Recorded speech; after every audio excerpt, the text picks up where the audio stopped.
Well, good morning. I will call to order the Ventura County Board of Supervisors meeting for September 16th, 2025. And will the clerk call the roll? Supervisor Levere. I'm here. Supervisor Gorell. Here. Supervisor Long. Here. Supervisor Lopez. Here. Chair Parvin. Here. Our next item is the Pledge of Allegiance. Will you join me in the pledge? Hand over your heart. Ready, begin. I pledge allegiance to the flag of the United States of America and to the republic for which it stands, one nation under God, indivisible, with liberty and justice for all. And next we have our moment of inspiration. Today we have joining us Gabby Cifuentes and Nikki Lian, co-founders of Body, Brain, Train, a nonprofit bringing fitness and wellness to seniors and those with Parkinson's across Ventura County. Guided by their motto, movement makes miracles, they draw daily inspiration from their clients' strength, resilience, and dedication to living healthier, fuller lives. So good morning. Good morning, Board of Supervisors. Thank you for the opportunity to speak today. My name is Gabby Cifuentes, co-founder of Body, Brain, Train, and I'm here to share with you about what we do. Our program is dedicated to supporting seniors and people living with Parkinson's disease through movement, fitness, and wellness. We know that as people age, maintaining both physical and cognitive health is essential for quality of life. With Parkinson's, especially, exercise is not optional, it's medicine. Body Brain Train combines physical activity with brain challenges to improve balance, coordination, memory, and confidence. What makes this program unique is that it's not just about exercise, it's about community. Participants come together, support one another, and build friendships that combat isolation so many seniors face. We've seen remarkable progress, people who walk more steadily, who feel sharper mentally, and who report greater independence in daily living. We want to take this moment of inspiration to highlight some of our members that inspire us through our program on a daily basis. Good morning, everyone. I'm Nikki Lee, and I'm one of the co-founders. Sorry about my back turn.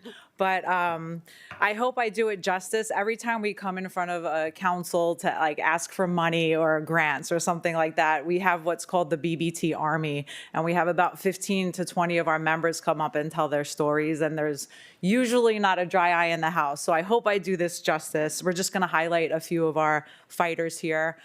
This is Steve 2. We have 3 Steves, so he's Steve 2. He was diagnosed with Parkinson's 10 years ago. He's been with us for about 8 years. And he shows up to every class, our regular classes, our senior classes. He shows up to every event, every fundraiser we have. He's very active in volunteering. And we just wanted to highlight Steve 2 because his doctor told him 10 years ago that in 10 years, you're going to be in a wheelchair and you're not going to be able to work full time. And 10 years later, he's fighting hard. He's got a full-time job. He's self-sufficient and he works really hard. So that is Steve 2. That is our Steve 2. Our next highlight is Debbie. Debbie was diagnosed with Parkinson's 20 years ago. So it was very early onset in her 40s. And she's been battling, and every case of Parkinson's is different. So if you look at her pictures, hers is a little different. She uses a walker. She sits in her chair during our workouts. But every time she falls, she picks herself back up. Some days she comes to class, and she's not even really able to do much. But the fact that she shows up is a huge inspiration to all of our community, all of our fighters in class, and to the instructors as well. And last but not least, we have Bob 2. So we have 2 Bobs. So Bob 2, his story, he's a senior. He's 89 years young, and he doesn't battle Parkinson's, but he is full of life, and his one of his caregivers or friends said, "Hey, I'm going to take you somewhere today. Get in the car." So he got in the car and they pulled up to the gym, and Bob too actually thought he was going to breakfast because our gym's right next to Eggs and Things. So he's like, "No, we're not going to breakfast. We're going to exercise." So Bob's been with us probably for about 2 years. In May, we do what's called a punch-a-thon. That's our biggest fundraiser of the year. So a lot of our seniors for 90 minutes hit the bag. And Bob was one of our seniors this year that sat in his chair for 90 minutes and just punched the bag. Unfortunately, that night, he got in a really serious car accident. He broke his neck and he had 46 stitches in his head, which he loves to show pictures of. This was in May.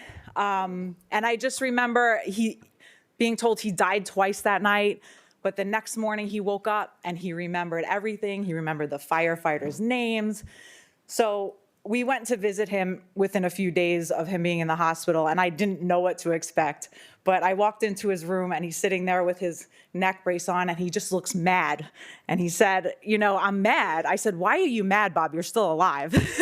So he said, "No, I'm not going to be able to get into the gym for like 4 months." And in my head, I'm thinking 4 months, like you're lucky. Like 4 months is not a long time. And he said, 4 months is a very long time for someone who's 89 years old. So anyway, sure enough, 2 weeks ago, he walks back into our gym in his walker, ready to go and ready to hit his bag.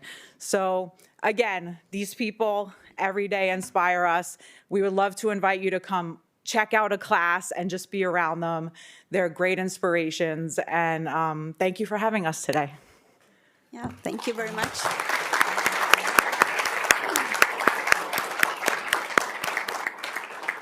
Nikki and Gabby, that was wonderful. Thank you so much.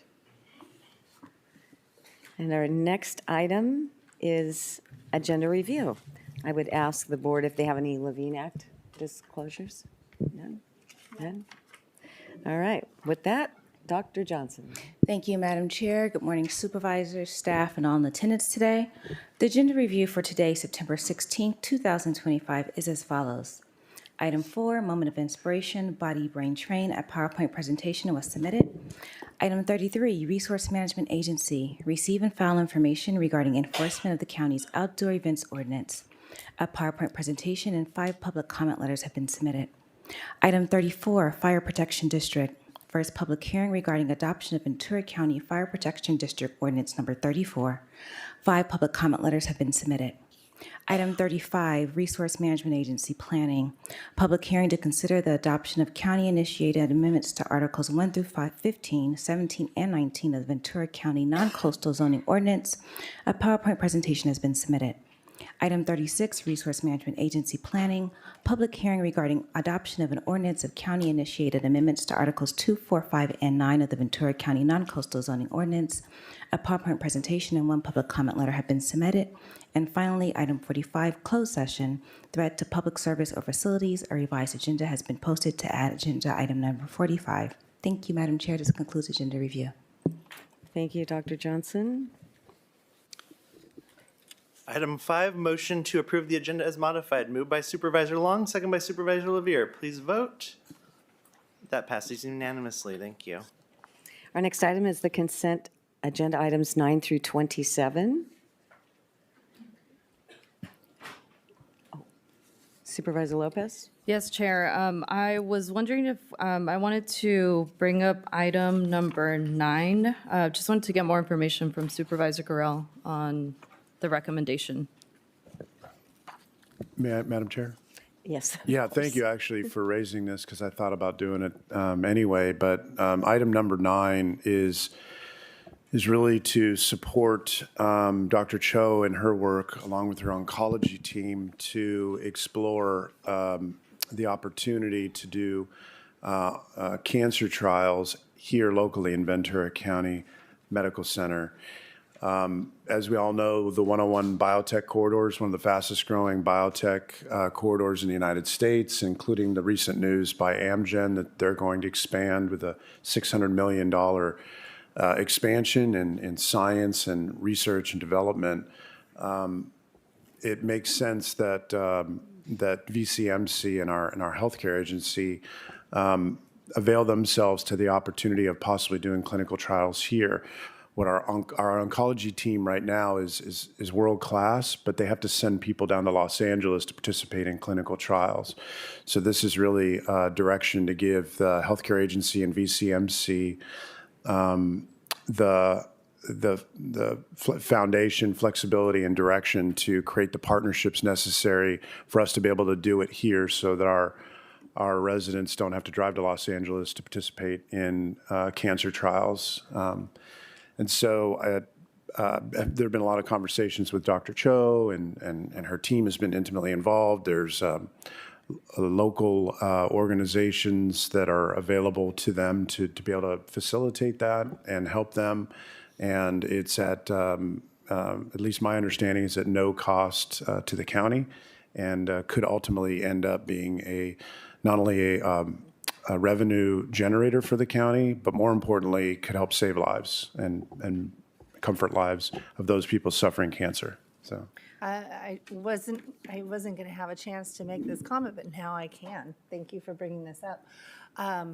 That is so important for our community and how we are trying to really take care of our community. My girlfriend had to go through those type of trials 5 years ago for breast cancer and had to go to Cedars-Sinai every single day to get treatment. And what I think about, if you could do it just here in Ventura County and that our doctors could have that opportunity. It's not a mandate, but an opportunity to help our community with newest technology and medical resources just touches my heart. So I just wanted to say thank you. I think that's a great idea. So I appreciate it. Thank you, and I agree. I mean, cancer, I think, has touched just about everyone's lives here. So I appreciate you bringing this forward. I think it was more of just gathering information does this mean partnering with a research institution? Is it specifically the pharmaceutical companies? Are we working with across some of our other healthcare partners? Is this just the beginning stage? Because the letter mentions an MOU, and so just looking for more information. sure, the conversation began with a local company that reached out to offer the opportunity, but the board letter itself remains vague to give Dr. Cho and her team the opportunity and flexibility to do, in the end, what they think is in their best interests and what the best interests are for patients. So there's no specific direction to create an MOU with a specific company, although there is one that they're in advanced stages of conversations. In the end, I think it's up to Dr. Cho and her team to make that decision, and ultimately they would bring it back to us for ratification. But at this point, I think it's important for them to have the flexibility to not have a specific outcome prescribed. Thank you. And I imagine that this is also depending on government funding, because a lot of these research trials or the trials are funded by grants, or is there any insight on that? The conversations that have happened so far have been with companies that facilitate trials at all the stages, the various stages of trials and the commitment is that it's no cost to the county. Is there a chance for grants? I don't know, but it sounds like there could be, but it would be Dr. Cho and her team that would be the experts on that. We can ask for maybe a report back in a few months to see where they are and what the opportunities are.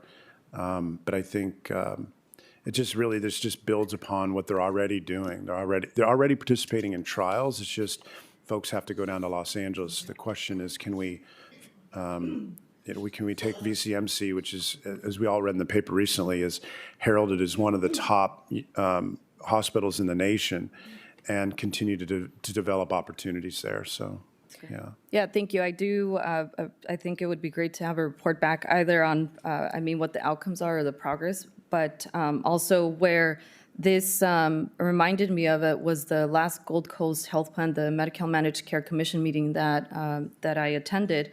we received a presentation on the community health needs assessment, and there was mention of cancer rates and that sort of thing, right? And so looking at where the incidence of cancer, the highest rates, which is in East County. And so I see the value in this and realized that it might also be good for us to receive that information, a presentation on the community health needs assessment and what other outcomes or what other opportunities we might explore through that to continue to support the health of our residents. Yeah, thank you. I'll work with the CEO and we'll ask Dr. Cho to come back at an appropriate time when there's enough information. Thanks. Thank you. Okay, so we have the consent items 9 through 27. Do we have any speakers after we? Chair Barber, there are no requests to speak on any of the consent items today. Thank you. All right. Item 6, motion to approve the consent agenda, moved by Supervisor Long, second by Supervisor Parvin. Please vote.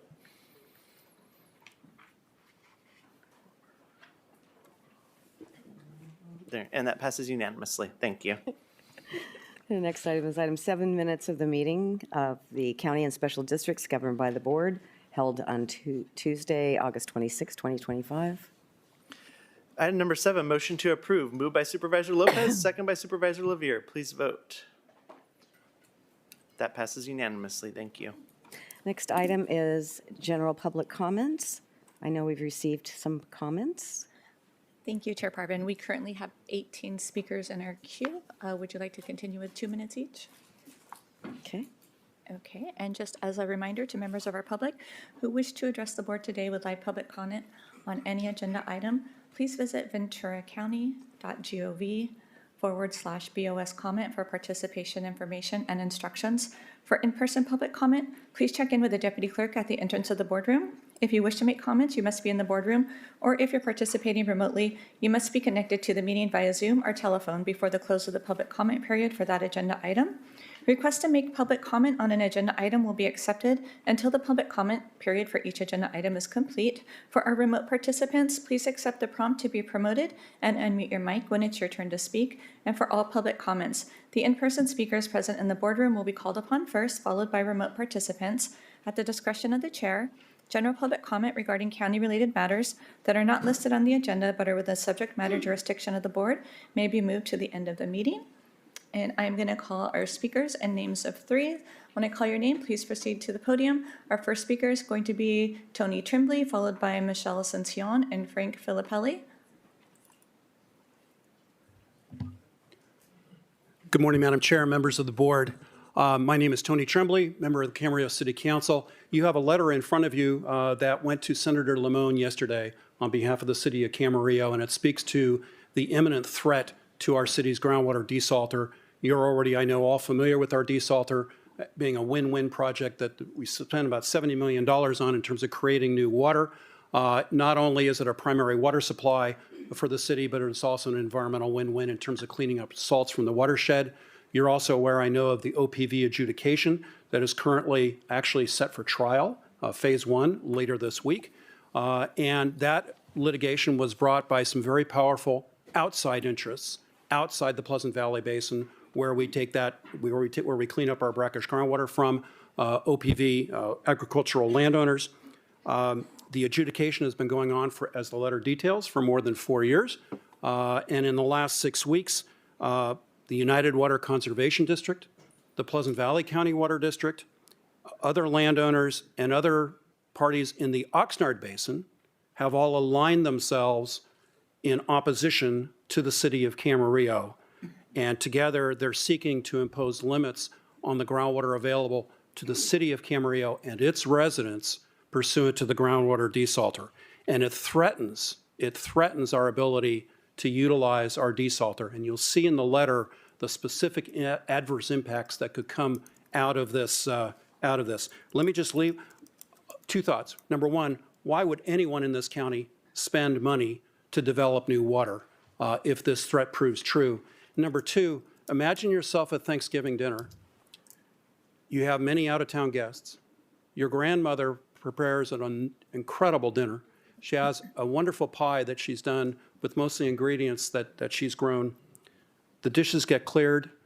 your abuela comes back out of the kitchen and to have dessert, and the pie has already been all carved up by outside interests with none left Mr. for your Tremblay, abuela or your Your 2 family. minutes. That's what we're facing here. Thank you, members of the board. Thank you. And can I ask you a question? So Sure. this judification, the lawsuit, how is Fox Canyon Groundwater Management listed on this lawsuit? Fox Canyon Groundwater Management Agency is a defendant in this lawsuit brought by these agricultural landowners, as is United Water and many other parties, although at this point United Water is aligned based on its water models, which we believe are very flawed. But it has been brought by several, and they're detailed in this letter, several agricultural landowners on the Oxnard Plain. Okay, so Fox Canyon was not the one that initiated this lawsuit in any way, shape, or form? Absolutely not. And in fact, this desalter, and it's state of the art, because even the governor's office has come down to tour it, this groundwater desalter was in fact approved by the Fox Canyon Groundwater Management Agency to operate. And now what the city is facing and its residents are facing is potentially stranding that desalter and not it being allowed to operate as a primary water supply, or at a minimum, cutting back on its operation, which actually is not only from a primary water supply, it's already, if we can't operate that desalter to the extent that it was intended to operate, it would promote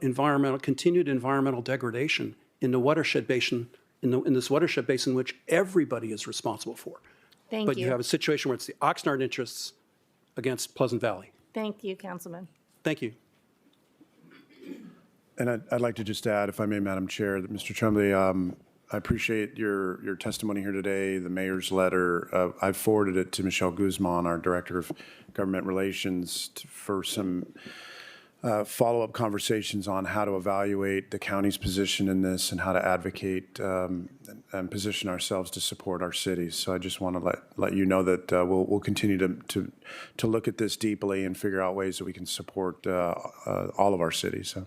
Supervisor, if perhaps you're asking me what you might do, there is a specific call to action on page 4 of the letter, what you can do. And among the things that we ask that you do is contact United Water Conservation District and Mauricio Gordado, its general manager, and Lynn Malhart, the president of the board, and ask them, why is United aligning itself with the Oxnard Pleasant Valley agricultural landowners against the city of Camarillo?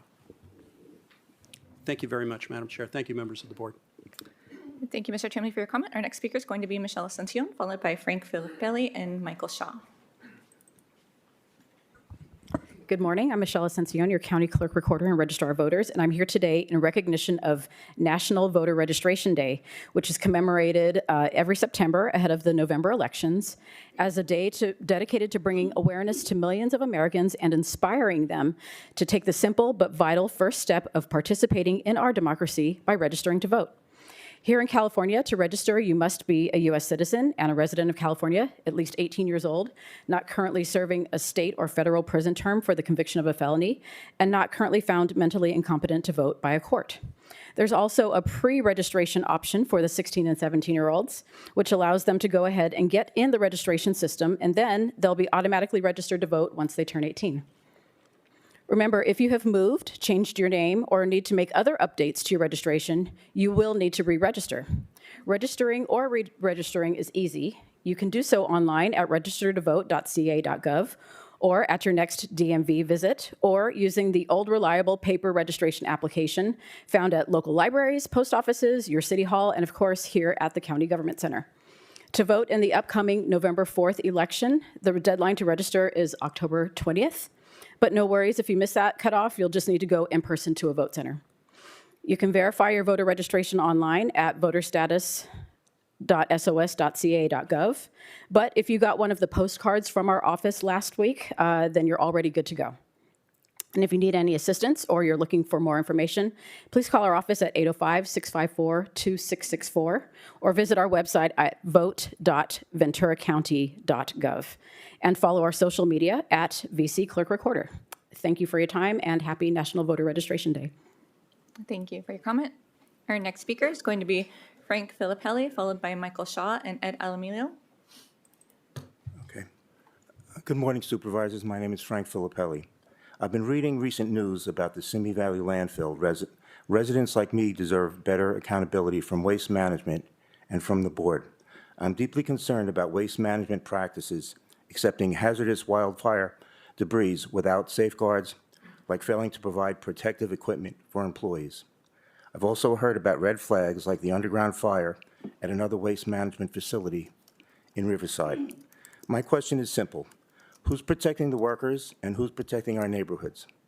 Who is regulating waste management? Why should they continue to profit off our community? They practically have a monopoly, yet cannot protect workers or limit fire tons coming into our neighborhoods. The board has a duty to put residents first by demanding stronger safety rules, real transparency, and rate structures that make waste management pay if they cut corners or discourage bringing hazardous waste into Ventura County. Okay, that's it. Okay, thank you. Thank you for your comment. Our next speaker is going to be Michael Shaw, followed by El Alamino and Audrey Salgado. Do we have a Michael Shaw? No Michael Shaw? Okay, we'll go to Ed Alamino, followed by Audrey Salgado, and then Jasmine. Are we ready? We're ready. Please proceed. Good morning, CEO Johnson, board members, and county staff, and the Honorable Jeff Berg. You're looking younger every day. I've been here since 1991. I know I don't look as old as I seem, but I've seen a lot, and I work for environmental health as a environmental health tech 3. As you know, we started bargaining a couple weeks ago, and we want to share some of the issues addressing this bargaining team, not only for our workers, but affect our local community. You'll hear comments from my coworkers on major issues of the inability to live and work in the community we serve. This may seem like a micro issue, but the day-to-day life in our departments as county employees is tough. This affects each stage of our life, no matter if we're married, have kids, or 3 years, 2 months from retirement. I'm going to beat you. The reality is there's major issues, and it's very tough to learn to live in a county that is a coastal county. This is a Mediterranean county. I've been fortunate enough to travel the world, and living in a county like this is very expensive. We don't live in a desert community like Riverside or San Bernardino. We live in a coastal county. We are all blessed here to live in this great county, but it also costs us a lot of money. It's not cheap. The average house is probably $850 to $1 million. There's a lot of county employees behind me that don't make close to that money. I am fortunate that I can afford to own a house. Very fortunate. And I'm thankful for the county to give me that opportunity. But I'm asking this Board of Supervisors to give the same chance to my coworkers that I have, and I'm sure the majority of you have also. I'm asking you to listen to my coworkers and their issues. And I call upon the Board of Supervisors to step forward and be a leader in helping me and Thank you, guys Mr. Alamino. You've used your time. be able to afford living in Ventura County. Thank you. Our next speaker is going to be, excuse me. Can I remind everybody of the rules of decorum in the boardroom? If you agree with public comments, I ask for no audible clapping, or if you disagree, no audible booing. Thumbs up, thumbs down, the board can see it. And then it doesn't impact anybody else feeling that it's a safe space to speak. Thank you. Thank you, County Council, for that reminder. Our next speaker is going to be Audrey Salgado, followed by Jasmine and Anna Hernandez. And I'd like to just make a comment that after those 3 speakers, I would like to go to the regular agenda item 30, and then come back to public comments. Okay, so after Anna Hernandez, then we'll go there. Okay, Thank you. Thank you. Good morning, Board of Supervisors. I had prepared something that was about 3 minutes long, so I quickly have tried to time it down for your 2-minute time frame. My name is Audrey Salgado, and I'm a respiratory therapist at VCMC. I specialize in neonatal intensive care, caring for the tiniest, most fragile lives in our community. For more than a decade, I have given my heart to this hospital, but the wage disparity amongst Ventura County employees has pushed me to a breaking point. It has forced me to say, fight for fair pay or lose the people who keep running this hospital. I have raised 5 children in this county. Even working full-time, the county's low wages have kept me in a constant financial struggle. When my father recently fell ill, I became his caretaker, and I gave up my in-house shifts or my extra time, and my full-time pay has not been enough to sustain me. At work, I step into C-sections, traumas, code blues, rapid responses. I resuscitate newborns. I manage ventilators. And I know that my hands mean life or death in that first few seconds of life for a newborn. We are mandated to work every other weekend, without a weekend if. That means years of missed family moments with no compensation for that sacrifice. At VCMC, our responsibility goes even further. We are the only hospital in Ventura County with a PICU. We care for critically ill children when no one else in this county can.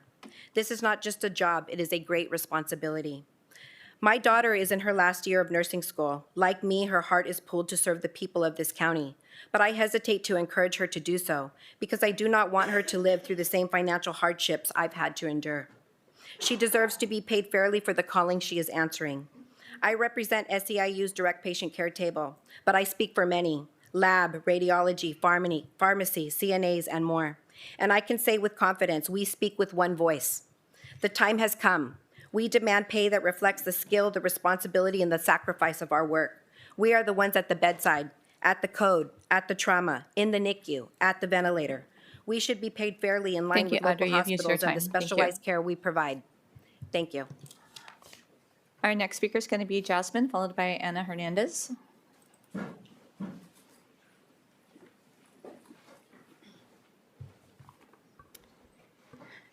Good morning. My name is Jasmine Navarro. I began my career with the county in 2011, where I've held various roles at various agencies, including the probation department, the district attorney's office. I currently am employed as a behavioral health clinician 2 with the healthcare agency. I'm a proud member of the SEIU 721 bargaining team and chair of the board. The main commonality I have experienced while working for these various agencies is a lack of pay and amount of responsibility we are given. Every day, my colleagues and I face new challenges while supporting our most vulnerable community members. We have shared responsibilities to ensure that our community members are safe. We're responsible for assessing, evaluating, and providing mental health services, including individual therapy, rehabilitation services, and crisis intervention. My colleagues and I are often first responders to a client in crisis and often independently manage the crisis on our own with the support of a clinical supervisor. We find ourselves risking our personal safety to ensure our clients' and community safety. To put this more into perspective, over the last 90 days, we have lost 75% of our behavioral health clinicians at my specific site. This is due to a lack of pay, an increase in ethical responsibilities, pressure to meet unfair productivity standards, and a lack of appropriate staffing. What does this mean? This means in terms of providing individual therapy for our clients, an additional wait list will entail. In addition, we are forced to run additional groups and are responsible for all the intakes that come in and day out. Not only does this lead to burnout, but it impacts the timeliness and quality of service we're able to provide to our clients. The county takes pride in sharing that Ventura County is a great place to raise a family, yet we can't afford to do so. I, like many of my colleagues, would like to comfortably live in a county we proudly, ethically, and justly serve. Thank you. Thank you for your comment. Our next speaker is going to be Ana Hernandez, and then we'll transition to our regular agenda item. Good morning. My name is Ana Hernandez Twitty. I have been with the county for 12 and a half years. All of those years at the Public Defender's Office. I'm a Legal Management Assistant Level 3. I'm a bargaining team member representing Table 3, the clerical and support staff. Our members have spoken. We are listening. And these are our truths, concerns, and needs. 20% of our members participated in a survey, and with that, we have determined startling facts about our members. Many of our members live paycheck to paycheck. 36% of our members are one paycheck from homelessness. Let that sink in. 36% of our members are one paycheck away from homelessness. Another startling fact is that 9% of our members rely on public assistance. Let that sink in as well. 9% of our members rely on public assistance. And why is that? It's simple. County employee incomes have not kept up with the skyrocketing rise of essential costs. Housing, health insurance, groceries, gas, utilities, and more. Many families are going without, getting second jobs, and forget about owning a home. Home prices have gone up 39% in the past 5 years. This is happening in most job classifications, and we are the ones keeping agencies open and functioning daily operations. Working for the county no longer is a stable option for our families. We are asking for a wage increase to meet the needs of our members, a wage to meet the rising cost of absolutely everything, which means a living wage. And I'm here delivering petitions on behalf of our coworkers, members that are also asking for a fair contract so that they can live in this county. Thank you, Anna. You Thank used you. your time. Thank you.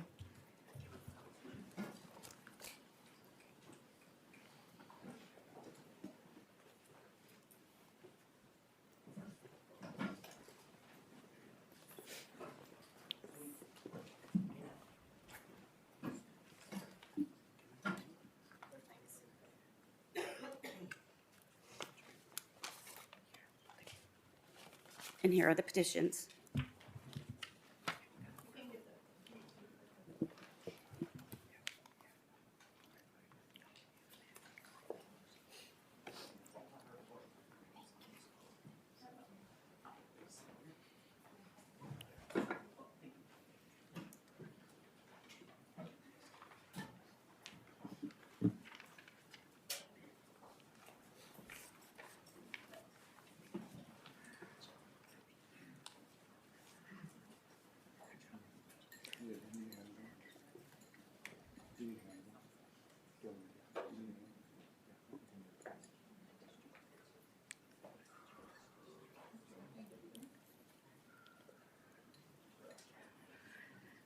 Okay.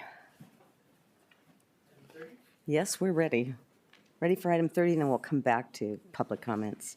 Item 30 is approval of an authorization of Ventura County Emergency Services to accept a donation of 50 Jackery solar generators and 100 solar panels from Everything Life Saving Foundation, Inc., with an estimated value of $35,000. Mr. Maynard. Good morning, Chair Parvin and members of the board. Dr. Johnson, certainly appreciate you allowing us to jump the line here and get our volunteers out the door and back to work. So again, as Chair Parvin stated, the request today before you is seeking approval to accept the donation from Everything Life Saving and Jackery of 50 portable lithium battery boxes and 100 solar panels. A quick background on this. We were contacted about a year ago on the heels of a lot of public safety power shutoffs. Mr. Paul Herrera, who you'll meet in just a second, was looking to help. And he had a connection with Jackery and said, hey, how would you guys like some of these battery boxes, and could you potentially use them? So we said, absolutely. Fast forward to where we are today, and those battery boxes have been made available to us.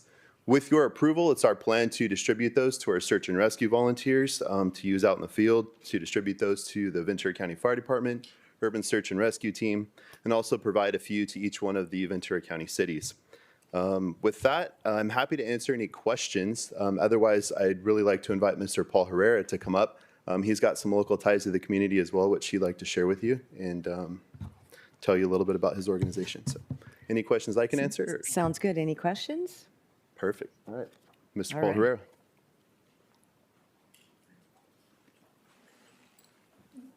You have a furry friend with you. Oh, yes. Sit.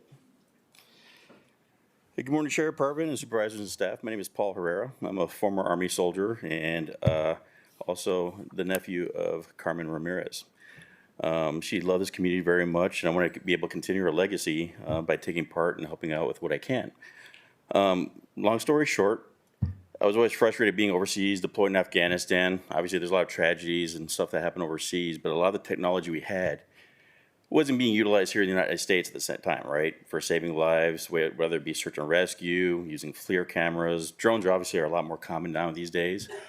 But in 2016, I was injured. And, like one thing I realized a lot of other former military members have is they feel like they don't have a purpose or they don't know what to do. I started volunteering with emergency management agencies, first responders, public safety across the United States, and I saw huge needs for a lot of education purposes, equipment, and for example, I was at the Paradise Wildfire. Some of the first people to be really affected are the pediatric, geriatric, elderly, kids. Right now, there's a lot of recommendations to be ready for 72 hours of an emergency. Well, what I'm seeing out there with the hurricanes, I was up in Western North Carolina, Hurricane Ian, it's people aren't getting power for up to a week or two. So the need, the endurance of people to be their own first responder is growing. And my goal within, thank you to Jackie and our partnership, is to work with Patrick and the community to grow efforts, to grow resiliency, to help this community prepare for whatever may come at next and whatever comes across us in the United States. So yeah, it's an important need. Power systems are needed for something small from CPAP machines, communications for search and rescue teams, keeping oxygen concentrators running, refrigerators going for people who have diabetic concerns. These are small things that often get neglected. And one thing I really promote is go out there and see what you absolutely have to have in your daily lives, because you might it's the small things that are going to get you, not the big things. We always joke around about doomsday preppers and saying, hey, what about EMP attacks? I'm like, well, do your kids know how to cook? Do you know where your electrical box is? Do you know how to shut off your water? It's small things like that that I'm really working on educating and preparing and hoping these communities understand. These battery systems by Jackery are a powerful tool. The mobility, the way we could deploy them, field them. I'm trying to work with them to grow this capability in the future, making mobile response trailers, public charging stations. Also, we were working on getting other veterans involved that are transitioning out of the military. We're helping them get their commercial drone license, which is the Part 107, to help them assist with search and rescue, emergencies, and other things as well. So I really look forward to working with you guys in the county and this Patrick Emergency Management Agency and all first responders here in the area, and I hope our relationship grows from here. Thank you. Thank you so much. I love the work you're doing. Thank It's you. wonderful. And this is Freya, by the way. She's our Supervisor little unofficial Long? mascot. And I can't really see. So I was going to offer to hold your dog while you were speaking, but she's so well trained. Thank you. First of all, thank you for your service. Thank you. Really appreciate it and the thoughtfulness. I know that Patrick doesn't bring things to us that wouldn't help us, and this is going to help us greatly, and really do appreciate it. I was online checking out which one and how long, and all the things. I think it's very important that we're continuing to educate, because you're right, it's not just 36 hours. It could be power out for 7 days, 2 weeks. We don't know. And the more we are all prepared, we can also help each other, like you said. So I just wanted to say thank you very much for your thoughtfulness. Thank you, Patrick, for really making sure it is brought to our attention, and really appreciate everyone out there that is helping our community. Thank you. Thank you. Thank you all right. very much.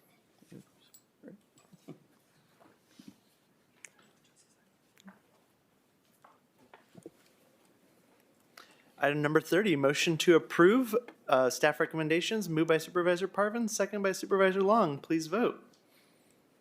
That passes unanimously. Thank you. Thank you. Chair, would it be possible to do a quick photo with the board and the team real quick? Of course. Thank you. I appreciate it. I guess.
And now we're returning back to public comment. We had a little break there. That was actually a kind of enjoyable one.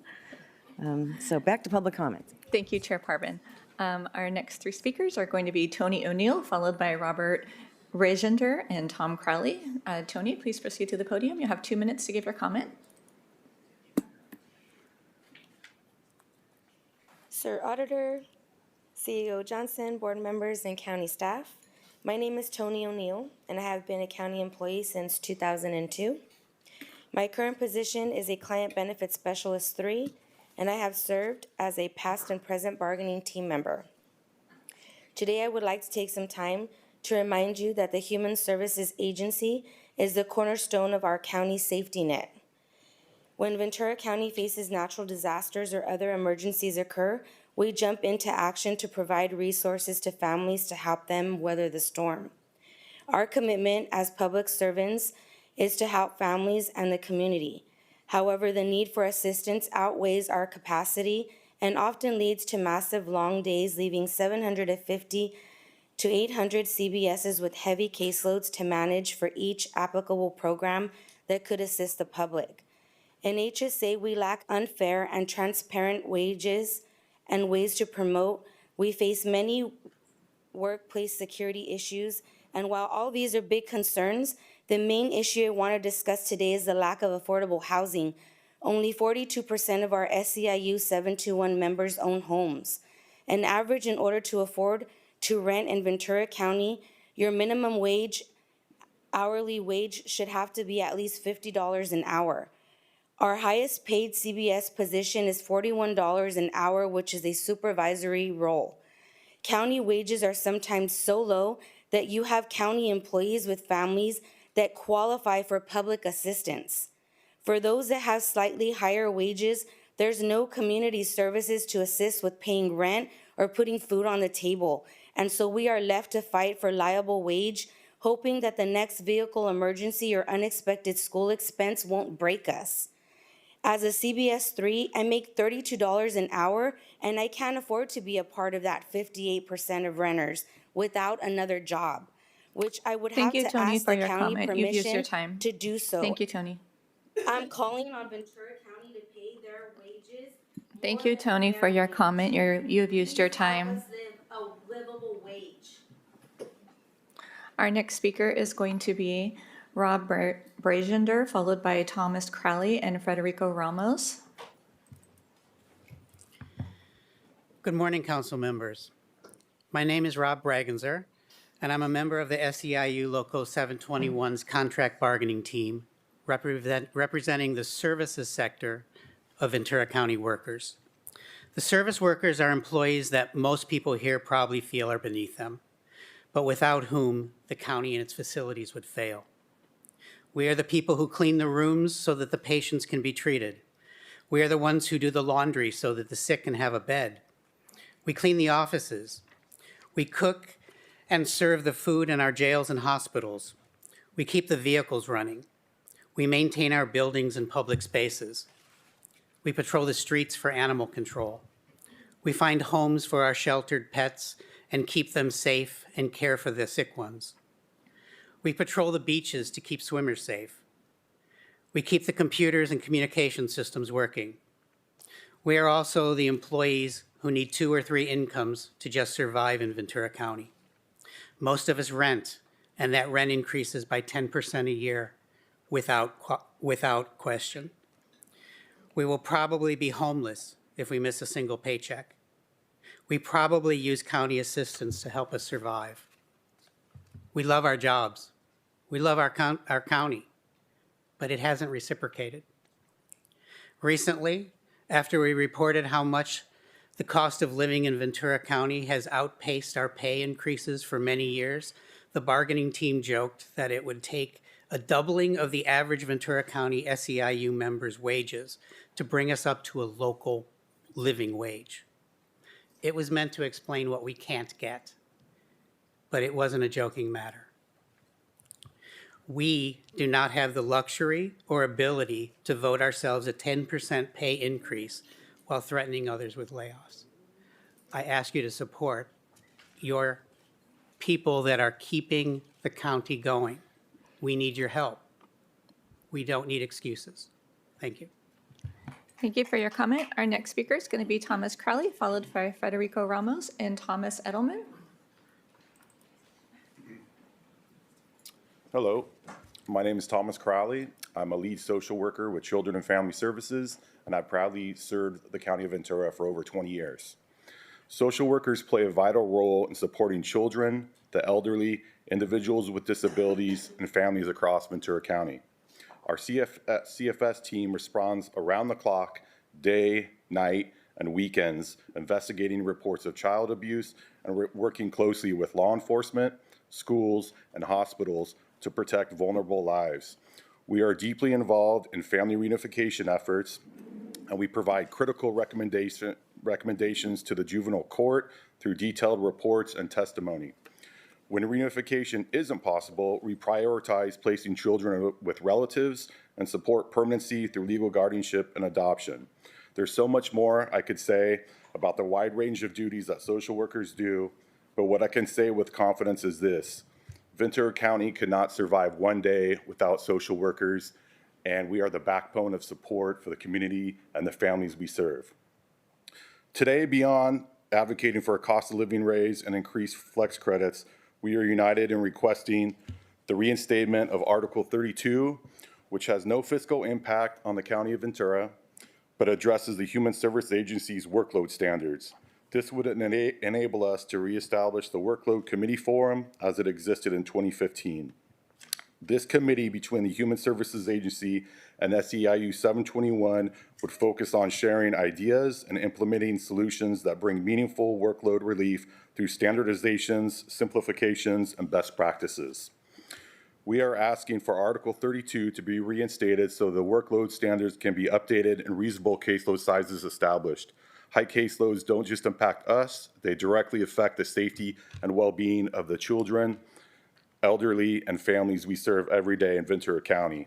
Finally, as social workers with advanced degrees Thank you, Thomas, for and a your deep comment. commitment You've to our used your 2 communities, minutes. it's disheartening that we no longer afford to live in Ventura County. Thank you. Our next speaker is going to be Federico Ramos, followed by Thomas Edelman and Mary Gallegos. Good morning, CEO Johnson, board members, and county staff. My name is Federico Ramos. I have worked in the county since 2016 as a public workers maintenance specialist. And I'm also a member of the SEIU 721 bargaining team. Our public works department has had a lot of turnover these past years. Part of this reason is that there's no clear path to promotion, which means that there is hard for workers to build a long-time career. Unfortunately, for our county, the turnover leaves us with more inexperienced operators and Class A drivers. This high turn rate carries significant legal, fiscal, and reputational risk for the Public Works Department. Another issue affecting our department is rest and recovery. We're the first department that has to jump into action whenever there's a natural disaster. And there have been a lot of these the past few years. Not only does that mean we have to stay for extended shifts, it has also meant that we have to get back to work the next day with little to no sleep, and that needs to improve for the safety of our community and for members. Compensation is also an issue, and we call the Ventura County to pay your employees a living wage. Thank you. Thank you for your comment. Our next speaker is going to be Thomas Edelman, followed by Mary Gallegos and Gloria Kerbaugh. Good morning.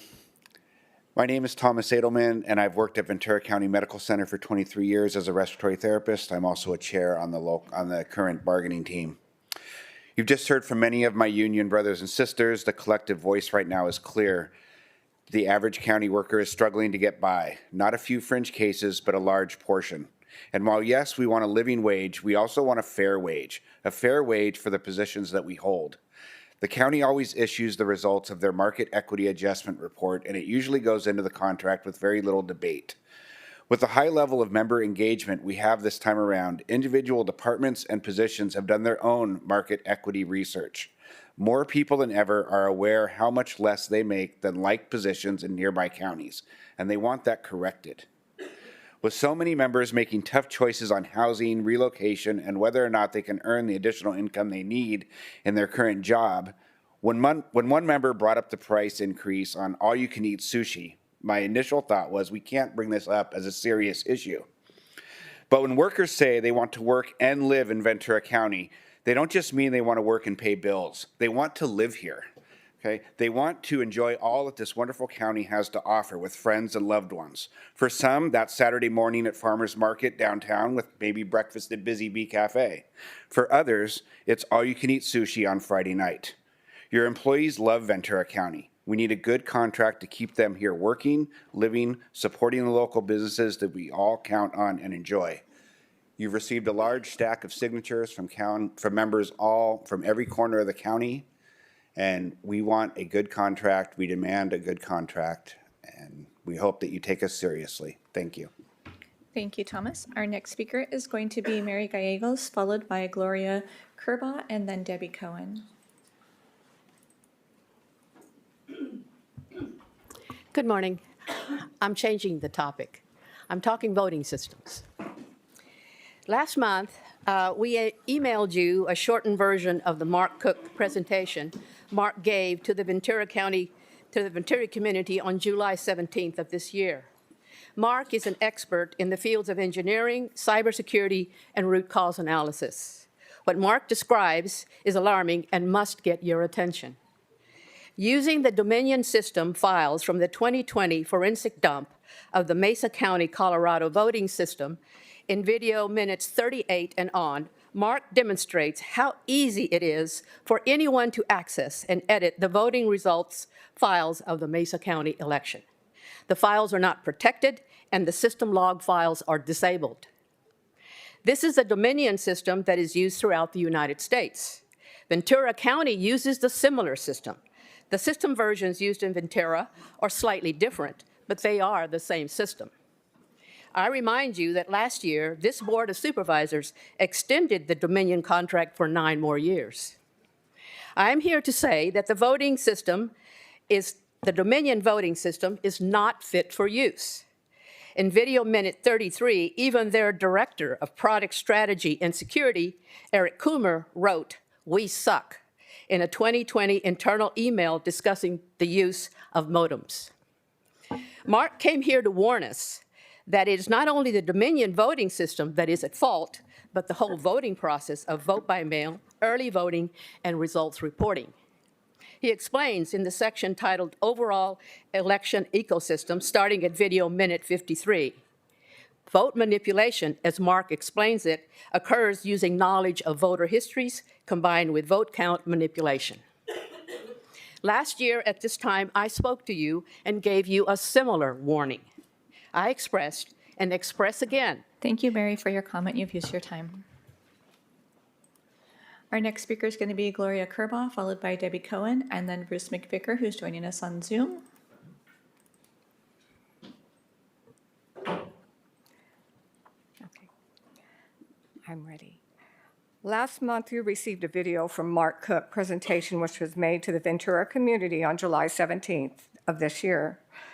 In Mark's section called Overall Election Ecosystem, at minute 57 and on, Mark discusses voter registration and the control of the number of ballots in circulation. Mark discusses how the voter registration and the maintenance of the voter files allows for voter manipulation. If you have not watched the video, I encourage you to do so. I have been an election observer in Ventura County since 2018.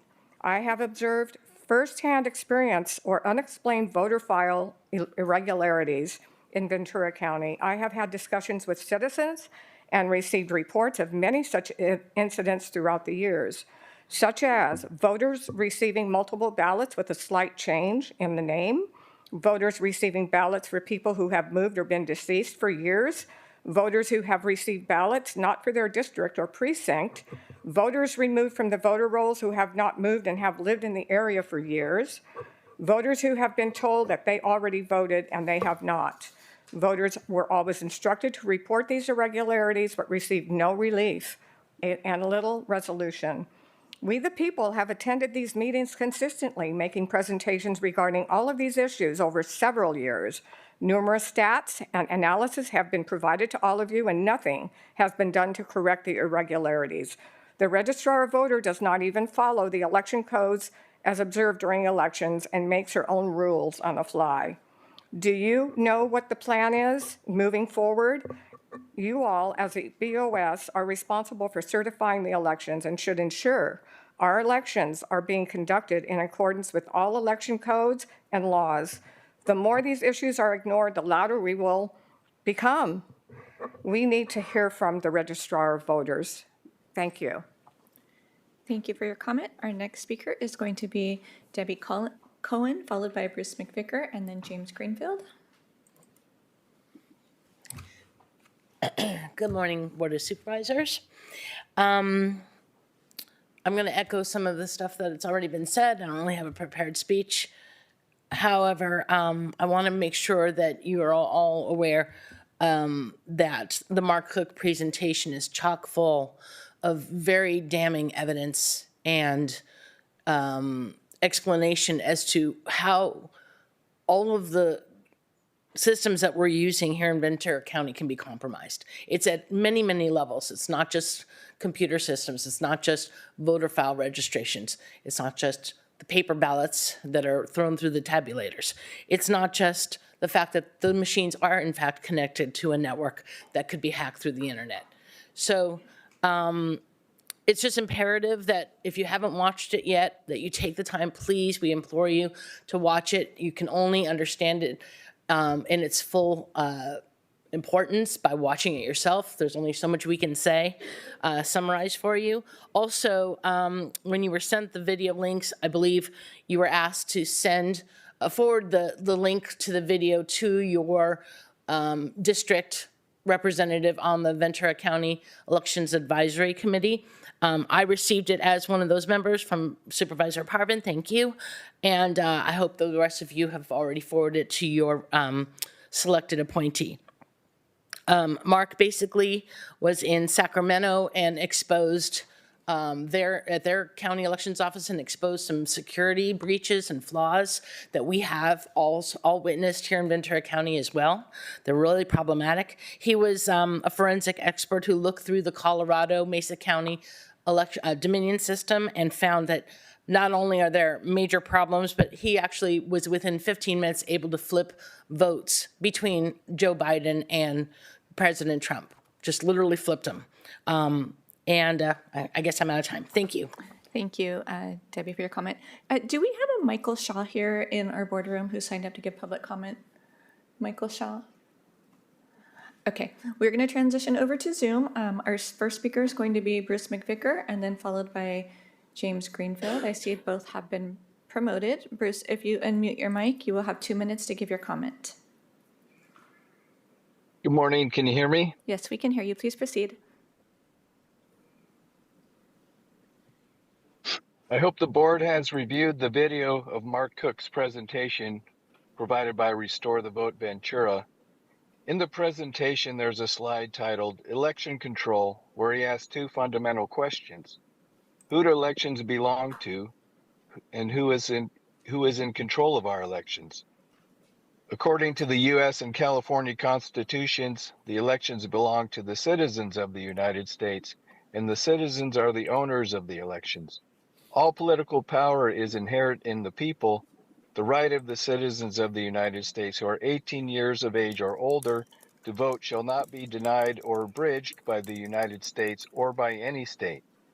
California Government Code 12172.5a declares that the Secretary of State shall see that the state election laws are enforced, but it's impossible for the SOS or ROV to perform their lawful duties because California relies on self-attestation for citizenship.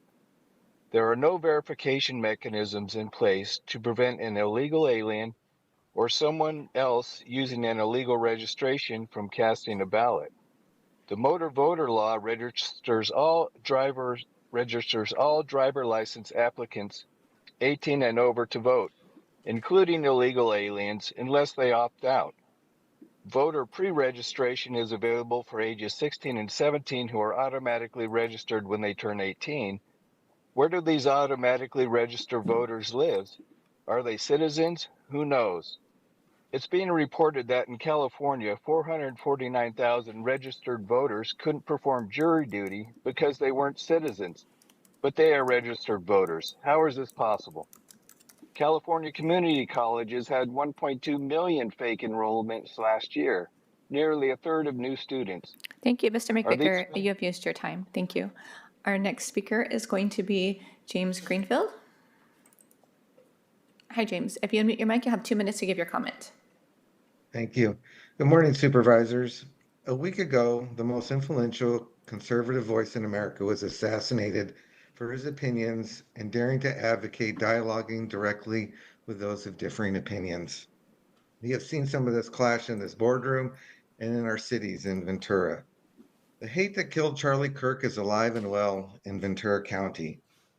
There are some board members that are aligned with supporter groups that advocate the same hate. Members of our conservative community here that advocate for common sense conservative values have received anonymous hate and death wish emails and phone calls.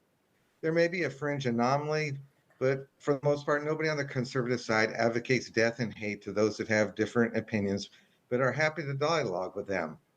I would challenge this board to take new steps to foster the respectful exchange of ideas. Nobody should be intimidated, hated, or receive death threats for respectfully sharing their opinions. Nobody. In Ventura County, our home, we can do better. When our town hall is going to be held to address this? Recently, the VC GOP had a meeting at a local restaurant, and the owner received so much pressure from opposition groups that the owner canceled the next meeting reservation. The cancel and hate culture needs to be confronted and unanimously by this board. This needs to stop at home. Charlie invited those that disagreed with him to the front of the line and was always respectful. Charlie also advocated for election integrity. Yes, free and fair elections. We are in the midst of an election crisis, and does this board even know how our ROV is going to address a federal move to one-day precinct voting and same-day hand count tallying for federal elections? How is the county preparing for this? We need to know. Thank you. Thank you for your comment. Chair Parvin, that concludes our public comment for this item. Thank you. Thank you. All right, our next item is our time certain at 9 a.m. It's a presentation proclaiming the month of September 2025 as Fall Prevention Awareness Month. Falls are the leading cause of injury and loss of independence for older adults, and with more than 25% of Ventura County residents over the age of 60, fall prevention is an urgent community priority. Thanks to the Ventura County Healthcare Agency, the Area Agency on Aging, the Fire Department, and Elderly Fall Prevention Coalition, important progress is being made to keep seniors safe, active, and independent. And therefore, we will be celebrating and proclaiming Fall Prevention Awareness Month for September 2025, and we urge all residents to take part in activities and classes that support healthy, safe living for older adults. And today we have with us Dr. Thomas Duncan, Trauma Medical Director, Ventura County Medical Center, and Chief, there he is, Chief Dustin Gardner, Ventura County Fire Department. Carry on. Right, good morning. Good morning. Dr. Johnson, Chair of the Board and Board of Supervisors. Thank you so much for bringing us back on a yearly basis to provide a proclamation to this really important event. So the Ventura County Fall Prevention Coalition, as our partners, are aware of the critical and important issues that affect our citizens as well as the health of individuals that are older adults, and that's defined as those 65 and over, a definition by the American College of Surgeons. So we are aware that falls are the #1 cause of unintentional injuries and hospitalizations, as well as death in those that are older. And in regard to the evidence-based classes that are provided by the Ventura County Area Agency on Aging. These classes help in keeping people upright. They help them in becoming stable, and if they have a fall, then they know what to do and not have injuries that we see on a daily basis in our trauma center. We see people that fall, have rib fractures, hip fractures, and many, many more injuries that can be prevented. And so this is the reason why we have this coalition and the efforts that are being put together to make it worthwhile to prevent these falls. And the Area Agency on Aging also has some information about identifying these evidence-based classes and signing up for them. The number is on the screen, 805-477-7300, or can log on to vcAAA.org. So I bring this over and over again to you, the story about my dad, who was born a few days ago. He would have been 92 on September 13th. He took a fall at the age of 80. He was up and about after being evaluated in the emergency department in Houston, where he was at the time, and he was able to function subsequently after that. But about 2-3 months later, he had another fall and ultimately became fearful of walking because he had some spinal injuries, which he didn't recover from. He eventually aspirated, meaning he got food that came up from his stomach into his lungs and had to have a feeding tube placed. And then he also became so fearful of walking that he developed contractures, or his feet, as you can see in the picture, got stiff and he couldn't walk any longer. And then he spiraled and died in the year 2020. So I use him as an example because prior to his death, we had a conversation about his legacy and what we want people to remember about him and how to use him as an example to move the envelope or the needle in regard to prevention of falls. So we have an event coming up, and we're glad to partner with the Ventura County Fire Department. It's going to be happening on September 26th. And incidentally, the first week of fall, September 22nd onward, is the Fall Prevention Awareness Week. So it's going to be happening at the Ventura County Fire Department headquarters in Thousand Oaks. It's a Friday, and we truly appreciate the efforts provided by the Ventura County Fire Department. It's going to be happening from 8 to noon, and we have lots of collaborators in making this effort happen.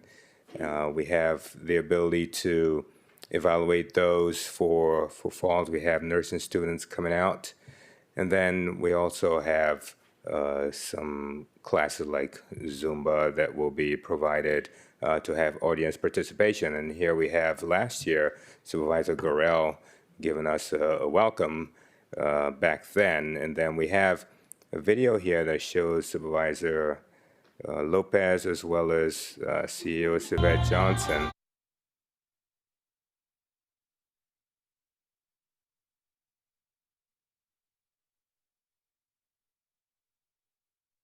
Some memories of the event, and we're glad that you showed up last year, and hopefully we can have similar participation this time around. So thank you very much for the opportunity.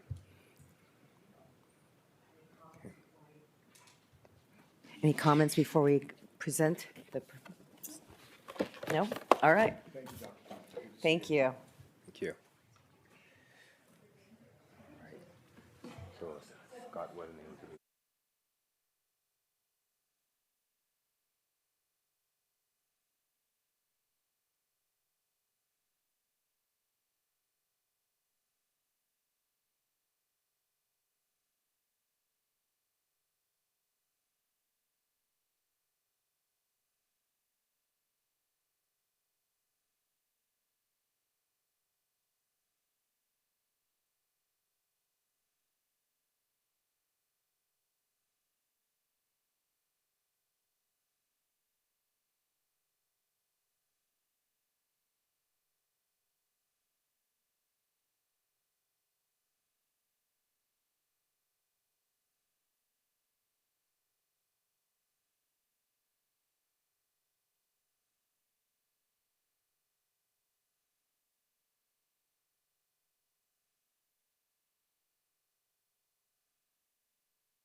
And our next item is item 29.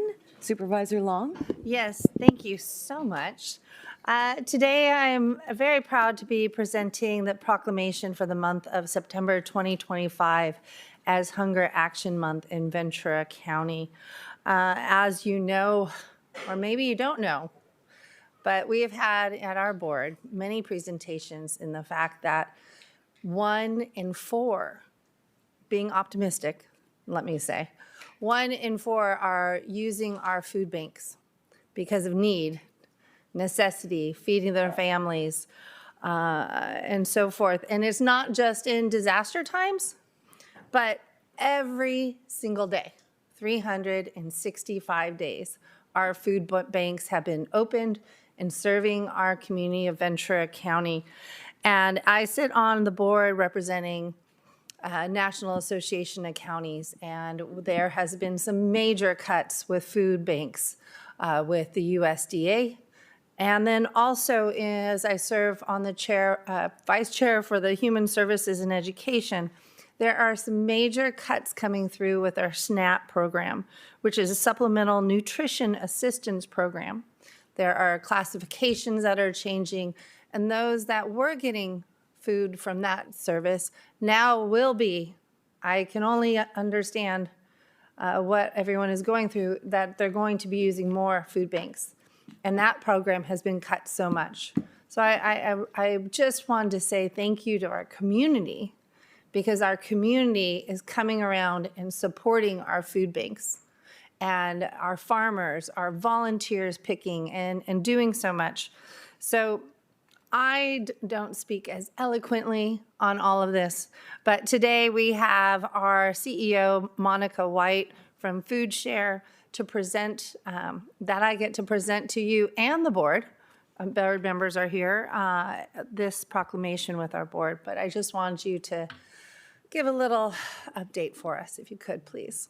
Well, thank you, Supervisor Long, and good morning to Supervisors, Chair Parvin and Dr. Johnson. My name is Monica White. I'm the President and CEO of Food Share Ventura County, affectionately known as the head food lady as well. We are so happy to be here today because once a year we can come in and remind everyone about the state of hunger in Ventura County. It's a very good reminder of what we are facing every single day. 250,000 people used our services last year. That is 1 in 4 in Ventura County. It's a startling number, and many people don't even understand of like, how can that even be possible in such an affluent county as such as Ventura?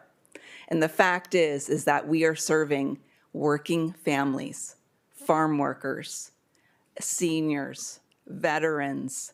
There is 250,000 different reasons of why people are coming to our food banks and needing food. I'm going to share one story with you. Our weekly drive-through distribution that we hold at College Park, we started this during COVID 5 years ago, thinking that we wouldn't have to go very long. We're like, oh, we'll do this for 90 days. No, it's taken much longer than that, obviously, to be able to fill this need. But Rosa is a grandmother, and one of my volunteers shared the story with me that she went through the line and she was with her 2 grandchildren. And she had told the volunteer that she had been skipping meals because she needed food for her kids. So when she got this box of produce, she got a box of chicken, milk, eggs. She whispered to the person handing her the food, "Thank you so much. I'm going to be able to sit down and eat with my grandkids tonight." And it's those stories that really drive us every single day to be able to even do better. And Supervisor Long, thank you so much for reaching out and asking, how are the cuts going to affect us? Senator Limon asked me to come to Sacramento a few weeks ago to speak on the effects of the federal cuts at a joint select committee for nonprofits. And the fact is that we have seen cuts already. 8 truckloads of food that was coming to Ventura County was canceled. That is 200,000 pounds of food, nearly $400,000 that we had to find to be able to replace. It was chicken, it was eggs, it was milk, It was the same food that we were providing to Rosa to be able to give to her grandkids. And this is just the beginning. We know that with the cuts that are coming to SNAP in the future, not this year, but maybe even next year, we are bracing for that. We know there is going to be an influx of additional people who are going to need support. But the good news is, Food Share of Ventura County has been here for the last nearly 50 years. We are going to be here for the future. We're building for our future, and we're going to be able to provide to make sure that no one in Ventura County goes hungry. And we really appreciate your support. Thank you. Well, I'm going to give you a little bit more that you need to say, and that is our community is so great, and the private donations have been huge in filling those gaps where government can't provide. And so you have an event Saturday that I'm attending, and I'm very proud to be attending it. Could you mention it? Or where can people make donations if they would like to? Well, thank you. And we do. We have our big annual fundraiser. It's called Fed Up. It's a shindig. We hold it in the street and between our two warehouses. And it's Saturday, and I believe most of you are going or you're sending a representative. So thank you so much for supporting us on that. But it's an annual fundraiser to be able to help us raise the $9 million that we need on an annual basis to be able to continue to feed our neighbors. So if you want more information, or if you'd like to volunteer or hold a food drive, all three of those is what makes the magic happen. Foodshare.com has all the information you need. And I'd like to also just say thank you to the staff and our board chair, Drew West, who came here today, but we have Jennifer Caldwell, Christy Pollard, and Brian Fisher, our C team that makes the magic happen. You guys are awesome. Thank you so much. And supervisors, any comments, or we'll go down and take a picture? Thank you. We'd be honored. Thank you.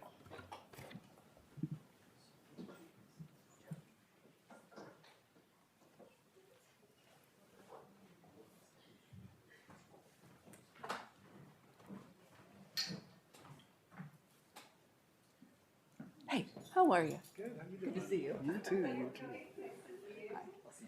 Yes. That'll be fun. I'm so glad. Good. Hi. How are you? Hello. Hi. Nice to see you. Oh gosh, yes. Hi. Nice to see you. Okay. Let me get out of the way. We could just go down the line of hugs. It's a good. It helps help your lap and all this stuff. Oh my gosh. I know. Get behind me and I Yeah. I told her, don't do that.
Away. All right, so we're going to proceed now with regular agenda item number 31, approval of the response to the 2024-2025 Ventura County Grand Jury Report entitled Ventura County Animal Services Commission for submittal to the presiding judge of the Superior Court. And joining us is the Deputy CEO. Thank you, Mike. Thank you very much, Supervisor Grell. Thank you. Good morning, Chair Parvin, members of the board, CEO Dr. Johnson. Along with me today, I also have Animal Services Director Esteban Rodriguez and Assistant Director Donna Gillespie. The grand jury conducted a review of the Ventura County Animal Services Commission and produced a report and focusing on the Animal Services Commission's governance, effectiveness, and alignment with its original mission. In the report, it identifies several concerns summarized as follows. An overall diminished advisory role of the Commission due to inconsistent meetings, a lack of bylaw adherence, and weakened communication, some operational and facility challenges, mental health concerns for staff and volunteers stemming from compassion fatigue, limited accessibility with the VCAS communications available in English, and then contractual misalignment where current agreements with contract cities do not reflect the modern best practices or cost realities in the animal services environment. The grand jury required a response from your board, and they invited responses from the commission and from the Animal Services Director. Given that the proposed response for your board's consideration was developed in coordination with the Animal Services Director and your board's representative on the Animal Services Commission, the Animal Services Director will not be providing a separate response. In summarizing the responses, the grand jury required responses on 10 findings, findings F1, F2, F3, F5, 6, 8, 9, 10, 11, and 12, and recommendations 1, 2, 5, 6, and 7. The county's response, prepared, as mentioned, in coordination with the Animal Services Director and the board's appointee, is summarized as follows. The response concurs with 6 of the findings, including those related to governance, outdated facilities, and language accessibility, and partially agrees with 4 of the findings, but offered some clarifications. We wanted to clarify that Animal Services has always been an open admission shelter, and the shift noted by the report was towards a no-kill model in 2014. Budgetary decisions have not ever superseded best practices, but have been made within resource constraints. And spay-neuter ordinances are supported, but we encourage access to care within the community. And so we wanted to highlight the recent success of the partnership with the Animal Services Foundation and deploying a mobile spay and neuter clinic, and that has been a huge success in bringing services out to the communities and an example of best practices in our communities. We also acknowledge that compassion fatigue is real, but there are challenges with the training programs offered in this space, that they aren't often designed for the animal services worker, and the number of hours involved with those training classes oftentimes put more stress on the volunteers because that takes time out of their schedule. So we're working through those challenges. On the recommendations 1, 2, 5, and 6 will be implemented with anticipated completion in 2026. These include revising the Animal Services Commission bylaws, enhancing advisory processes, and modernizing contract agreements, and addressing staff wellness. It should be noted, though, that the bulk of the recommendations are really in coordination with the Animal Services Commission, so they will be dependent upon the Animal Services Commission working and agreeing to those changes. And then recommendation 7, which recommended expanding services to the cities of Thousand Oaks and Santa Paula, will be further analyzed. There's determinations on capacity and costs associated with that, whether it would be beneficial or not. So that will be further analyzed as well. So the response prepared for your board's consideration reflects the county's commitment to transparency and collaboration and continuous improvement in the animal services welfare. environment. It also acknowledges that the vital role of our volunteers and the importance of strengthening our partnerships with contract cities. The county sincerely appreciates the grand jury's efforts in reviewing the effectiveness of the Animal Services Commission and concurs with their recognition of the many Ventura County volunteers who give of their time, effort, and talents to support the animal shelters and provide emergency evacuation and rescue response. So we respectfully request the board's guidance and approval on this recommendation and the proposed response for submittal to the presiding judge of the Superior Court. Thank you. Supervisor Long? Yes, I do have a question on number F10. Did the grand jury understand that the 8 cities that are participating actually have a contract with us and actually help fund the service? Because my understanding is, for example, Santa Paula does not. That's correct. The City of Thousand Oaks and Santa Paula do not. I think the grand jury's intention with that finding and recommendation is considering if there are opportunities to further spread costs across the 2 additional cities. Okay, and my understanding is that we do try and reach out to those cities and ask them to join, but it's their choice that they join. That's correct. Okay, I just wanted to make sure that people understood that each city has the choice to join and help us with our animals. That's absolutely correct. But we did want to note that adding on additional capacity would also be done in coordination and with analysis on the impacts of facilities and being able to sustain services. Well, and that can help when you have additional funding for those type of things. Correct. I appreciate it. It was a very thoughtful response. Thank you. Supervisor Levere? Thank you, Madam Chair. And as this board's representative on the Animal Services Commission, I was able to meet with the grand jury following the release of this report, and it was a really positive conversation.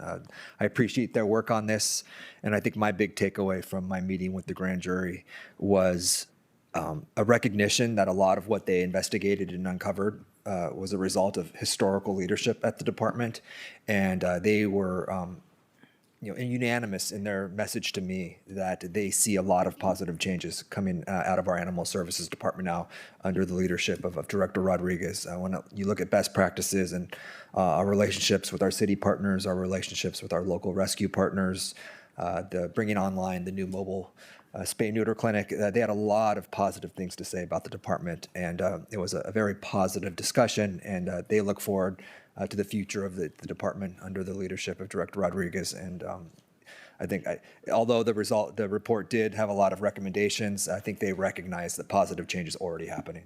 So I just wanted to report that back. Thank you very much, Supervisor, for pointing that out. They did note that we're on a very positive trajectory, and that has been noted in your board's response. So thank you very much for bringing that up. And if I recall, they were updating their bylaws already, right? We kicked it off, and we hope to do it early next year to go back and look at the bylaws, which have not been changed in some time. And the leadership change has really been excellent. So we'll see next time the grand jury takes a look, it might be a little bit more positive. Any other comments or speakers on this item? Yes, one more addition. The true test of leadership and capability is under an emergency too. And I think when we've had natural disasters and mountain fire, the Ventura County Animal Services staff, team, leadership, and all the volunteers have just been plain out heroic. So I just think that is the true test of capability and in all of our team, and they've always done a great job in that particular arena. So just want to add that to the conversation. Thank you. Thank you, Supervisor. Any other comments? Chair Parvin, there are no public comment for this item. Thank you. Okay, then let's. Item number 31, motion to approve staff recommendations. Moved by Supervisor Veer, second by Supervisor Long. Please vote. That passes unanimously. Thank you. Thank you. Our next item is item 32 under Public Works. Ratification of the application submitted for Senate Bill 1, Cycle 4, Transportation Corridor Enhancement Program grant funds in the amount of $11,350,000. authorization to accept the award and enter into a baseline agreement with California Transportation Commission, and authorization to approve applications for future grant opportunities for the Hueneme Road widening Edison Drive to Rice Avenue Project Phase 1, project number 50629, Supervisory District number 5. Anita. Good morning, Supervisor Parvin, members of the board, CEO Dr. Johnson. For the record, my name is Anita Balin, and I'm here to, as Supervisor Parvin mentioned, she read the whole thing, so that leaves my job easy. We're here to, get your authorization to accept the grant, the TSUP grant, which is for the widening of the Hueneme Road project from 2 lanes to 4 lanes between the city of Oxnard and Rice Avenue, and which will include, 4 lanes paved, median, and buffered bike lanes. This grant goes a long way towards the completion of the final design and right-of-way acquisition for this project, but however, we are still in need for additional funding, about $4 million for completing the design and about $32 million for the construction of this project. I just want to say thank you to VCTC for, providing their support in acquiring this grant and their continued support in looking for future opportunities. And we also have worked very well with the state and, Caltrans, CTC, the Naval Base, the Port of Hueneme, and, the cities of Port Hueneme and Oxnard. And also to the PWA team, who will be working continuously through the next few years to successfully complete this project by 2031. With that, I'm here to answer any questions. Any questions?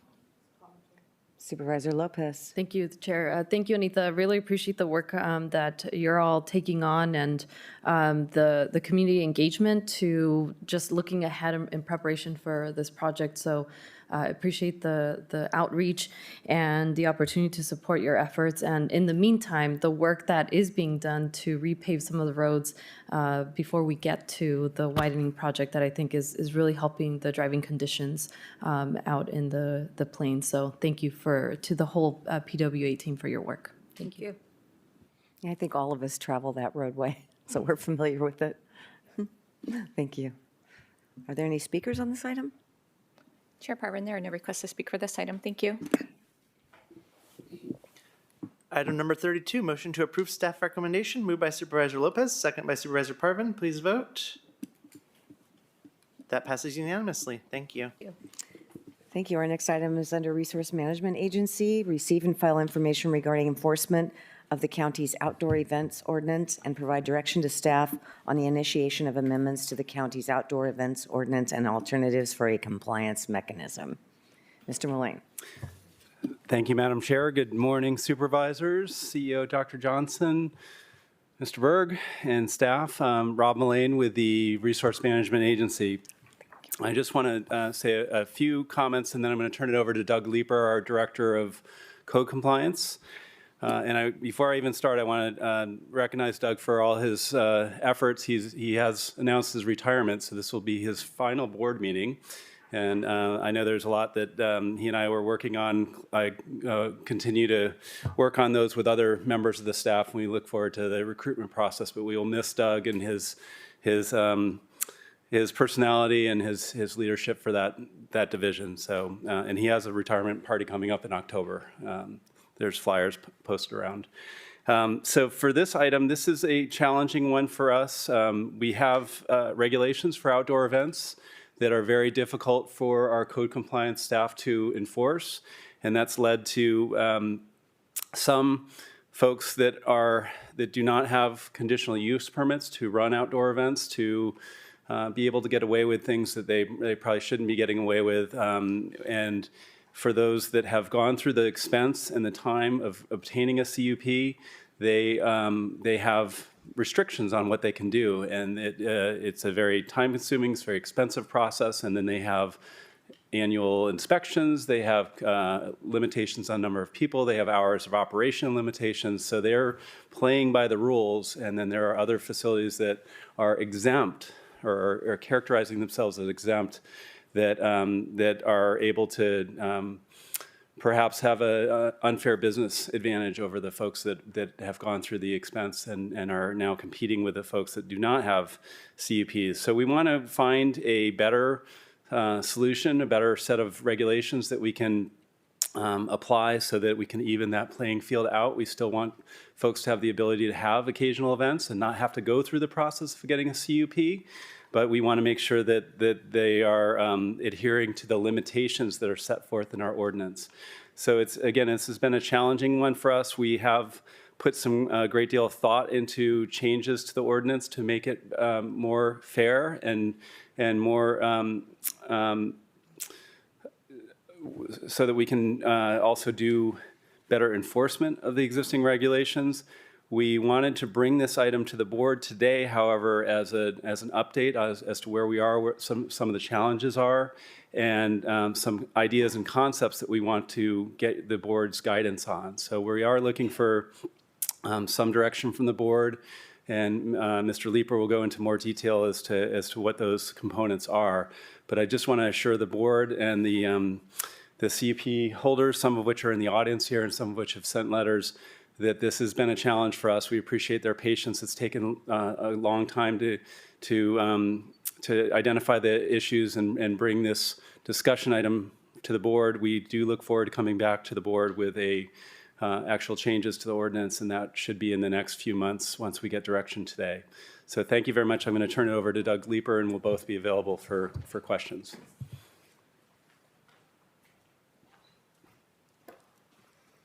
Thank you, Rob. Oh, gosh. I may get emotional. Chair Parvin, supervisors, Dr. Johnson, staff, business and property owners.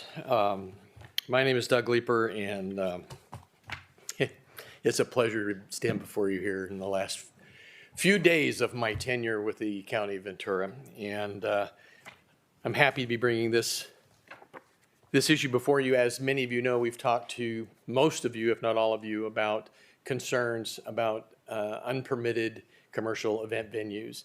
And if I can get this going, bear with me. There we go. The County of Ventura regulates certain outdoor events pursuant to Section 8107-46 of the Ventura County, excuse me, non-coastal zoning ordinance.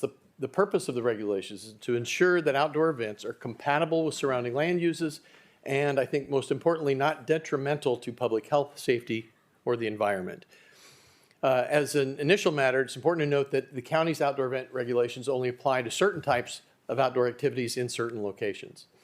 And so sorry for the small font here, but trying to get a lot of information in one place. And so I think it's important to note that the zones are open space, agricultural exclusive, and rural agricultural. And these come directly off our website for frequently asked questions. There's a lot of frequently asked questions. There's a lot of answers because the ordinance itself is somewhat, I'll say, muddy. It is what it is, and it's sometimes difficult to understand upon a first or second reading through. So it does not cover events held mainly indoors. However, I will say we have had comments and reports of some of the events held indoors being held in an agricultural barn with gas heaters, which is not, that is a separate violation of the code, in that it's being used as an assembly and it's not been built or constructed, or the safety mechanisms aren't there for it to be used as an assembly building. Events held at public locations are not under this. Mobile events, events with fewer attendees than defined thresholds. And that's when we start getting into this, what can you do, what can't you do under this ordinance. And the smaller events that are exempted from regulations are attended by 75 or fewer total attendees, and that term refers to staff, guests, caretakers, etc.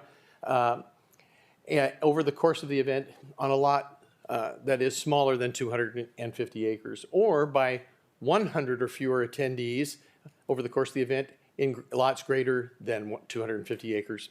And that can be combined contiguous parcels owned by the same folks. And so those are allowed. There's an unlimited number of those that folks can have. They don't need a CUP. They don't have to register. They don't have to necessarily have a business license or anything else. And they can have those unlimited number on those under that parameter and charge. There can be compensation for that event and activity. And so there are other issues at hand here, and some of those are now, okay, we can have up to 75 or 100 depending on the size of our property. What if I want to have a bigger one? Well, the ordinance allows for those properties that are up to 250 acres, can have up to 5 events per year that allow 250 or let me get there, 5 acres per year, excuse me, 76 to, this is me showing you how muddy it is. 76 to 150 attendees, and compensation may be received for those 5 events in a calendar year. The larger parcels are allowed, excuse me, up to 5 acres is allowed 76 to 150. The larger parcels, 5 acres to 249 acres, are allowed 76 to 250, 5 times a year for compensation. And 250 acres or over can have 101 to 350, up to 10 times a year on those properties. And so the issues that come to our attention and are reported quite regularly are folks that have gone outside of these parameters. They've either had 6 or more events with more than the allowed number of folks. They have, in some cases, turned their property into a commercial event venue that goes almost every weekend. And so it's not necessarily incidental and appropriate or subordinate to that use to create this event venue that has not gone through the CUP process. I do have a question. When you say compensation, could you give me an example of that? Because I don't know if it's the landowner or who, what compensation. Yeah, primarily Do that they we pay what we us? have found is cash consideration, right? They're paying money for the privilege of using this up to $25,000, $35,000 for a day or 2 days. Compensation in the ordinance goes a little farther in that it's not just remuneration. I'm sorry, I'm nervous today. Why? On my way out, am I nervous today? Which is not like me.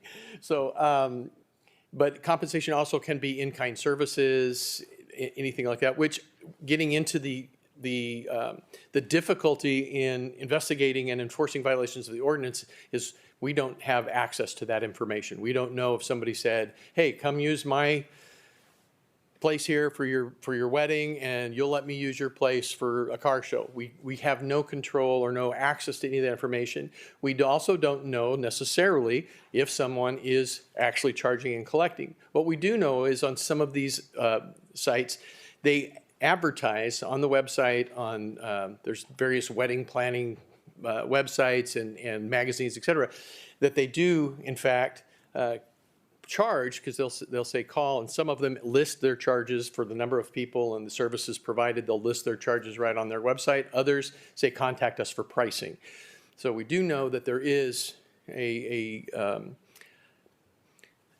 group of folks out there, and it's growing exponentially, that do not have a CUP, but that are advertising to use their space for events and not limiting them necessarily to the number that they're allowed each year. So what if this is not true, but if I ever owned taking notes. 100 acres and I decided to provide my location for an organization to do an event, they charge people to attend that event. Is that compensation? That's not compensation to the property owner, but it would count as one of their large events of that year, whether they charged for it or not. Okay, so even if they advertise this event that they're having, that's not considered advertising for the property? Is that more muddy? Ooh, it's more muddy. I gotcha. Okay. No, I think I've got it. So if the property owner is allowing say like a nonprofit to use their property, and the nonprofit is advertising tickets, right? No, that does not fall under that advertising. We would use it in evidence showing that there was in fact an event there. But if they do it more than 5 times, whether they're charging for the use of the property or not, if they do it more than 5 times, then that is a violation. Aha, gotcha. And those that attend have no clue, I would doubt it. right? Yeah. Okay. Okay. Thanks. All right. And so we have kind of a matrix that helps in some of that indoor events. Obviously, this is an outdoor event ordinance, and we get some of that sometimes. Oh, no, the event was inside, but the reception was outside. And so it's, again, one of those things that is difficult for us to pinpoint and document to move anything forward. But as you can see, property sizes 0 to 249 can have 75, up to 75 attendees, unlimited throughout the calendar year, one every day if they want to, and they can charge for it. And one of the things that we find that's disconcerting is that the operational standards that apply to those who have CUPs or those that are going beyond 75, such as where they can park, do they have to have restrooms, lighting, hours of operation, those in this instance don't apply. And so it's a little bit of a hole in it that there are no standards. They can just have up to 75 and play their music till whenever, unless somebody calls the sheriff and disturbing the peace. So over 250 acres, they can have up to 100 attendees, as we said earlier, with the same thing. The operational standards don't apply. They can have one a day, 365 days a year. We don't have any records of anybody doing that currently. Yes, sir. You bet. Okay. And so these are the basic operational standards that I said, those that we just talked about do not have to adhere to, and that's parking under protected trees, off-site vehicle parking. Each event may occur between 8 and 10, so because they're not held to those operational standards, they can start earlier, they can go later, and there's not a violation of the ordinance. They can have amplified music before and after 10 because the operational standards on those smaller ones don't apply. And as you can see, there's other things about hazardous fire areas, which we know that is growing every day. They're identifying more hazardous fire areas. And one of the things we see is some of these are fairly remote. They have a lot of people in attendance, and there's very little or a small ingress and egress path for emergency equipment to get in, while if there was something bad to happen there, an explosion, a fire, whatever, all these people will be trying to get out. So there is a health and safety aspect to this. Portable restrooms for 50 or more attendees, which would be all of the unlimited events, right? And so they don't have to provide that, and temporary lighting, et cetera. Now, when we get into the larger events, they do apply, those operational standards do apply, but again, we don't know where these are. They're not registering, they're not getting a permit, there's no permit required, they can just have this large event. So we don't know if in fact they are adhering to these operational standards. We do get from time to time, relatively frequently actually, on a Monday morning or Tuesday morning, notice if there was a huge event on Saturday, there was at least 500 people there and the music went till midnight. And so, but we don't know that until after the fact, because as I'll show here, the issues impacting our investigation are advance notice. We don't get notice of where these events are going to be because they don't have to tell anybody. They don't have to say, we're having an event of 350, 450 people. They just have it, whether they're being compensated for it or not. And then we hear about it from either neighbors or other concerned citizens, or in fact, the folks that hold CUPs, we hear from them. They monitor that as it's going on. Event access, even if we do know that something's happening and we want to go on and check to count heads to make sure that they're not over their limit. Constitutionally, I can't just walk on somebody's property without consent. And so, so we have issues confirming attendance. We hear after the fact, we get pictures. If I don't take the pictures or my staff doesn't take the pictures, we can't necessarily testify to that picture was taken at that location. And so we heavily rely on folks who are reporting these. Are you willing to testify that you saw that many people, you took that picture? And I will say most people don't want to do that. We've had a couple, our most successful, if you will, enforcement case. Somebody said, yes, I will. And we were able to document what was going on. They're willing to testify. If we go forward, that's not necessary. The property owner is complying and in the process of getting everything that they need to do that. But we're highly dependent on other folks to document what we can't get into document. As I said earlier, Confirming compensation, I could ask to see their checkbook. I doubt that they're going to give it to me. I wouldn't do that. But we don't have access to that, nor do we have subpoena power to access that information to find out. And there's some insufficient enforcement tools. Some of these, like I said, some of these venues are making $25,000, $35,000 a week or a day, multiple times a week sometimes. And if I fine them, my fine is going to be about $100. I shouldn't say that. The fine, not my fine. It's not my fine. It's the county's fine. I'm not going to personalize this. Yeah. You don't know how happy I am about that. Thank you. And so there is no financial deterrent there's to stopping this or coming in and registering or getting a conditional use permit, as a lot of the other event venues have done.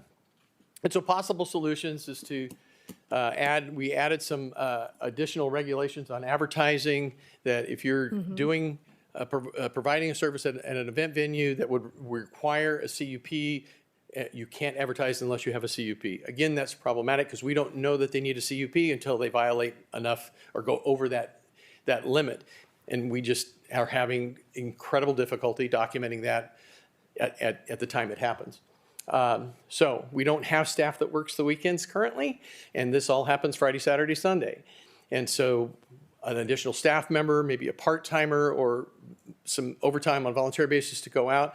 But I think, as some of the folks will share with you, we have upwards of 40 to 50 of these that are not don't have a CUP. Some of them are operating under the current guidelines, many of them are not. And so to identify, okay, we're going to go out to which ones this weekend. We know some that have it almost every weekend, and those would be the first ones that we would go to. But again, without the ability to access or view the number of people there, we can only guess what's happening. And so drones are a potential investigative tool that we would not be the tip of the sword. Many counties throughout the state of California use drones for various things, and code enforcement is not a stranger to that, for looking at large properties with lots of violations, such as abandoned vehicles or inoperable vehicles. We could take a drone, it's illegal, fly it to a legal distance and look down on the venue to see and get a count there. I'm just putting that out there. And to require self-registration on what we would consider active commercial venues. And so if you are advertising your property, you don't have a CUP, and you're advertising your property as an event venue for compensation, that would put you in the category of a commercial location. If you're just a property owner and you like to have barbecues with a lot of your best friends over, and you're not charging, and you're not on the internet or in the periodicals advertising your location for an event, then you're not a commercial venue, and the self-registration would not apply. Also, we talked about conditional use permits, which are a long and thorough and can be expensive process. But a temporary use permit for, say, somebody who wanted to have one or two events larger than was allowed in the code to come in and make that not the full CUP, but a temporary use permit with an inspection, say, by a fire or sheriff, to make sure that there's egress and proper ability for first responders to get in if they needed to. We queried several other counties throughout California, and many of them use a temporary use permit with an inspection, so the fire can go in and say, you want to have your event here, but it's right next to the steep slope of dead and dying vegetation. You can have it over here, and just get a lay of the land, if you will, to find out what's the safest way for them to proceed with their event. And increased fines. I tell people I never fine anybody, but a lot of people fine themselves. We always start off with a courtesy notice or a notice of violation, allowing folks the opportunity to comply before fines are assessed. In this instance, we would we talked about the self-registration requirement. We would ask for the fines to be significant enough to be a financial deterrent to operating outside the code, $2,000, $5,000, $10,000. After we would provide them notice of, you are in violation. If you continue, then these fines will be implemented. Extend the CUP renewal terms. That's one of the things that's in here as well for the folks that do CUPs, and it's a short term, be it 5 or 10 years, to allow them to continue and get those CUPs renewed for a longer period of time based on the fact that they've been compliant with the CUP, there's been no violations. And apply operational standards that I talked about to all of the commercial events, whether it be 75 or 400. If you are a commercial event venue, as we talked about, you're advertising and holding events for compensation, then you would be responsible to have to adhere to the operational standards that everybody else has to adhere to. Wow, I made it through it, I think. Questions? Supervisor Long? Thank you. I had a question, and once you talk about CUPs, I think we, across the board, there are issues with CUPs. For this ordinance, what is the length of the CUP? That would be, I'm on the enforcement you're side. just I'm not the enforcement side. I don't issue the conditional use permits. I don't know if there's somebody here, Dave, or somebody who can, maybe 10 years. Thank you. Okay, so a length of it is 10 years, and it takes usually how long to get a CUP? I'll defer. 2 to 4 years. Yes. Okay, and what is the cost of CUPs? Depends. Can someone answer this? Yeah, I appreciate it. So these are great questions. It's going to be specific on the location, and I will tell you it's lengthy. I believe that it would be up to 4 years in certain cases. I don't think that's always the case. I think there are situations where we can get through that process in a year and a half. The cost, again, is significant. It's not $10,000. It's not $15,000. It's more on the order of 60 to 100 or more. Because one of the things that happens with a CUP is you need to do CEQA. You need to do the CEQA analysis, and that's costly. You have to hire a traffic consultant. You have to hire perhaps a biologist. You have to hire different specialists and prepare technical studies that then the county uses as part of their environmental review process. So the concept of extending out the CUPs for renewals is one that we really think would help the CUP holders so that they're not on this hamster wheel where they're constantly back in the process to renew their CUPs. I think where we're leaning towards at this point, and we're open to any suggestions from the board, is to keep the initial term at 5 years. Because that, for a brand new facility, you want to make sure that they're not having issues with their neighbors. And it is a conditional use permit. You have large numbers of people, perhaps music, amplified noise. There could be issues with your neighbors. So if we keep that initial term, the thinking right now is keep that initial term at 5 years. But then the first renewal might be 15 years. Beyond that, it might be 20 or 25 years. So that there's not this continual need to come back to the county, go back through the process, and spend a lot more money. I would say the renewals are not 2 to 4 years. The renewals are quicker and are more easily obtained by staff. They're also less expensive because you've done a lot of the technical studies the first time around. But the first time around is lengthy and expensive. Right, and so hearing that, my initial gut reaction is like, wait, I just took that long to get a CUP and it's only going to get it for that duration and very short. Why am I registering? But there's also inspections, right, that they have to pay for? Yeah, there are, with any conditional use permit, we do periodically go out and ensure that they are abiding by their conditions of approval. For the outdoor event holders, the CUP holders, that is an annual inspection. That's nothing set in stone on that, and that would be one of the things that we could look at providing some relief if people are, go through the first couple of years and there's no incidents, then we may be extending that out because as a result of those inspections, sometimes there are things that are noted that do require additional financial commitments and resources to address from the property owner or the event operator.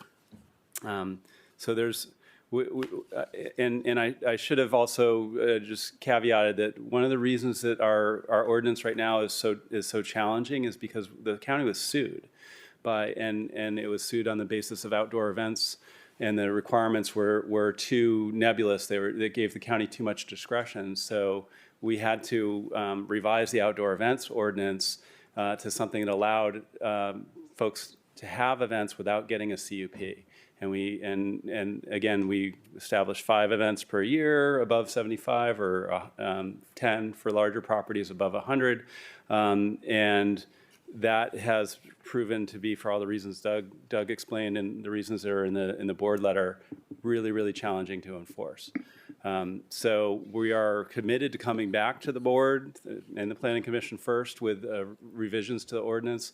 Today is to introduce some of the issues. I know many of you have met with some of the CUP holders. That many of you perhaps met with some of the folks that are doing exempt events and want to ensure that they're able to continue to do those.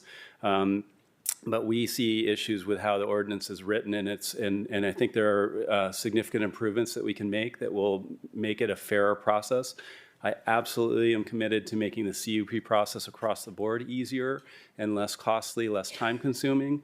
That is not something specific to outdoor events. It's a challenging environment. We have a lot of environmental resources out there. The CEQA studies are expensive and time-consuming, and the process, we're looking at ways to simplify that process, make it less time-consuming and expensive for applicants, whether it's outdoor events or any other CP.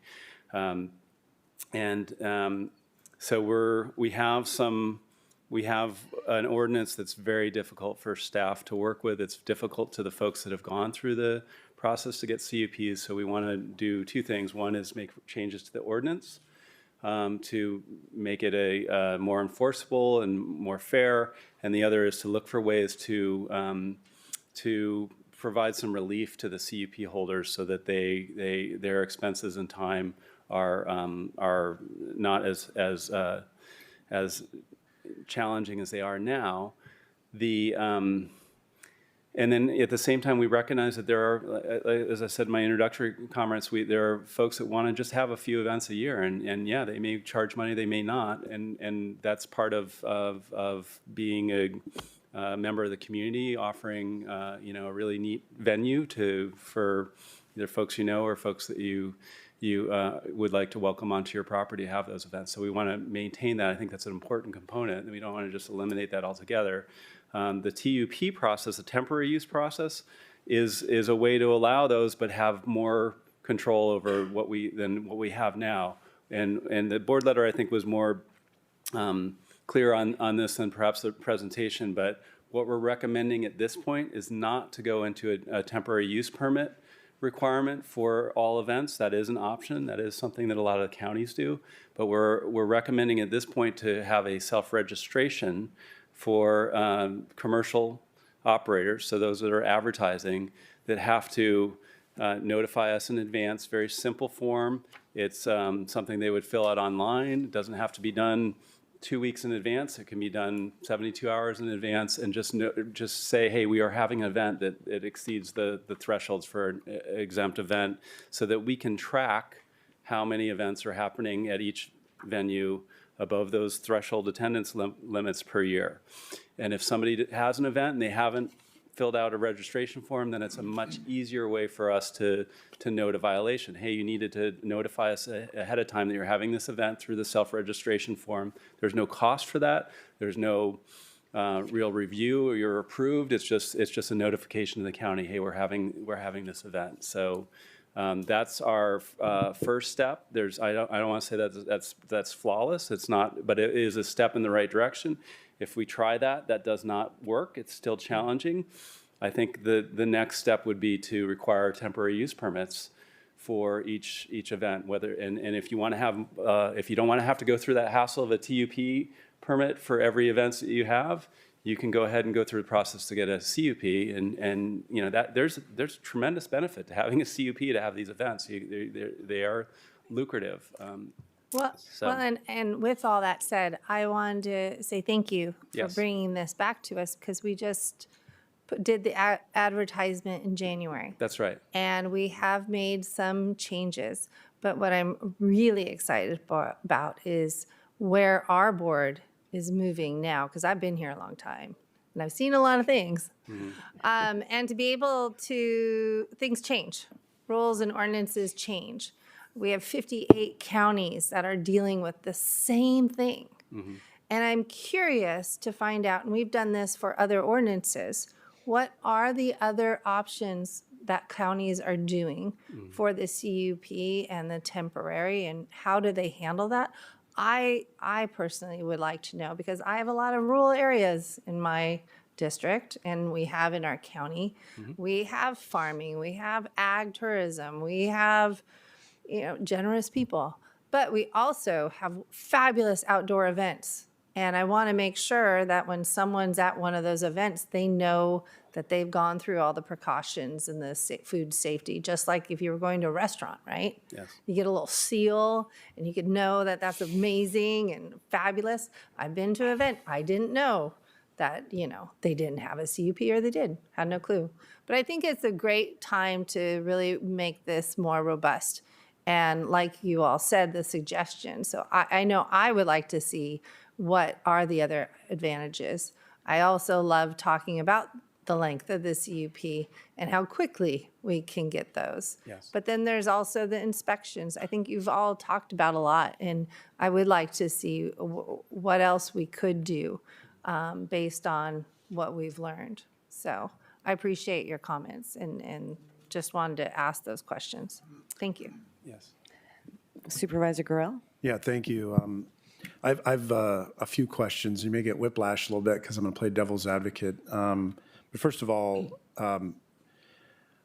it's a challenging place in Ventura County, coastal farming. I know that we've got different stakeholders here. We've got those who have spent the time and followed the law and obtained a CUP and are good actors within the current ordinance. We've got those who are bad actors who are willfully acting in a way they know circumvents the ordinances and are doing it on the down low, and it's very difficult to enforce. And then we've got a lot of other folks that are going to be caught up in, that are just private property owners who are just going to be caught up in whatever bureaucracy was created around registration, around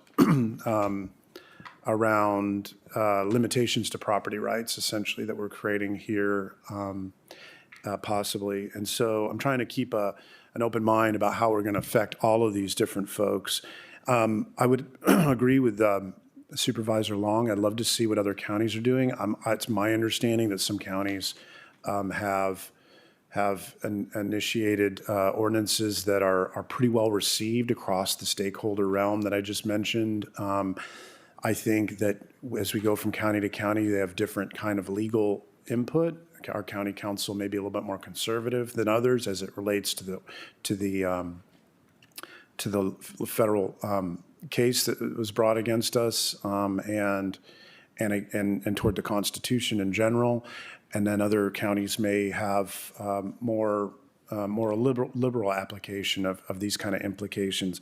I understand that San Luis Obispo has a decent ordinance on this. I'd love to kind of get that feedback before we're asked to make a change in our ordinance, for fear that we're going to make another change that either can't be enforced or doesn't have teeth to it, or just creates more infringement on private property rights that we don't have to do or don't want to do.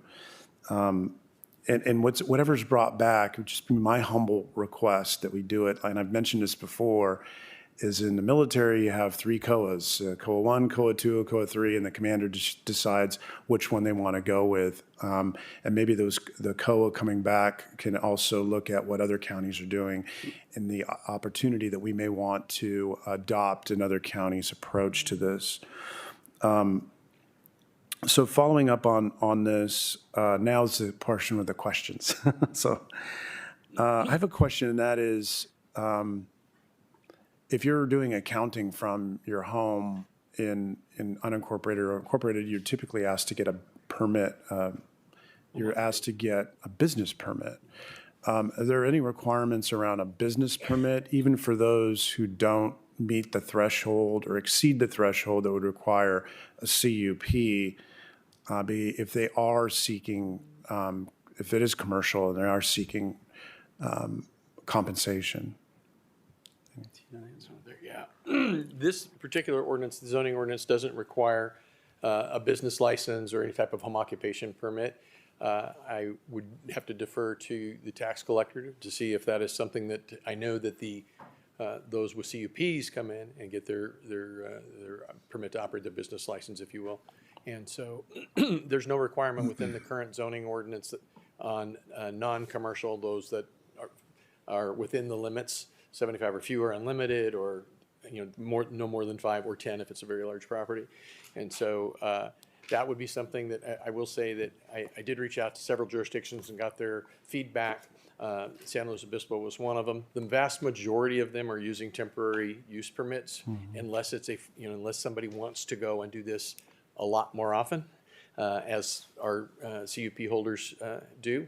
And so that's one of the reasons we threw it in there. And I think Rob pointed out that self-registration, I want to make sure that everybody knows, is that's just, it's free. You don't have to pay for this registration. You're just keeping us on notice. Hey, had an event, and here's how many people were there, and that's it. And so we can track, and then if they don't, and we find out on Monday that they had an event on Saturday, then all I have to do is look and see if there was a registration. If there wasn't, then that becomes a violation that hopefully will encourage them to come in and just do the self-registration. Yeah. So, no, I understand. You and I have been wrestling with this for years. So thank you for all of your work and support on this, and coming out to meet constituents of mine at Municipal Advisory Council. So one of the ideas that has been bantered about more recently, and again, this is part of the whiplash back and forth. I'm curious to get your thoughts on whether it's been suggested, and I'd like to get your feedback on the idea of just eliminating the CUP process, the formal events venue location that so many people have gone through, refunding those monies back to the CUP holders and moving forward with an ordinance that doesn't consider CUP, but just a series of temporary CUPs. I'll let you answer that. Okay. Since Doug is a short timer, I'll take that. I think if that is an option, it certainly provides more reliance on a temporary use permit process. That again, if somebody wants to do these regular events, they don't necessarily want to have to fill out 50 temporary use permit applications through the year. One of the advantages of going through the CUP process is all the things that you would look at in a temporary use permit process, you look at, and then you establish, is that site appropriate for a certain number of attendees? How many events a year can they have? So, and then it should, in a more perfect world, it should give the CUP holders a competitive advantage, because they can advertise, they can do multiple events, they can exceed the 5 or 10 events per year limitations for larger size events. So there's a benefit that goes along with the CUP, but it also provides the county with some health and safety standards and environmental protections that should be part of a use on that piece of land that has a benefit to the property owner, but there's also things that we want to make sure that we're protecting for the health and safety of our residents. And I guess this leads to my next question: is to what extent, and it'd be interesting to get your feedback on this at a later date, I suppose, when you had time to process it. But it seems like we have an ordinance with a lot of words on a piece of paper. The challenge has been enforcement. Really, the challenge has been we find out afterwards, not during. We don't have responders in the middle of the night.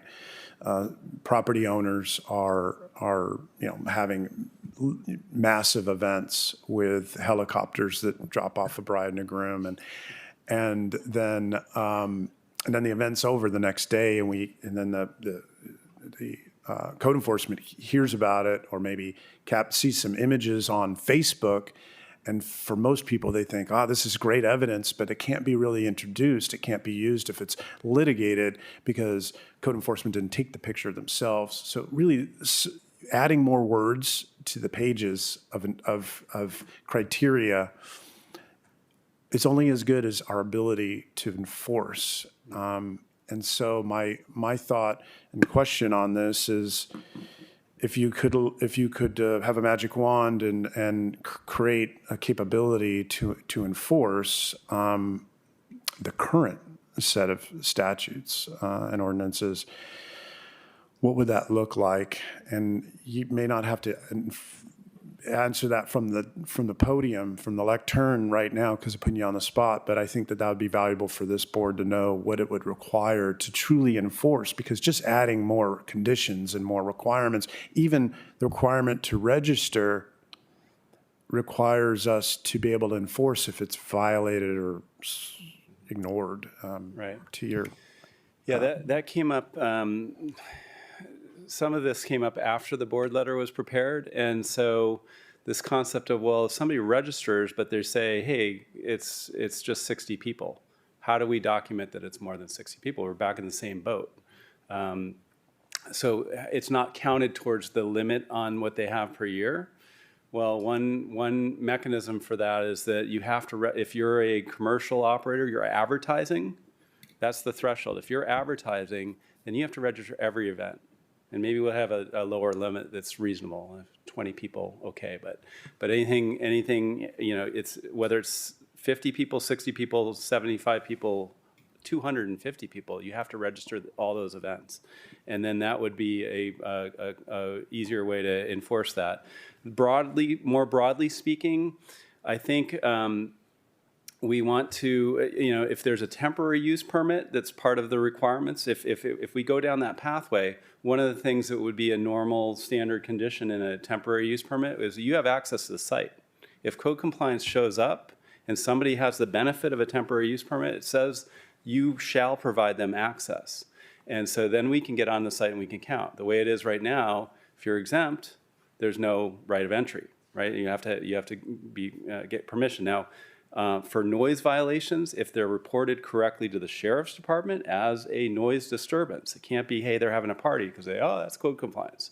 They say, I am being disturbed by this noise, this is where I live, and yes, I am willing to sign a warrant.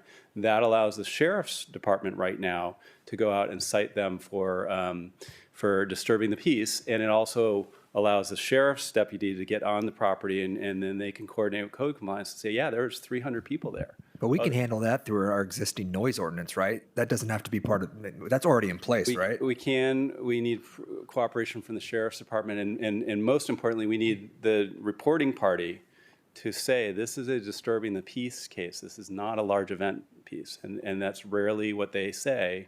So the sheriffs, they do have and they'll say, well, where are you located? Oh, you're 10 miles away, and it's disturbing your peace? We're not going to go out. We have other stuff to do. If you're right next door, they'll send somebody out. And yes, we could coordinate with them and have them provide head counts. Doug mentions drones, and I know that has a visceral reaction in a lot of people. But other counties are using that, and if we are adamant, hey, we need these drones to look into the property and count heads, and that's all we're ever going to do with the drones, then that's one way we can enforce it. I don't know if the optics of that are ever going to be something that this board or this county is going to embrace, but that's an option. I do think there's merit in the self-registration process, and it does make it a lot easier for our code compliance folks to document violations.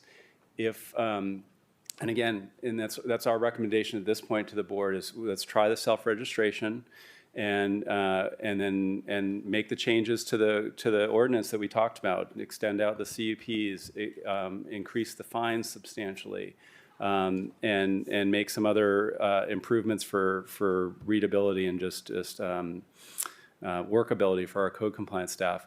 That does not work, then our next recommendation, again, we're gonna take whatever direction you have, but our next recommendation would be, okay, at that point, maybe we need to look at a TUP process. But I don't think we're at a point where we want to recommend doing away with the CUP process, because I think that's a well-established way of balancing out a financial reward that somebody gets from doing some sort of business or land use on their property with protections for the county and the health and safety. Yeah.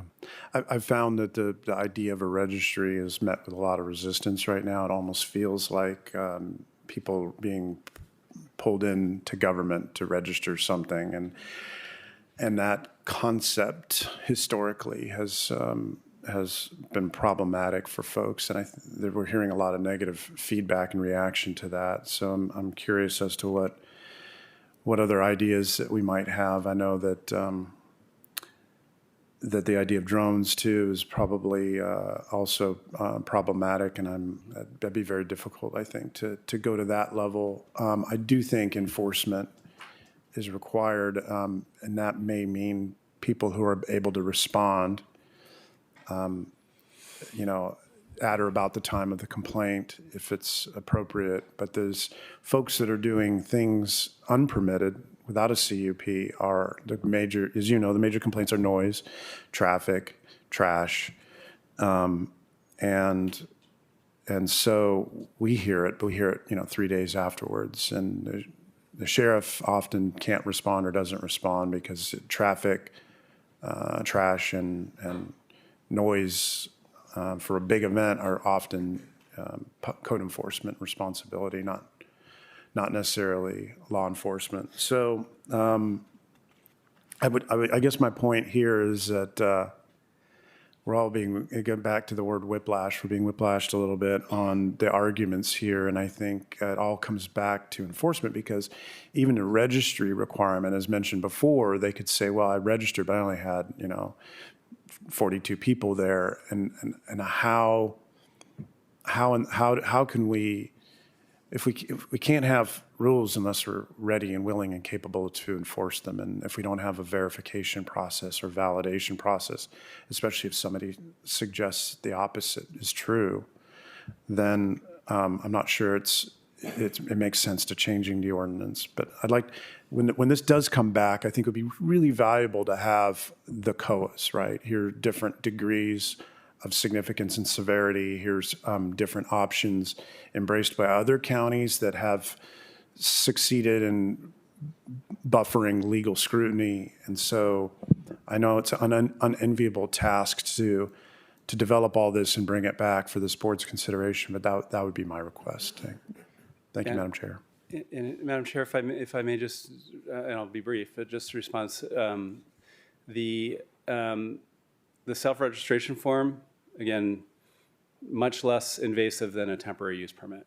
That would be a permit fee. You'd have to do it, at least a couple weeks in advance of every event. There's a possibility that the answer is no, or no, you can't have 500 people. You can only have 100 people. So the self-registration, we feel, is a step forward. And one of the changes that we would, or one of the components of that is for venues that are advertising. They have to self-register regardless of the size of the event. So they can't say, oh, it's just 60 people. Oh, it's just 50 people. No, every event they have to register. And then if they're not registering in advance, then that's a violation. And again, the other invasive component of a temporary use permit is access to the site. So you're getting an entitlement that says, I'm going to have this event. I have a temporary use permit, but if code compliance gets a complaint, they can show up at the site and have access. So that's one of the reasons we think that the self-registration is something worth trying first, because it is less invasive than temporary use permit for the folks that just want to have a few events every year. I have a few questions, but one of them was, when I read the report, it said that that we have 17 outdoor event venues with CUPs, yes, right? Yes, okay. Chair. Yeah. And then there are also 2 that are applied, and they're going through the process. And you're looking at how you can maybe make it a shorter time frame on CUPs. I'm not sure how you're going to get there, because it's pretty onerous how much is required when you go through a CEQA process. Next question is, how do you, there's one person that applied that is in violation, right? Yes. So how long did they have to wait? Do you add more time onto them because they're trying to comply now? And I'm just trying to have an understanding of that, because we're trying to get everyone in compliance, but we're going to hold you back because you violated our rule. I'm just trying to understand it. And again, that, there's a reward, benefit, and a cost for doing it outside the ordinance.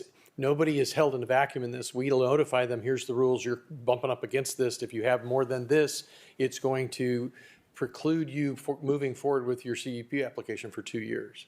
Okay. And So it's a time frame, yeah, okay. 2 years. And again, that's meant to be, hey, come here, do it the right way. You go through this if you're going to have that many to a point where you do need a CUP.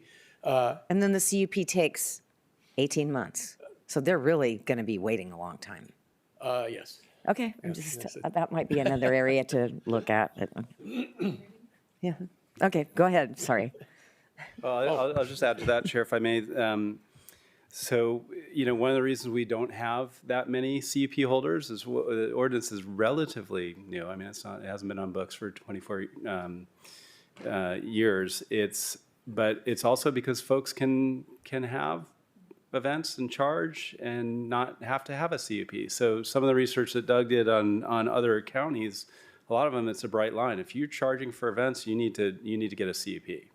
You can, if you just want, grandma's 80th birthday party or Uncle Billy's wedding, have at it. Do a TUP process so that we can check the site for basic safety and about it in advance and go through the process. And I don't know, that could be a $2,000 cost. It could be something more, something less, depending on how that county has set that up.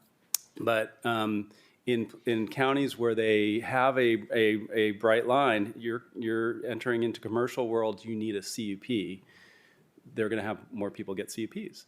But the way we have the exemptions set up in the wake of that lawsuit, it creates an incentive not to go through a CUP because you don't want those limitations. And some people may start off, well, we're only going to do 3 or 4 events, but then, geez, this is a good source of income. Let's increase that to 15 to 20, and we don't have the code enforcement abilities to really monitor that the way it's set up right now. So I think if we either had better enforcement, a fairer process for the CUPs, or a brighter line requirement for what needs a CUP, then would absolutely have more CUP application holders. And again, broadly speaking, I don't want the process to be any more expensive or time consuming than it needs to be. If we could make all these things exempt from CEQA, it would simplify things incredibly, but that's not consistent with state law. So when they come back 5 years later for their CUP, is the cost is it a little bit more reasonable, or because you have to do the full-on CEQA again? It absolutely should be, and you may hear experience from some of the folks that are here in the audience that probably want to speak to this issue, and they've had a hard row. I'm not taking anything away from them. It's an incredibly complex series of regulations. These are sites that are out in areas with a lot of environmental resources, and so the CEQA requirements can get very challenging and expensive. But yeah, the first time around is where it's going to be the most time-consuming, most expensive. An extension of an existing CUP, the baseline for CEQA is, hey, what's on the ground already? You're doing events. And actually, that's true for the ones that have been exempt for a while. We would look at baseline, what's on the ground. They've been doing events. Now they want a CUP to get their events. So maybe we can find a way to make the CEQA process easier for more people that may be operating under exempt status now, but they're not really exempt. And we can encourage those folks to come into this CUP process. But yet there's not a strong enough incentive in Ventura County to go get a CUP because people can do events and not have to abide by It's cost and time to me. Right. That's what's keeping them from compliance.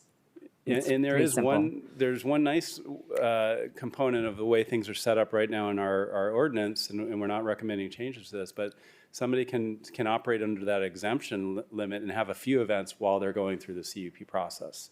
And then once they have the CUP, then they can do more events and larger events.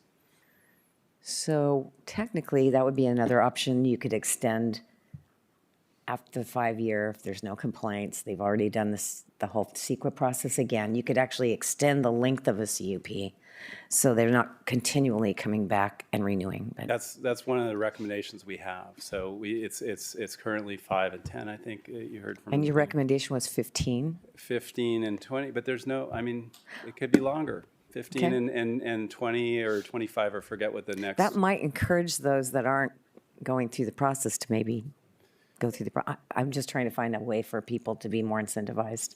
The fact that we only have 17, but yet I know of a few that are not probably on that list.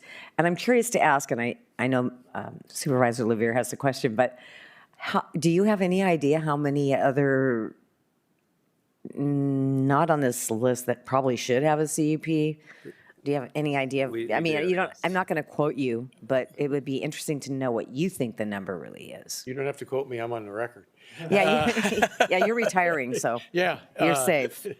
And so it fluctuates, but somewhere between 35 and 45. 35. Okay. And the severity of each one of those and how many events they're having fluctuates as well. Interesting. Supervisor Levere? Thank you, Madam Chair. CEQA is only required if you require a CUP, right? And that's where CEQA comes into play, when you require a CUP. Yeah, I would think, and Tiffany may chime in on this, but for a temporary use permit, those are That was my next typically question. exempt. For a temporary permit, would that require CEQA as well? Probably not. The criteria, the threshold is it a discretionary planning permit? If it's a ministerial planning permit, then it's statutorily exempt from CEQA. There are certain limitations with that, but I don't think in any of the places we've talked to that have TUPs that they're doing a CEQA process for that. Yeah, so if I can add a little background to that. Yes, so CEQA applies to discretionary projects. So any type of permit that the planning is going to be giving that requires some element of discretion as to whether or not it gets issued. A lot of places for a temporary use permit, like using my experience in Riverside, it's a ministerial permit. So it's clearly a check the box. Have they submitted a security plan? Have they routed it through sheriff for a safety plan or something like that? They do that. They get the permit. So it doesn't require a CEQA evaluation. Okay. Well, that's a whole nother can of worms about making many more things ministerial. But I guess my last question is, did I read the board letter correctly in that it seems like we're not getting a lot of noise-based or neighbor-based complaints, that really the complaints we're getting revolve around unfair competition? Did I read that right? I would say that's accurate, but to what degree, I couldn't tell you the percentage, but yes. I would say the majority of the folks that report the venues to us are CUP holders who, justifiably so, keep their finger on that pulse on the internet when one pops up. And I will say that much like with our temporary rental unit program, our Airbnb program, where they're not allowed to advertise unless they have a permit, right? We do that already. We have a service that scrubs the internet to find these locations and lets us know, and then they evaluate it against our issued permits to say, hey, here's the ones that have them. Here's the 43 that have opened an Airbnb without your permits. That company could do the same thing with event venues. They can scrub the internet, find those, and give us an opportunity to reach out there to those. We know most of them, I think, but if somebody new pops up or some new ad pops up, that would be the way that we would know, oh, here's another potential commercial venue that needs to be either with the TUP or start self-registering, whatever that comes back as, and what you approve in the future when I'm not here, would be a way to find that out and have a meeting and start a conversation with them about why and what needs to happen. Thank you, Madam Chair. Well, and to add on to that, I understand the self-registration. I get it, but my concern is public safety and making sure that there are facilities, making sure people are staying on the property, that they're safe. And so I think it is a good route to look at the ministerial permits because I want them to check the box. You know, maybe it's their first event. They didn't know they need 6 bathrooms and they only have 1 and you have to go in the house and it's way far away or something. In a sink. Ooh, okay. So didn't expect that That's one. a whole other investigation and inspection. You will get But you know, I got married at my mom's house. You had to have all these checks and balances. So I get that, and I think we need that because a lot of times someone could go through a TUP and go, hell no, I'm not going to do it again. Or say, yes, I want to go through this process. Maybe I want to make it a business. We have successful businesses that have CUPs that are doing wonderful things. So how do we make it safe for our constituents? That's really what I want to make sure. Because whoever goes to whatever event, I want them safe. And so that's why I ask. County of Riverside has done some stuff. He mentioned SLO. I'm looking at ag counties like Fresno, like Central. They have a medium of urban and suburban, and they're rural. And how can we make this work for everybody is really what I'm looking for. And so I'm just had to say that. To those Thank points you. that you raised about what do other counties do, I said I did reach out. I didn't get a lot of responses. I got some.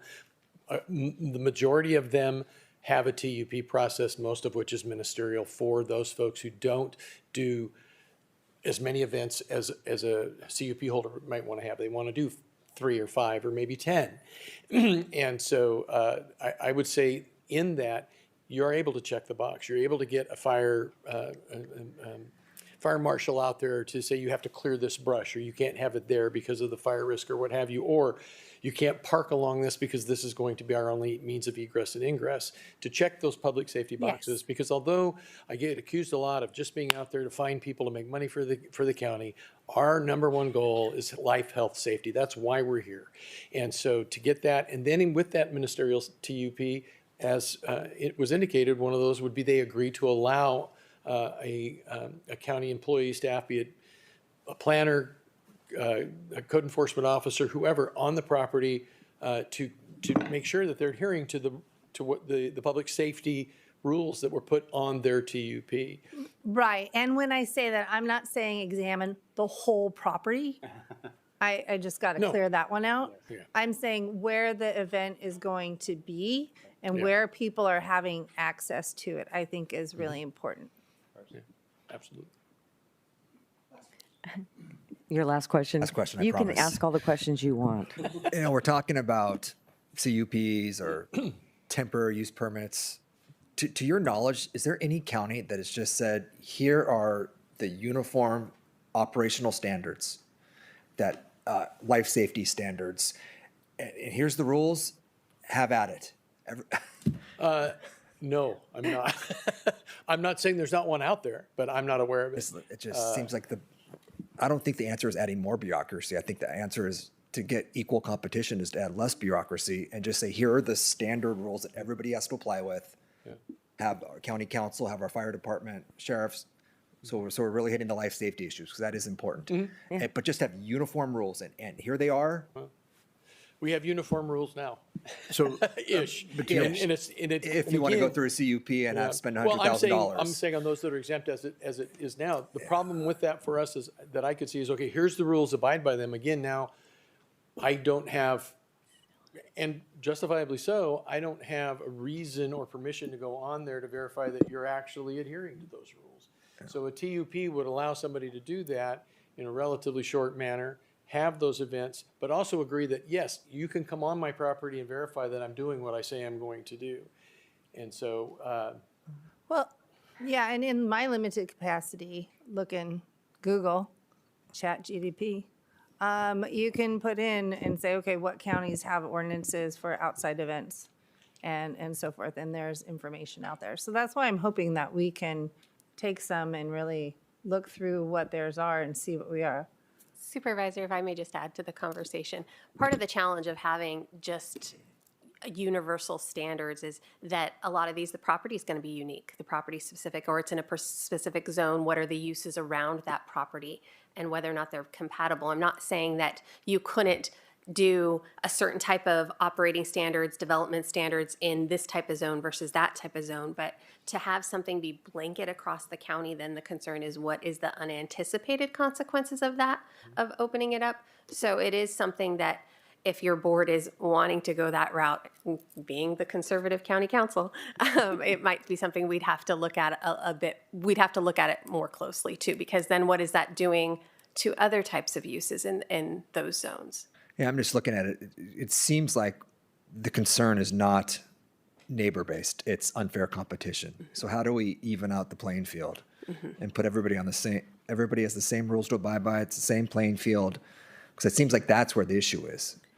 And maybe it's uniform standards across different zone types. Yeah. And it's, again, this, I know that it's not as easy as it sounds because we need obviously a lot of input from fire and police and code enforcement on how that would look. Yeah. But I guess at the end of the day, I think the answer here is less bureaucracy, not more bureaucracy. I agree with that statement. Just trying to figure out how to get there. Where I just want it to not be as expensive. I'd like to extend the CUP out a little further, about maybe 20 years. That's one way to make it more fair, but also to be able to encourage those that don't have a CUP that should have a CUP to get one. So is there a way to get there? I don't know how to do it. That's your job. You're retiring, but you still have time to work on it. That would be, I can't imagine, I know what you're trying to do, and I like it. I just don't know, because our county's so different, topography and everything else, and we have red and blue lines that run through it. It gets very interesting. I was just going to say Supervisor that under all the concepts advanced and discussed and deliberated today, they all require more enforcement, whether it's having, no necessarily a CUP, but just universal standards or stronger language around temporary use permits. They all require more enforcement. So I think it'd be very helpful to hear back in this deliberation around policy, personnel and capability on enforcement too. So thank you. Chair, I have a question. Speaking of enforcement, and you sort of mentioned it, Mr. Leeper, and I think Mr. Mullane, on the fines and penalties. So can you elaborate on what the current penalties, where do those apply, and is that a tool that can be used to incentivize?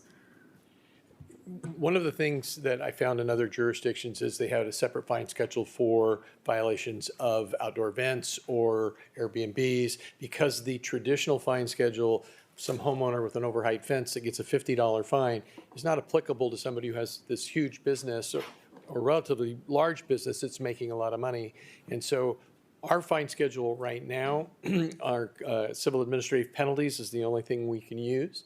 And we have to confirm a violation, and then we have to confirm that they didn't remedy that violation. And so this is a transient violation. If they have an event on Saturday and we know about it on Monday and we go out, there's no violation. And is that a penalty only for someone who holds a CUP? Is there a difference? There would be there's a different inspection, enforcement, and penalty standard for those who hold a CUP. That's through planning and their condition compliance officers.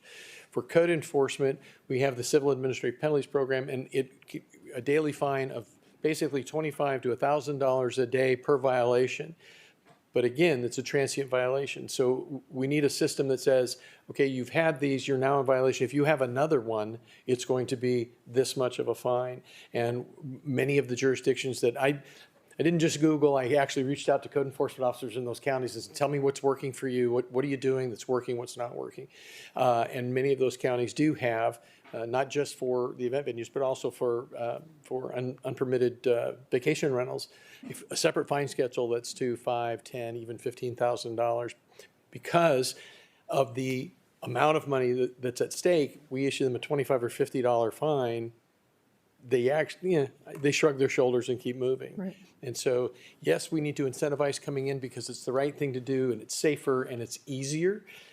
And by the way, if you don't, there's going to be some consequence to you that is going to hit your bottom line. That we want to encourage you. Fines are to encourage you to come in and do the right thing. So. Okay. Yeah, I think that would be something worth exploring and as part of this process, because I hear the concerns with self-registration. If there's, what does that do if there is no consequence otherwise? And a violation of the self-registration ordinance could involve a $1,000, $2,000, $5,000 fine, escalating as far as they continue to violate. That's one of the things in our civil administrative penalties. We look at what is the violation, what's reasonable to start with.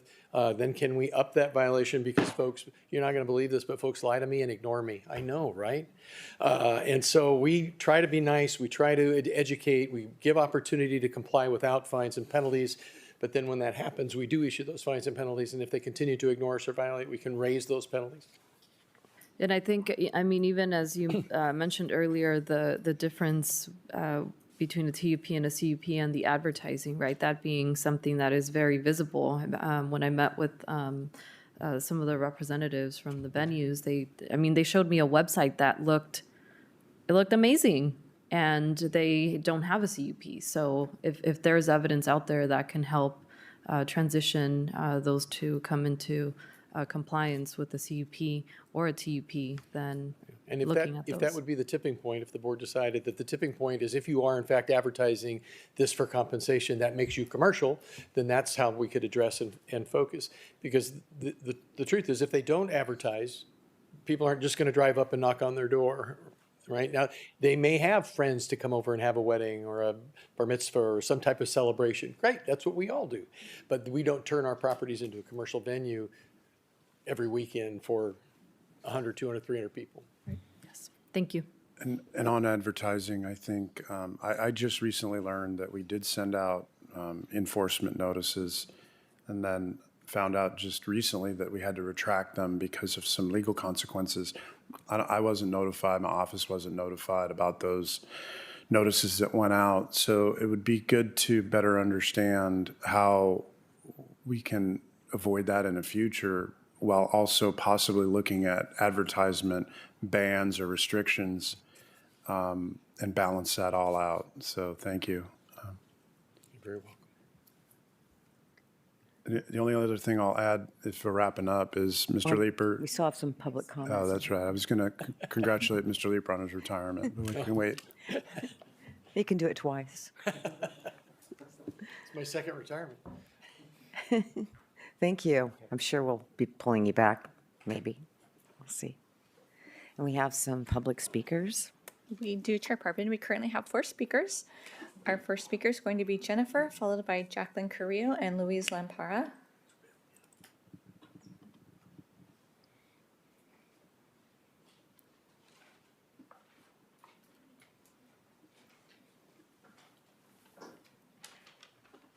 Hello, board. It's nice to see you again. My name is Jen Marvia of Marvia Gardens, and so excited to get here because we are like sitting on our hands over there.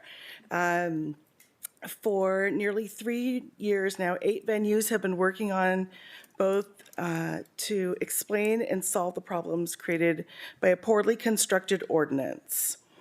In early December of 2023, we came to Supervisor Gorell with a list of possible solutions. We asked to be seen as consultants simply because we live, sleep, eat, and breathe the CUP. We know why it works. We know why it doesn't work.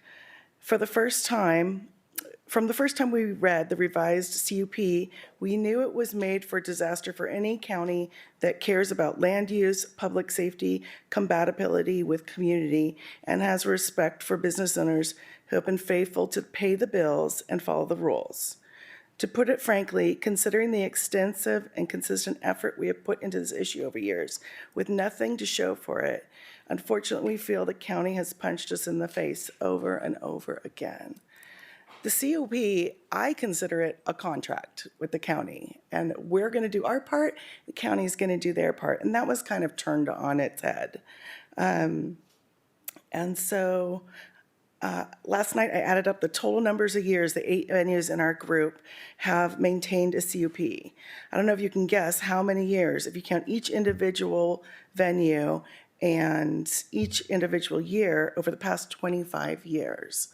I was surprised to find out it added up to 150 hours of us following those rules and collectively. And so that's a collective 150 years of experience we have to offer. That's a collective 150 years we have hosted visitors from all over California, the United States, and the world. We pull business into Ventura County from across the globe. We are a face of agritourism. As the director of the MRA said to us himself, you are all doing everything the right way. And while there are 17 permitted venues, like you said, we have a list of 44 right now that are non-permitted. It's an error to say it's about competition. It's really not. It's about safety. We work and think all the time about safety, and taking care of people when they're having a good time isn't easy. And it takes a lot of work and a lot of planning. And we've gotten to be professionals at it. So we really don't want non-permitted venues to close. We want them to have access to appropriate and reasonable permits, as well as self-registration. There should be options out there that can help people want to do these safety issues that are so important. But in order to share all of this info with you, I mean, as you were talking, we're like, Thank you, we have Jennifer. an answer to that. You've used your 3 minutes. Thank you. Is my time up? Yes. Okay. Our next speaker is going to be Jacqueline Carrillo, followed by Louise Lampara and Maureen McGuire. Hi, my name is Jacqueline Carrillo. I am a permitted wedding venue. I can host 35 weddings per year. My inspection is tomorrow. I can host 35 a year, unlimited under 75. Sounds quite honestly fantastic, with no government regulations whatsoever. Here in Ventura County, we're all contending against properties that can openly advertise, host weddings, collect compensation, and do so without a CUP. I've started researching the other counties in California. Of the 58 counties in California, ours is the only county that allows compensation with no permit whatsoever. The majority of counties have temporary use permits. All of these have things like time restrictions, decibel levels, security license, bartending, sanitation, guest count, parking, traffic. Another thing that I've noticed in the temporary use permits is they have indemnification for the county. They require proof of special event insurance. Many of the counties also have advertising bans similar to ours. San Luis Obispo's works very well. The thing about compensation is if you are charging money, you are a business. It is a commercial operation. That very well could be the tipping point for when you need a CUP. So that's why today we're urging you to support the study session. We need an opportunity for this board to see a full picture, hear from staff, industry, community members, and weigh solutions that bring Ventura County back in line with the other 57 counties. Let's craft a policy that is fair by holding everyone to the same standard, safe for the community by ensuring events meet fire, traffic, and sanitation requirements, and is consistent with the rest of California. Ventura County deserves clear, enforceable rules that protect couples, neighbors, and venues that do things the right way. Thank you. Thank you for your comment. Our next speaker is going to be Louise Lampara, followed by Maureen McGuire.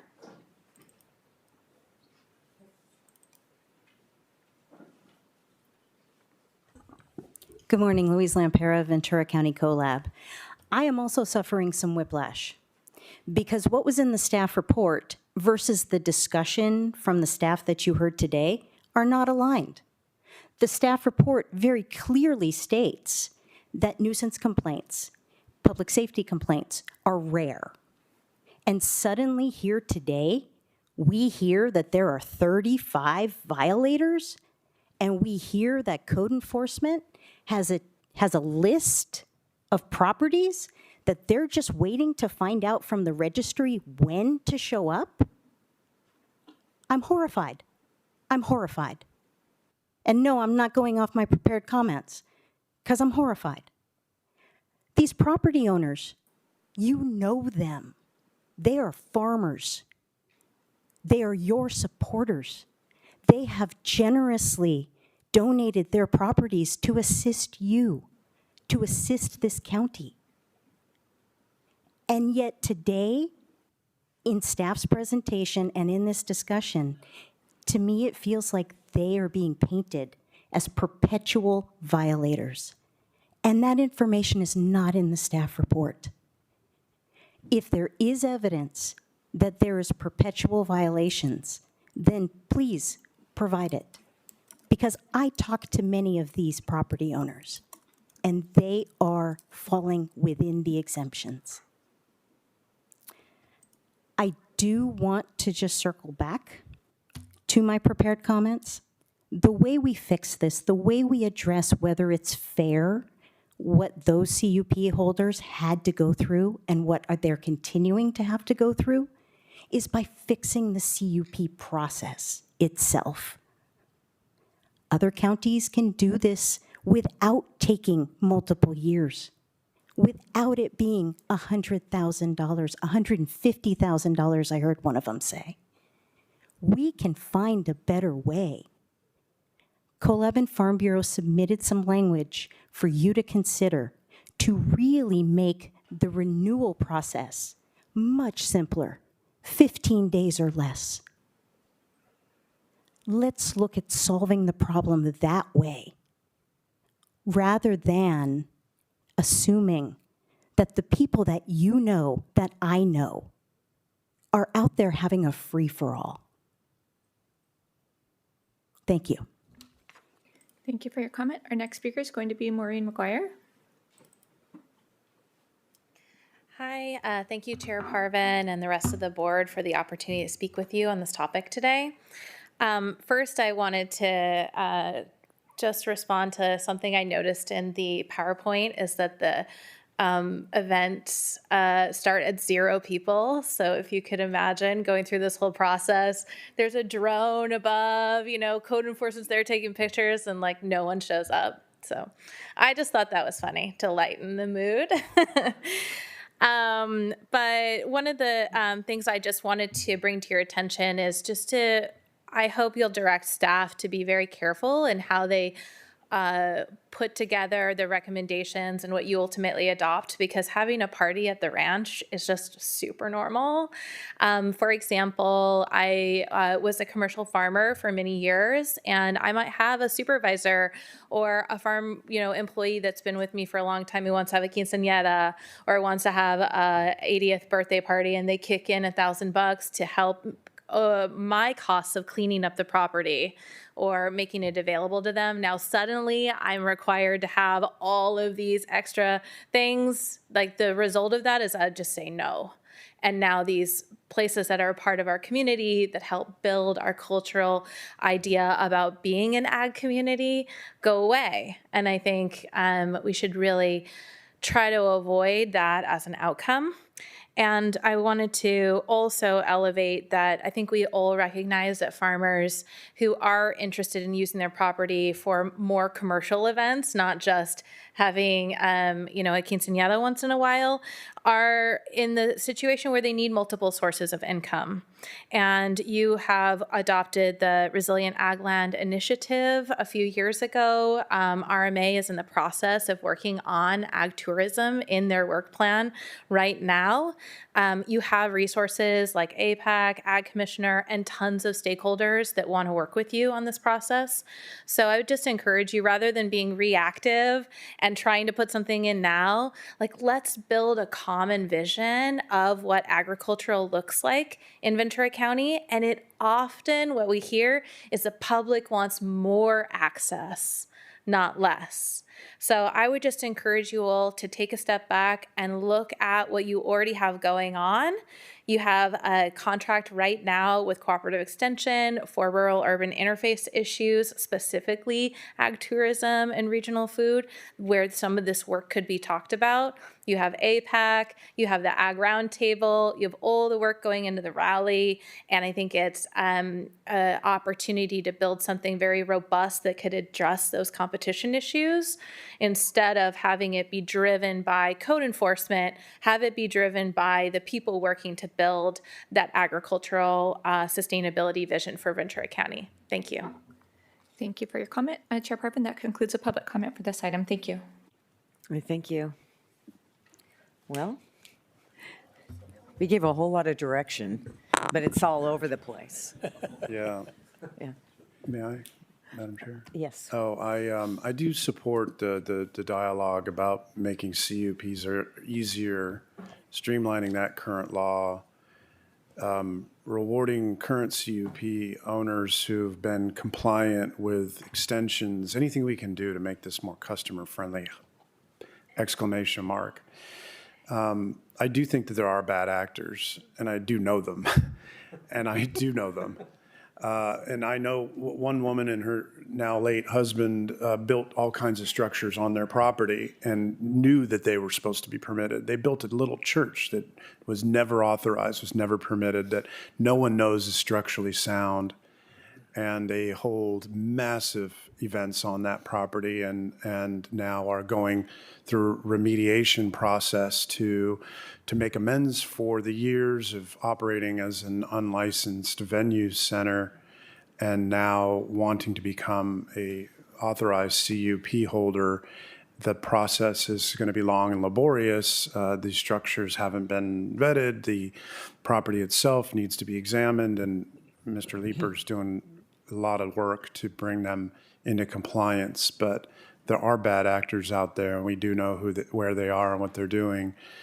And they, for various reasons, I suspect, have decided just not to seek out a CUP. And we need to change that. I mean, we need to fix this so that it doesn't appear to be a burden or a hurdle too high to achieve, and that it is not worth trying to circumvent the law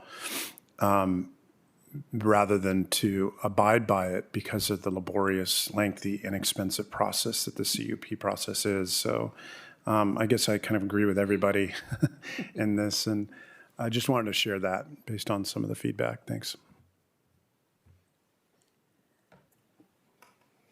Supervisor Levere.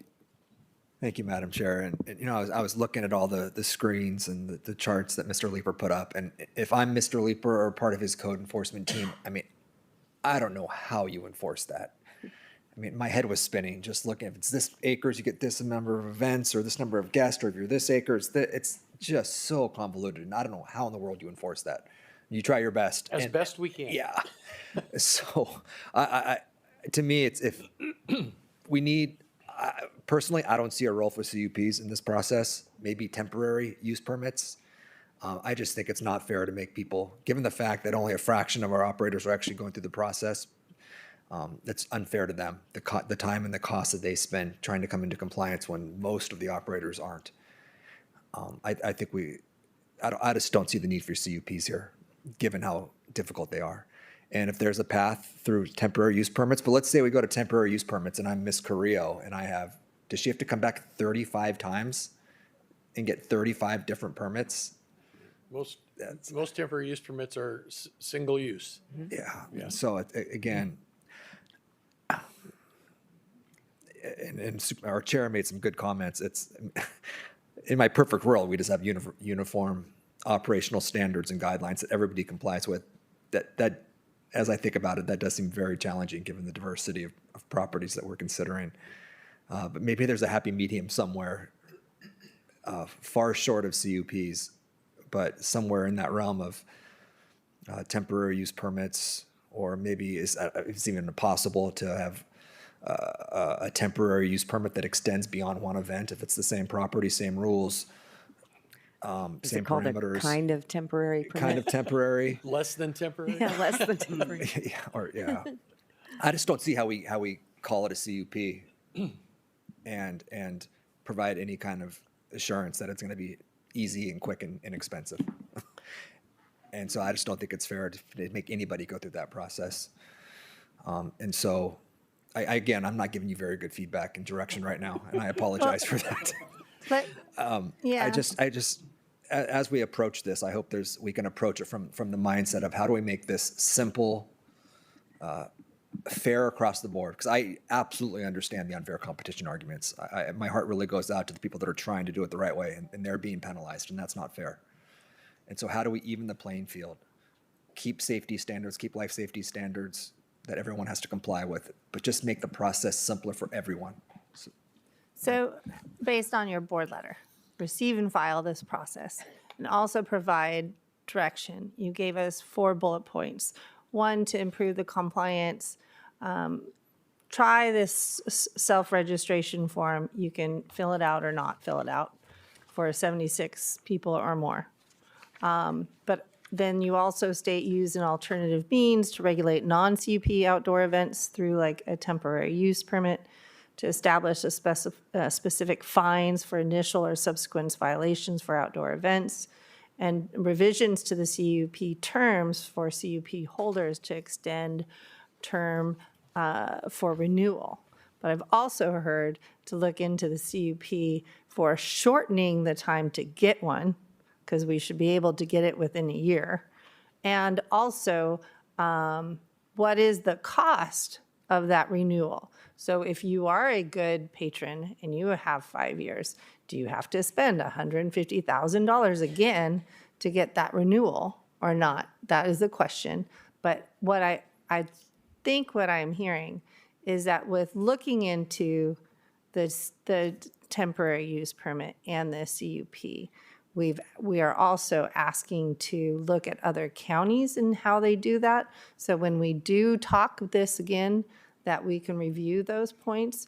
And I'm also hearing that we need to be engaging our stakeholders on this, our ag, our planning commission, those that have CUPs learned how to do things, so that we can get to this point of a better process. And so that's what I'm hearing. And then what was the other one? The other one was length, time, duration of permits. Oh, and then the inspections. So is it, if they've done inspections once a year and everything's been great, it's kind of like a certain health exams.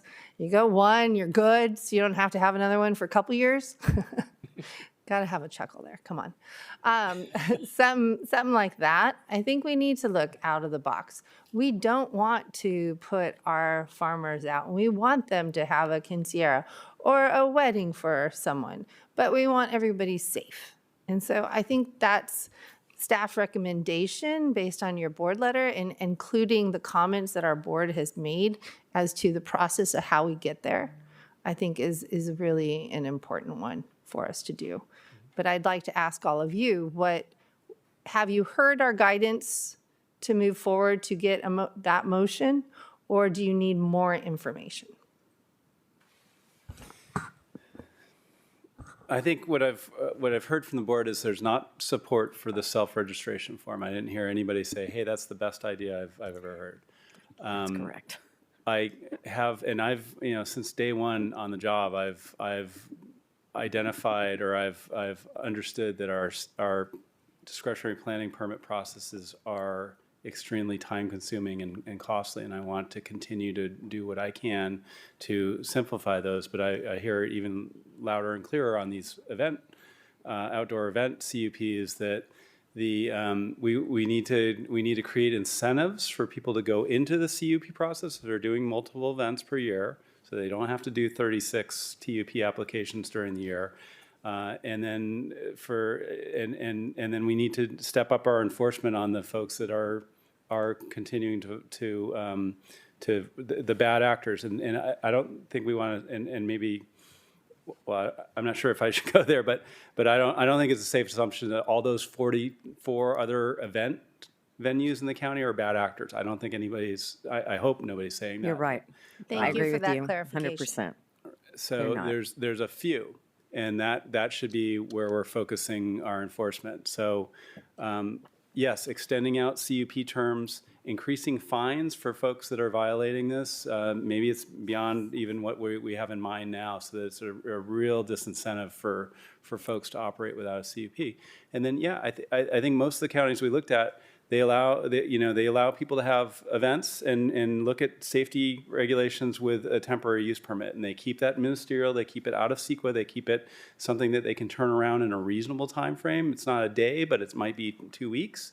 And then if somebody wants to do several of those a year and they're advertising their commercial event, then we should have a CUP process for them so that they don't have to file 50, and I know you have mixed feelings over this, Supervisor Levere, but I think what I heard from the majority of the board is that yeah, there should be a path for the CUPs, but we need to incentivize that path by making it easier.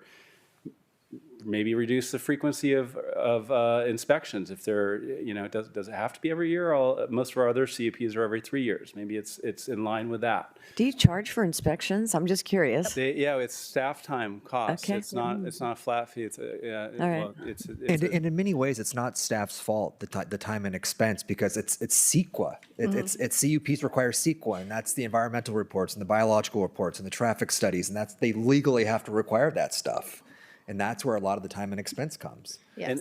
And these are challenging sites. They're out in the areas of the county where there happens to be more environmental resources, maybe more constraints, slopes, things of that nature, wildland fires, all those things that complicate the process. And I mean, I could tell you, hey, we're going to look for exemptions for these. That would be wonderful for the CEP holders, but now the public hearing process, the neighbors that may want to challenge that, they're going to say, well, wait a minute, why is this not getting why are we not doing a CEQA document here? And so some of the CEQA requirements is also to respond to neighbors and make sure that they don't have a path to precluding somebody from getting a CUP. So it's,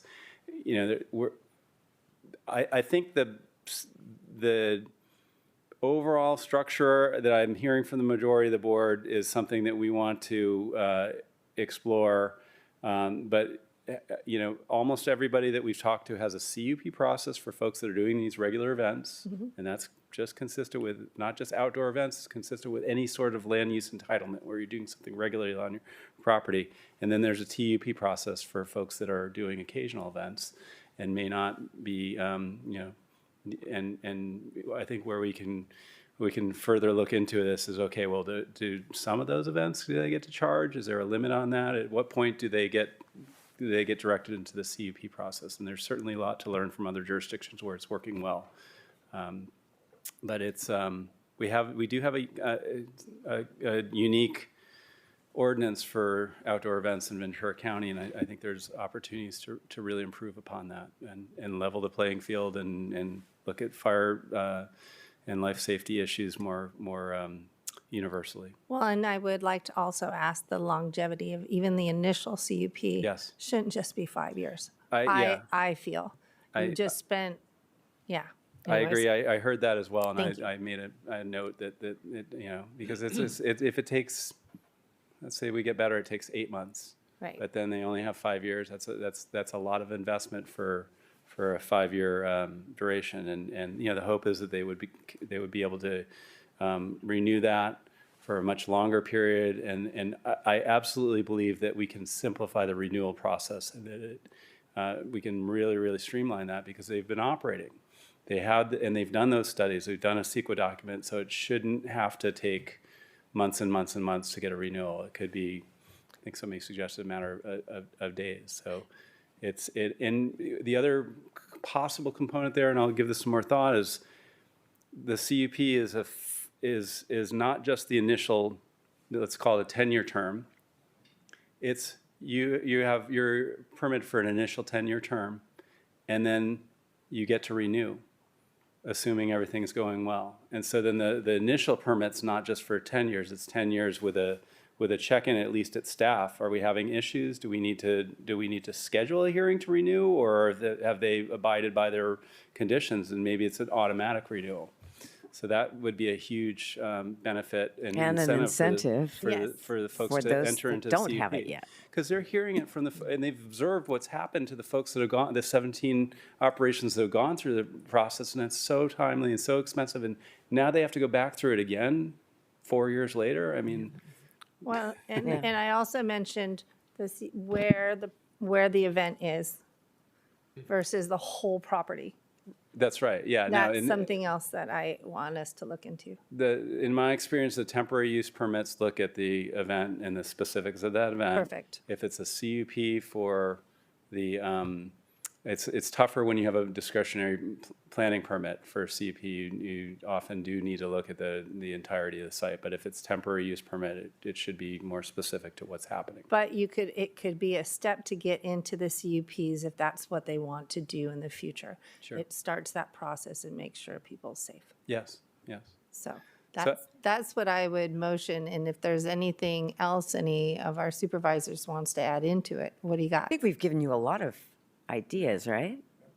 And we've learned since the production of the staff report, or the board letter, rather, we've learned some things through just preparing for the meeting and having conversations with other agencies and other And jurisdictions. farmers. Yeah. Yes.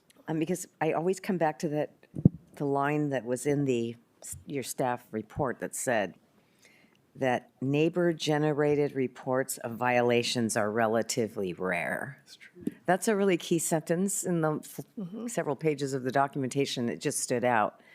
So we really don't have that many complaints on how it's going. So I think that's important and also kind of. I would note that yes, some of that has to do with the fact that they are remote and they don't have neighbors right by them, right? So I'm not trying to justify that. But then you also have those people that are taking photos of these events that are fake. I've seen some of those. If you want to see one, I could send it to you, but they're not real. And that's why when people send me photos and I say, did you take that? Are you willing to testify to that? A lot of times they'll say, no, thank you. They're like that's why I AI. don't take them. We take them, we put them in the file, but we can't use them. AI because can make it look really real, Yeah. even when it's not. So You should see how young I look on my face. One more thing. As we're exploring this, another thing, if you can maybe explore it, is I don't think, and Ms. North, correct me if I'm wrong, I don't think temporary is defined as 1 day. No. Let's be as flexible. Maybe temporary is 1 year. Maybe so somebody doesn't have to come back 35 times a year. I mean, just try to be as creative as possible in terms. I think we can look into that. What it is, though, is usually you're focused on what is that event. If the event is a multi-day event, it would be evaluated under that permit. But to say it's a year, the number of days that they do it during that year, what are the impacts in the surrounding area? I think it all needs to be considered, but that's definitely something that can be looked into. Okay. So some of my concern is, like I said, what are the unanticipated consequences of drafting a new ordinance that has more flexibility that we then don't know, and then we're trying to regulate or enforce later because it didn't have the teeth that we needed it to have. So.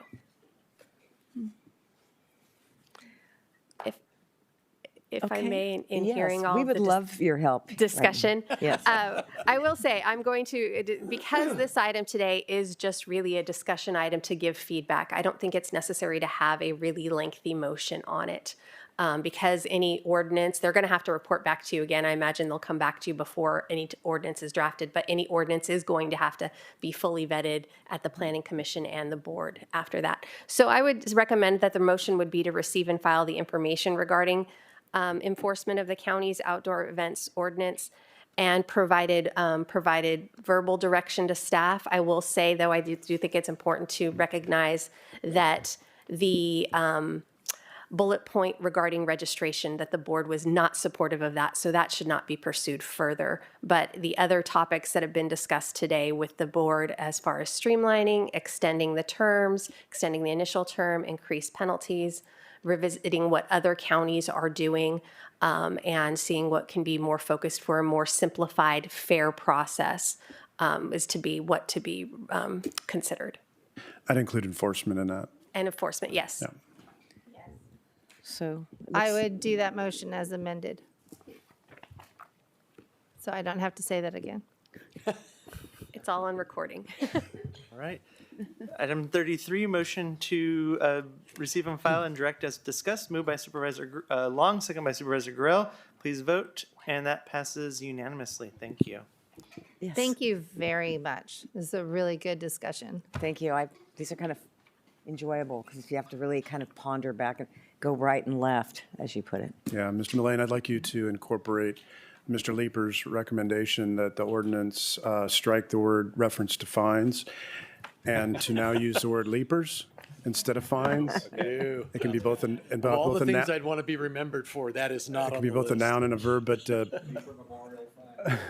but tongue in cheek, obviously. But I do want to say thank you for your years and years and years of service, and particularly your camaraderie with me and my team and my staff trying to navigate this and all kinds of issues. And I just, it's difficult being a code enforcement person. They're usually not the most liked person in government. However, I've never heard a negative word uttered about you, Mr. Lieber, and only positive things. You're a great public servant, and we're going to miss you here at the county. Thank you. And I'm excited to see where this next career journey takes you. A lot of, I think, interesting things ahead for you. Yes, yeah, some consulting, some acting, some hiking, a lot of hiking. Yeah. So I would just like to say, thank you and your predecessors. It's been an honor and a privilege to serve not only you, but the rest of the staff throughout the county, and more importantly, the business owners and residents of the county of Ventura. It's been an eventful 8.5 years out of the 41 I've been doing this, but I leave with my head held high knowing that I made a lot of friends, not all of them, and I did some good here. And I look forward to watching that continue on in my absence. Thank you very much. Thank you. Thank you. Thank you all. Thanks for taking so much time on this issue. Do you mean that? Okay. All right.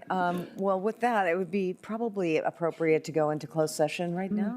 Yes, we could go into closed session before your 1 o'clock items. So we'll go into closed session as indicated on the agenda.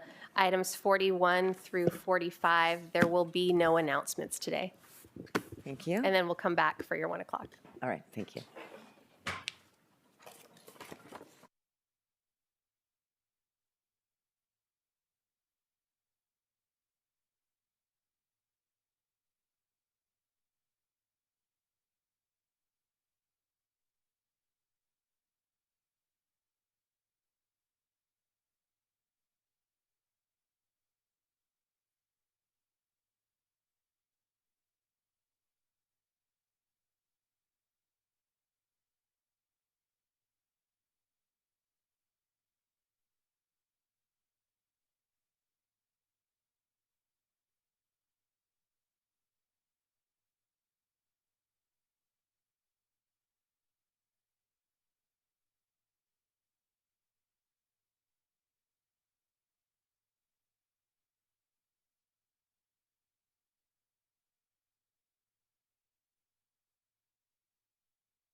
Testing, testing, interpreter microphone, testing, 1, 2, testing.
Our next item is 1 p.m. time certain, which we've definitely cleared that.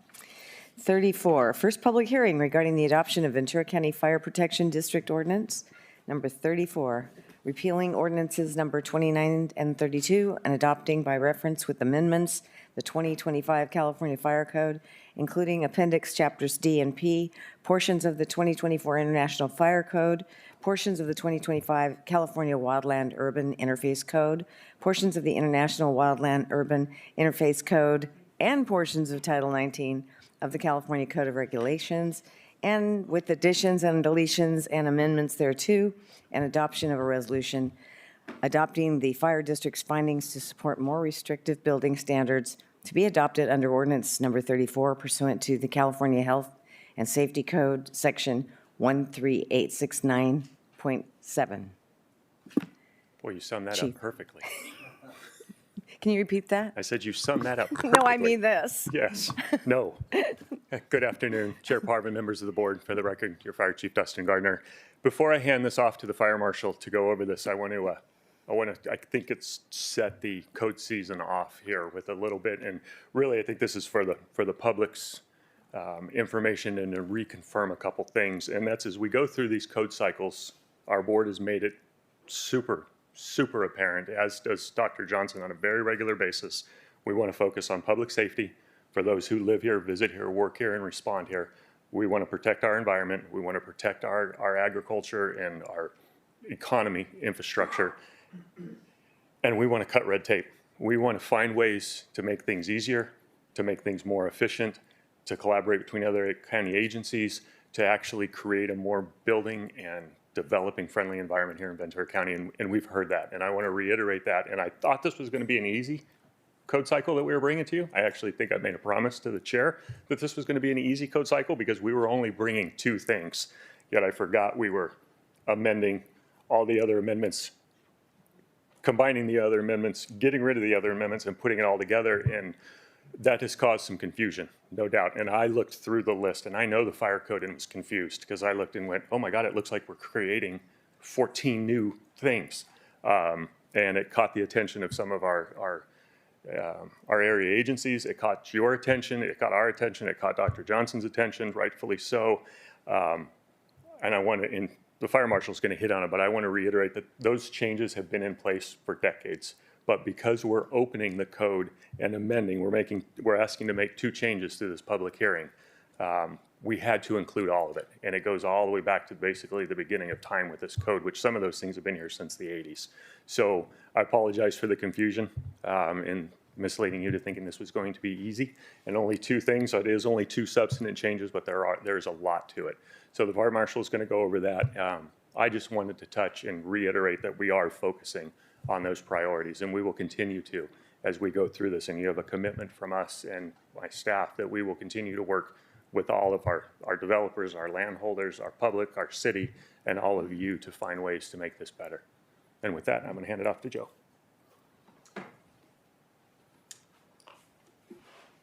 Good afternoon, Chair Parvin, members of the board. Some of this will be slightly repetitive, but I'm here today for the first public hearing regarding the adoption of ordinance number 34. Part of the process of this adoption is repealing existing ordinances and then replacing them with this new ordinance.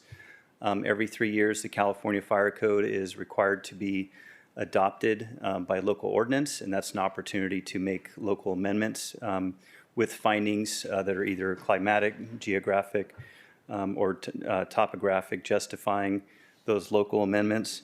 As the chief mentioned, some of these amendments have been in the code going back to the 1980s. There are 2 that I do want to highlight for you, but before I get into that, also the reason why this ordinance looks a bit larger than it is, California adopted the International WUI Code for the first time. I think California was the first state to adopt it, and because of that adoption, that is a code that we're also adopting, and it makes it quite lengthy, even having a minor amendment to that. So while most of the amendments are carryover provisions, I wanted to highlight a couple that are new. to this code adoption cycle that are of some significance. The first one, it relates to the timing and documentation of inspections that have been required since 2021. In 2020, there was a law passed, Assembly Bill 38, requiring inspections of properties during real estate transaction. So we have been doing those inspections since that time.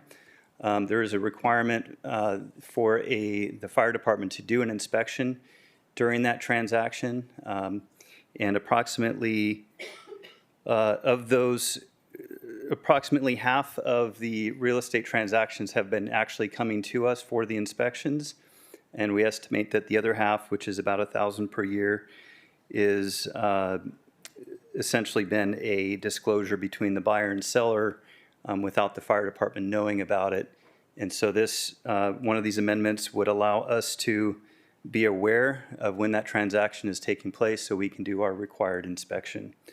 The other amendment is actually, this one is kind of rare because very rarely do you have an amendment where you can ease up on the code. Normally you have to have more restrictive standards to adopt any local amendments. You can't be less restrictive than state law. But this one, it allows us to have some flexibility and room to make decisions on our own amendments. It pertains to fire access roads, and this amendment allows a deviation from secondary access requirements for properties in certain areas of the county. Essentially what it does is it allows us to be more flexible on alternates. So those are the two primary changes to this ordinance that are different from 3 years ago. And with that, I'm available to answer any questions, and I know we have some public comments as well. What year did you say that the inspections were approved by the state? That was in 2020. Assembly Bill 38 was passed into law. So it was already a law? It was already a law. But it's being circumvented, and that's why I think that's what you're trying to achieve. Right. What that Okay. law requires is the fire department to do an inspection during the transaction of a real estate transaction in a very high fire hazard area. So what we found is that about half the county was calling in for inspections. The other half was having the buyer sign a statement saying they would call the fire department for the required inspection, and we wouldn't know about it, and we would never get any of those phone calls. So this requires them to notify us when they're doing that transaction so that we can do our required inspection as per that assembly bill. So what happens if they fail the inspection? They have to do improvements by a certain period of time? They do have to do improvements within a certain period of time. It would fall into our normal process of code compliance at that point. So you don't go back, somebody else from code compliance comes back? We would go back, but there is a provision that we have in place that if they don't make the corrections during the real estate transaction, they have a certain amount of time after the transaction, so it's not going to hold up their sale. Okay. I had a question on that also. So when they're saying the hazardous areas, what maps are we talking about? So these follow the recently adopted CAL FIRE maps, the areas that expanded a couple months ago, anything in the high and the very high fire hazard area. So right now we currently have been doing about 1,000 inspections per year of those that have called in. And then based on sales data in the county, we think there's about 2,000 of these happening per year, and we're not being notified for approximately half. So this would help us to address that. Okay, thank you. Any other questions? If not, speakers? Thank you, Chair Parvin. We currently have 7 speakers for this item. Our first speaker will be Von Nabedian, followed by Nico, and then Mark Maureen. Yes, please. Thank you.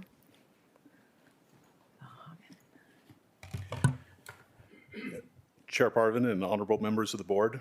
Thank you for the opportunity to speak on Ordinance 34. My name is Vahagan Nahabedian. I'm with Numeric Solutions, representing the Wood Clayton Foundation.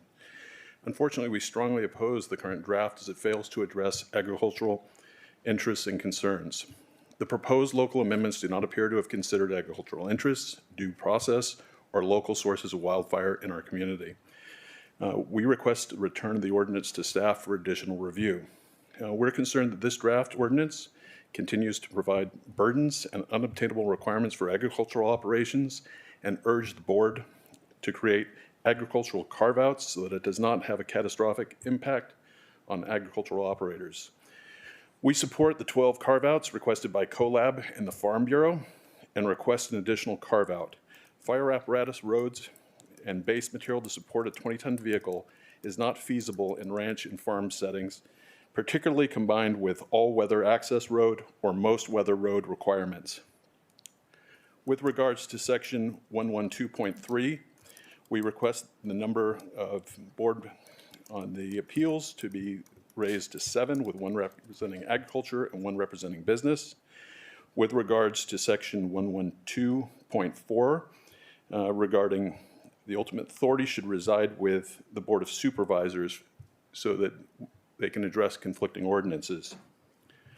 We see the greatest and most immediate hazard in our region as wildfire as a direct result of illegal trespassing in camps, open flames, heating fires, and deliberate acts of arson within these encampments create ignition risks of extraordinary magnitude. The Ventura River corridor contains dense riparian vegetation and elevated fuel loads, which, combined with restricted emergency access, render the area highly susceptible to rapid wildfire spread. A single ignition event threatens public safety, nearby communities, and agricultural operations, and sensitive habitat areas. We request the establishment of a multi-jurisdictional task force comprised of representatives from local law enforcement, the City of Ventura, County of Ventura, Ventura County Fire Department, the Los Angeles Regional Water Control Board, in consultation with affected property owners to remove illegal trespassers and campsites from private and public property along the Ventura River, and conduct regular patrols to enforce regulations on unlawful disposal, prohibitions on open burning, and all other applicable regulations. Thank you. Thank you for your comment, Vahagan. Our next speaker is going to be Nico, followed by Mark Maureen and Gary Ball.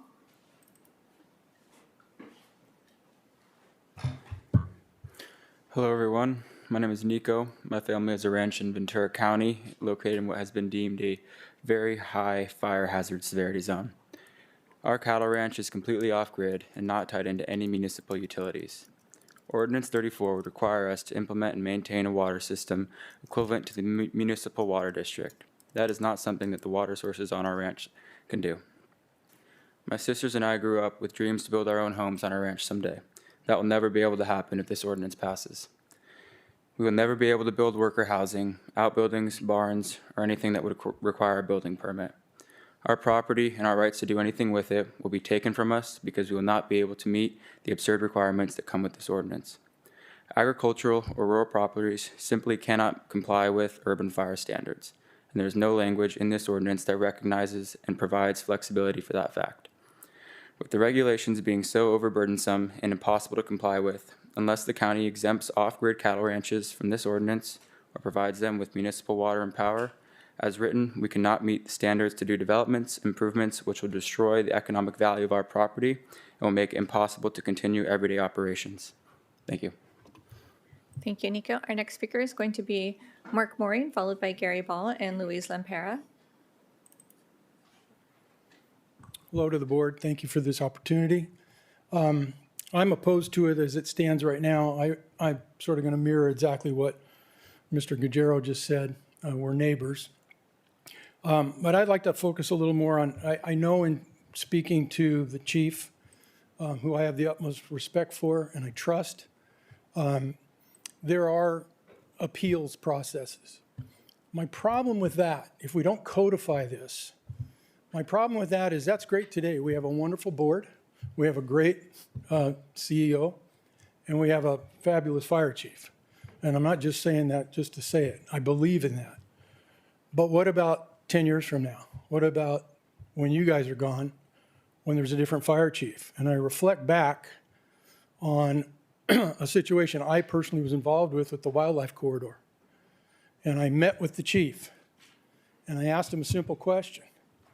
The wildlife corridor restricts us clearing anything beyond 100 feet. The 100-foot clearance is a requirement from a building. And I asked the fire chief, is 200 feet better from a firefighter perspective? And he said, absolutely.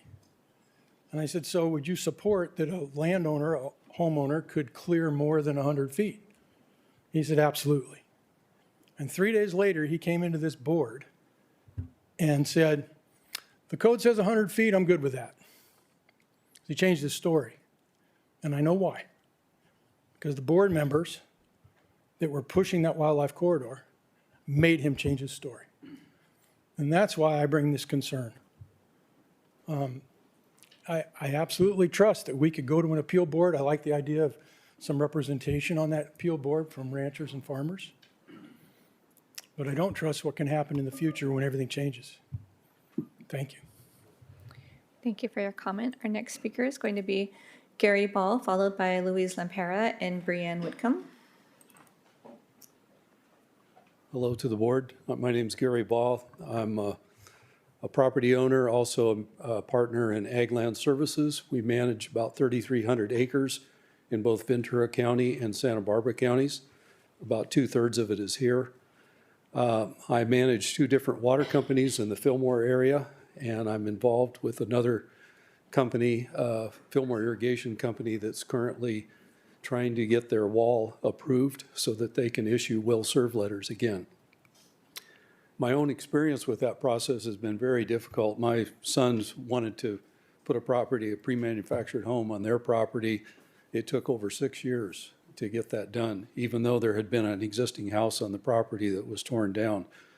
And as a farmer, we're always trying to protect our property. So we have strategically put tanks and things on our property. We've also, our CEO of our company is from South Africa. He brought over an idea of a high pressure tank or system that uses high pressure and low volume that can go in the back of a pickup, and we use them in gators.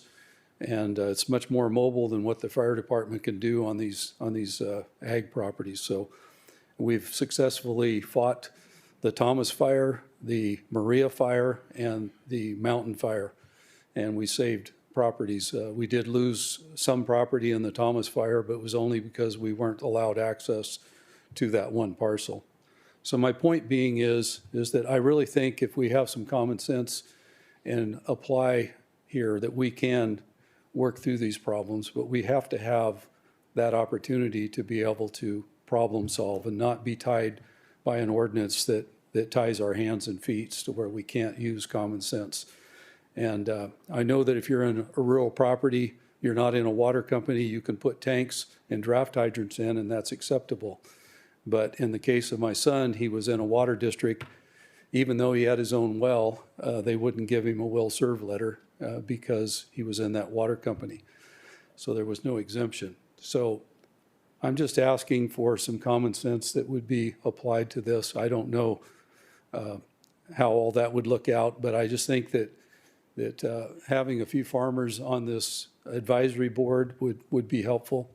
I think we've had a lot of experience. I've been doing this for 49 years, so I've been through a lot of different fires myself and think that I can add something to the process. So thank you for your time. Thank you for your comment, Gary. Our next speaker is going to be Louise Lampera, followed by Brianne Whitcomb and Maureen McGuire.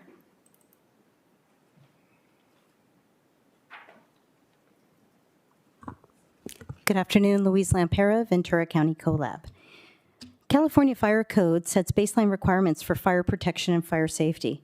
Local fire districts have authority under the Health and Safety Code to adopt amendments if they file findings of local conditions. Ventura County Fire appears to interpret this authority as allowing only more restrictive amendments, but other counties appear to interpret this ability differently. Santa Barbara County, in their fire ordinance, has inserted an explicit exception into both the sprinkler and fire flow section of its fire code that states that this section shall not apply to any agricultural buildings, codifying that barns, sheds, and other qualifying ag buildings do not need to meet either the urban hydrant fire flow or sprinkler standards. San Luis Obispo County recognizes irrigated crops, actively managed agriculture, and grazing as compliant defensible space, which means that it's allowed even within the vegetation management zone without removal. And they also allow alternative water supplies, such as tanks, stock ponds, irrigation water storage, reservoirs, and the like, for rural and ag properties. Monterey County, like Santa Barbara, explicitly provides Group U agricultural exemptions within its fire code for both fire flow and sprinkler systems. And like San Luis, and similar to San Luis Obispo County, also recognizes agriculture as compliant defensible space. Kern County provides additional flexibility for rural and agricultural parcels, including reducing road access widths for isolated properties and agricultural buildings and structures, which recognizes that rural farm access cannot always meet urban fire road standards. County Fire does not include similar flexible language within the ordinance. I do have to say, though, that in conversations yesterday and again about an hour ago with the fire marshal, fire department does have some policies that have exemptions, one of which the fire marshal himself just discovered. So policy and code language are very different things. Regulations and ordinances require public meetings like this to allow for public engagement. Policies, however, can be adopted, modified, or gotten rid of at a whim without any public notification or public engagement, and, as we've seen, sometimes get lost and aren't shared if it's not codified within the applicable ordinance itself. So what we're asking for is that what we're asking for is not impossible. It's not difficult. Other counties do it, and we ask that Ventura County consider the same. Thank you. Thank you for your comment. Our next speaker is going to be Brianne Whitcomb, followed by Maureen McGuire. Good afternoon, Chair Parvin and fellow members of the board, Brianne Whitcomb, Ventura County CoLab. Just following up on some comments previously made, we would also like to urge the board to modify the appeals process. As written, Ordinance 34 prohibits Ventura County property owners from appealing beyond the fire district's own Board of Appeals, leaving citizens with no recourse to their elected Board of Supervisors. This is not a requirement of state law. Nothing in Title 24 requires this. And it is not how other counties appear to handle appeals. Santa Barbara, San Luis Obispo, Monterey, and Kern counties all maintain a pathway for property owners to take fire code disputes to their governing bodies. Why does this matter? As the board is aware, there are sections in the county's own NCZO that restrict vegetation removal and management, including requiring discretionary permitting for modifying vegetation in some areas. We asked VCFPD if the county had completed internal coordination to address regulatory conflicts between the NCZO and the fire code, and if the county had reached a resolution as to which ordinance took precedence. This work has not begun. And until this conflict is resolved by the county, many property owners will face a compliance catch-22, risk a fire code violation or a code enforcement violation. Only this board can resolve that. And if property owners are not allowed to appeal to this governing body, how are you to provide the direction and leadership necessary to address these internal county conflicts? Thank you. Thank you for your comment. Our next speaker is going to be Maureen McGuire. Thank you, Chair Parvin and the board, for allowing me to address you on this issue today. So I just wanted to open with the fact that I think we all recognize that farms and ranches provide very important ecosystem services here in Ventura County.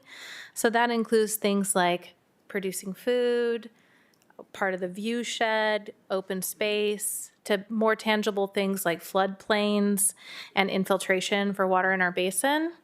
But most relevant today is that they provide a very important wildfire buffer for our urban areas.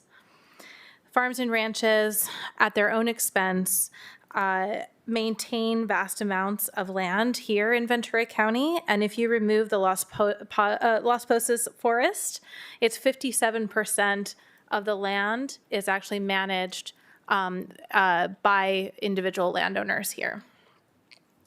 So we know that working lands are safer for our communities. Those working lands that include grazing or irrigated lands are protective of where people live and provide a buffer to prevent the loss of life and, that we've seen very obviously in Ojai and other parts of the county that may not even exist if it wasn't surrounded by orchards that could turn their irrigation systems on or allow fire to go in to really provide a fire break. And so ag is highly engaged in this issue. Everybody who farms is understanding the fire risks, putting together fire plans, has maps, staging areas. They really care and have suffered under the impacts of these natural disasters. So understanding that this is an important service that fire provides, as well as a threat to the existential, existence of these businesses in period, we need to help these farmers comply and also provide that service for our community. So anything that you guys can do to carve out exemptions for ag and build partnerships between the ag operators and the firefighting community and all of the different departments and all of those layers of regulations is going to be very important to making sure that the people who are literally on the front lines continue to be able to stay engaged in this process. So just want to thank you for the opportunity to review and encourage you all to, continue working together with this highly engaged community. Thank you. Thank you, Maureen. And Chair Parvin, that concludes the public comment for this item. Thank you. Thank you. I'm not sure if Fire wants to come back and maybe respond to some of those comments, or you don't have to. I'm just, there were a number of different comments made. It would be very helpful. Sure. Thank you, Chair Parvin. So a few of these items, and I saw the public comments that came in as well, and some of the comments were similar. So I'm going to address a few of them, and I'm just going to share some information that for everyone who submitted those comments for their awareness, and also if there's any more questions on it. So one of those items is regarding the appeals board. I did want to share that in the last 20 years, the appeals board has been used 3 times. There's no change with this code amendment. We've had this in place for several years. That is an item that can change, as one of our citizens stated. That is something that can be changed, that it is within the ability to make modifications, including who is on that appeals board. There's no head count total. You could actually add someone. You can add, Okay. yes. So All right. that is strictly up to local jurisdiction. Okay. As far as that goes. But the last time we used it was 10 years ago, and it's not ordinarily a process that's needed. So I did want to share that. A couple other things. There are some requirements that, or the ordinance where it points to a standard, or there's language used that allows us to use policies. And we do have exemptions for sprinkler buildings for ag up to 12,000 square feet with a couple other conditions in place. As far as the water availability, that one is a more difficult to address, but there is minimum state law and requirements in the California Fire Code. I am glad to look into what Santa Barbara is doing and our surrounding counties to see how they're addressing that, and definitely welcome any ideas on that. Glad to answer any other questions, though. And along that line, I had a question because we have some other ordinances and stuff, and the fire marshal has to come out for rebuilding. And I'm understanding if I was to in the high fire zone areas, which a lot of my district is, if I was to do a remodel more than 150 feet, I would have to, the fire marshal would have to have a water availability letter? Is that true? That's correct. So that's been, if you're in an underserved area, that there is not adequate fire flow meeting the California Fire Code minimum requirements, as well as the county's water manual, then, and they do not have sufficient water availability, then there is a limitation of adding onto a property of 150 square feet. Okay, so I would love to look at what Santa Barbara and those are doing with agriculture and urban, the different zones, because I have great concern. I have quite a few of my district that is not part of a mutual. We have a well that they use, or their mutual is only one well, and they have a lot of backflow problems. They can't add an ADU onto a property. So if I have to do a barn and it's a new build, so then it needs sprinklers, I have great concern that we could even do that. And I want to make sure we're supporting the process where we need it and where it's specific. Because I do agree with those that are talking about, and I want to say thank you to Chief Gardner and yourself for going up to this date and stating that our ag land is our buffers. And we've known that, my first was Thomas Fire, how all of the ag land has been there to support our cities. And you guys have all talked about with the fire maps, and that's why I brought the fire maps, because I'm a little concerned on the fire maps here. And we know that those fire maps aren't always correct, because I still have the Camarillo Premium Outlet Mall has a little spot that says it's the fire zone area. So with that said, I'm really wanting to make sure, based on our zoning, that we can protect our ag. If there's more, if there's one house versus the barns and the sheds and their equipment stuff, is that really needed for fire flow and sprinklers? And is there anything else we can do? I'm not saying that we're changing what we had before. I just think it's an opportunity to look at that. And then the other question I had for you is, in compliance of that defensible space, what can we do? Because I see it's marked Article 3 and Article 4, but I was trying to understand a little bit more on that. I'm sorry, what's the question, Supervisor Long? Where are those exemptions, and what can we do on the exemptions for that? So it is in a policy right now, which part of my conversation with CoLab is that, some of these things are hard to find and they're lengthy. Mm-hmm. Some of these policies are lengthy. They're difficult to find on our website, and you have one thing on an ordinance and you have one on a policy. So those are some of the things I'm going to be looking at. We definitely want it to be accessible to the public and understood by the public. Otherwise, it's not really much use if the community doesn't know what our standards are. Okay. And then the WUI, that definition, is that new for this year? No. No, that's an existing definition going back 20 years. Okay. And then with this fire codes, it also incorporates our ordinance with a wildfire corridor? Not a wildfire corridor. There's a International Wildland Urban Interface Code that California adopted for the first time. And we are required to adopt that. But when we adopt that, any amendments that we had that were existing related to wildfire, we have to incorporate it into that code when we're doing our adoption for any local amendments. Okay.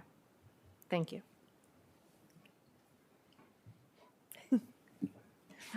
Supervisor Gurel. Thank you.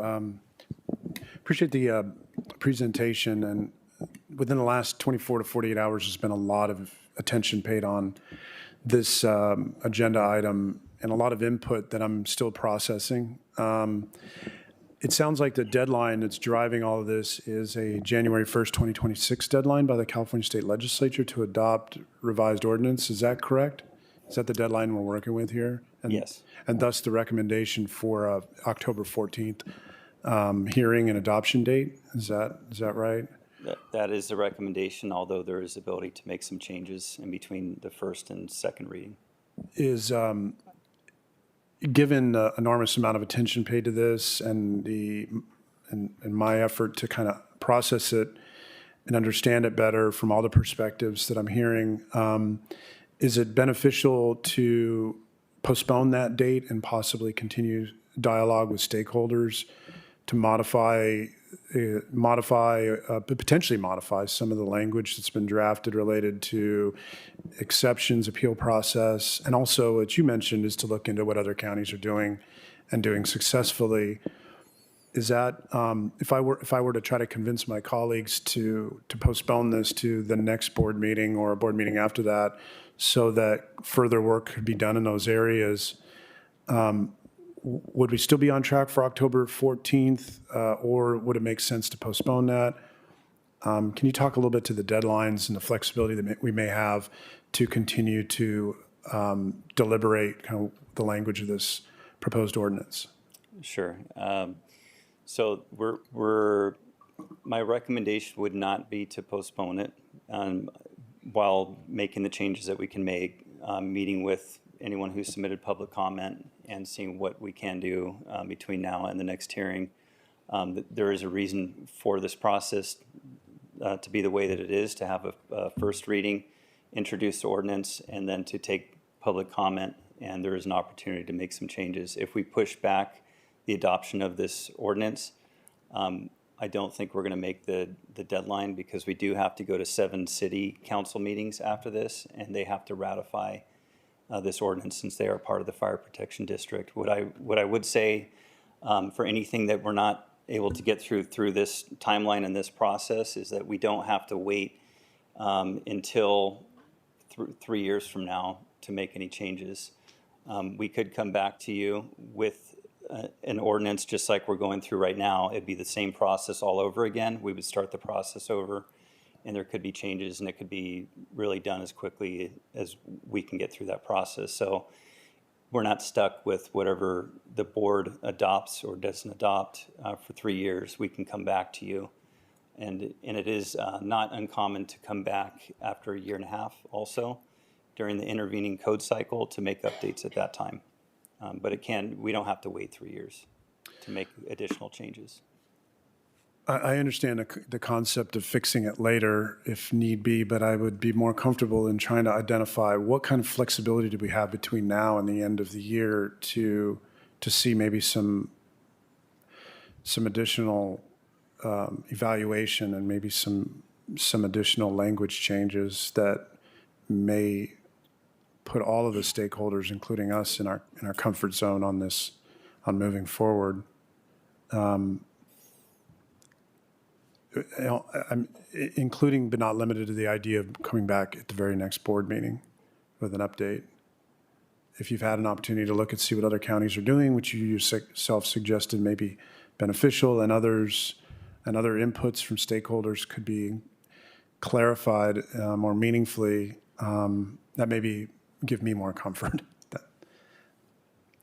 And I can definitely look at the timeline again. I'm sharing with you just knowing how long a code adoption process takes and needing to go to 7 city council meetings that we already have scheduled over the next 2 months to ratify the ordinances. Those are some limitations, but we'll definitely take a look at the timeline and see if there's any way to push it back without affecting that January 1st adoption deadline. Supervisor Long? Well, if you could, I just had another question on the wall process. Could you give me a little bit more information on that process? Well, the wall is ultimately it's under Public Works. It's not under the fire department.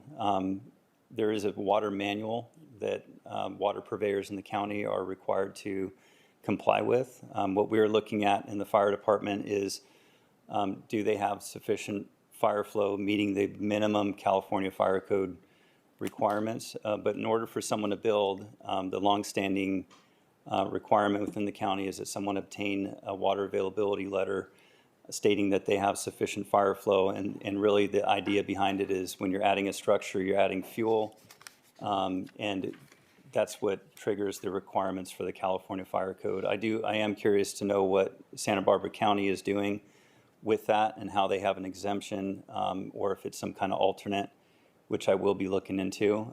But essentially, in order for someone to build, they have to have a water availability letter, and the fire department is one of the departments that has to receive a copy of that letter in order for us to then know that they have enough water serving that area and to approve a project. Okay. Because I keep going back to that as to, I think that it's important we have enough water there, we build a house.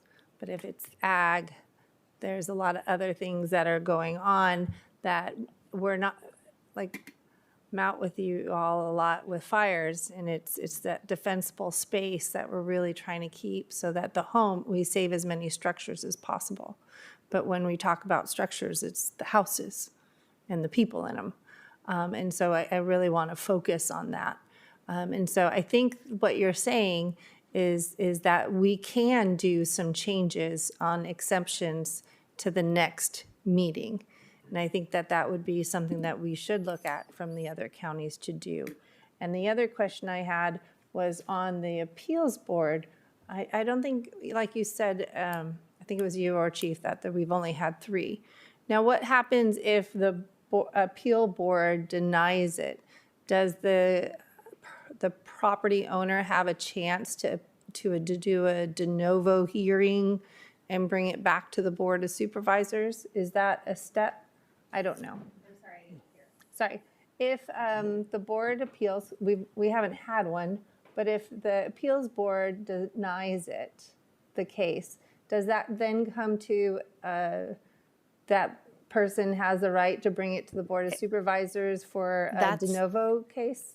That's not how it's currently in the ordinance. Oh, okay. So I would say then, if there is the Board of Appeals, if the Board of Appeals denied it and it was a final decision, right, typically your recourse is going to then be filing at Superior Court to challenge it Oh. that way. Okay. Yeah. But they do have that process to do.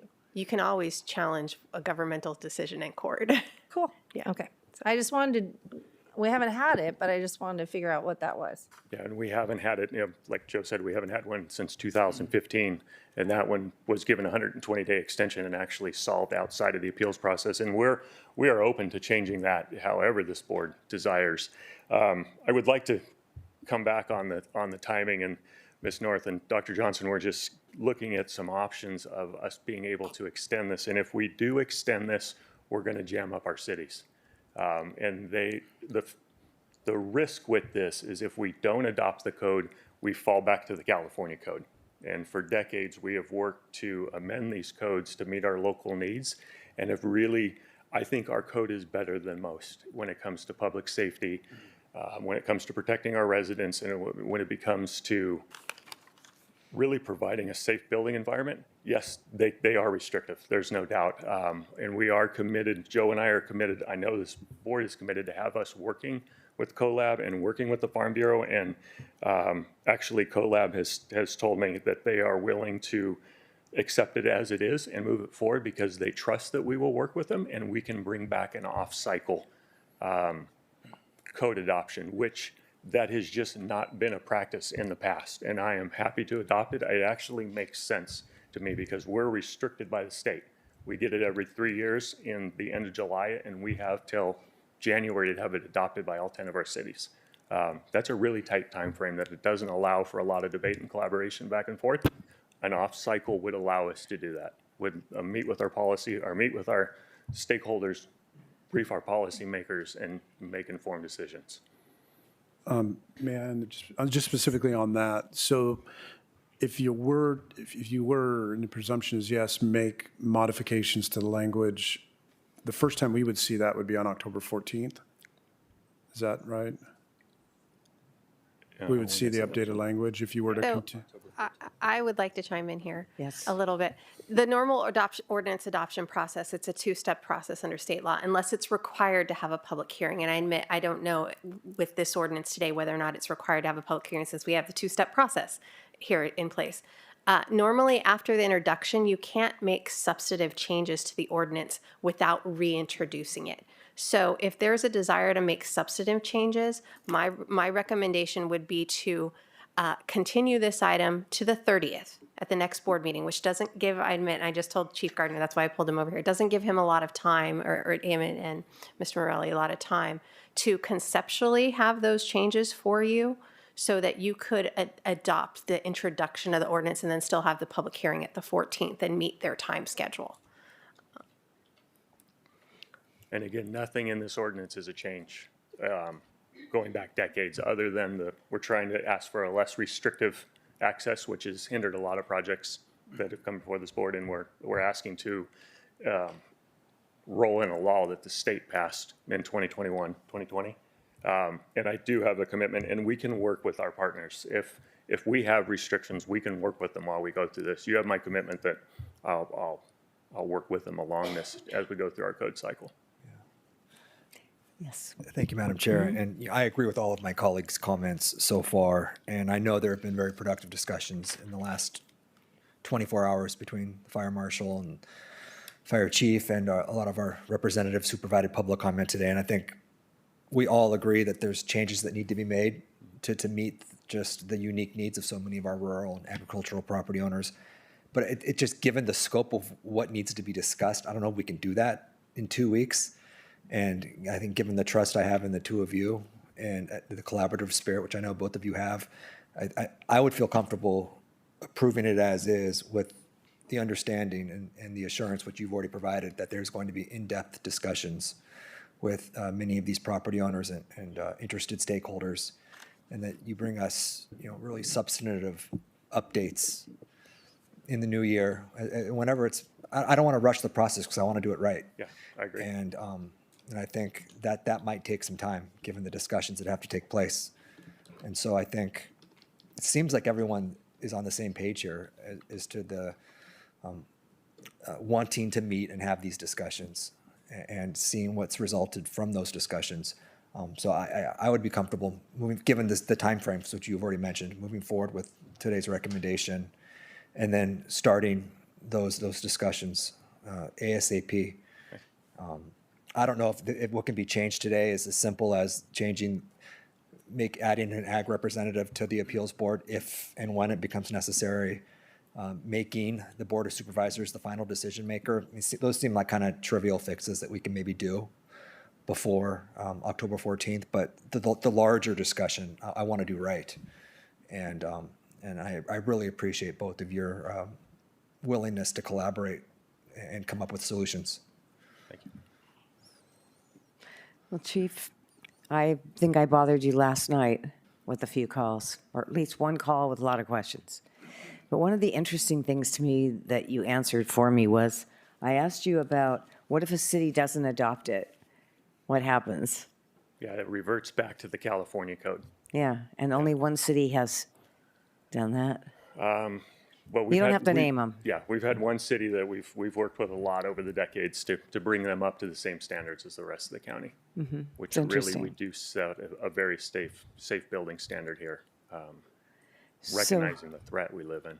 We will be able to, if we wanted to make changes, we could still do that after we go through this process. Absolutely. But then would you have to go back to the cities again? We do, but that's Okay. okay.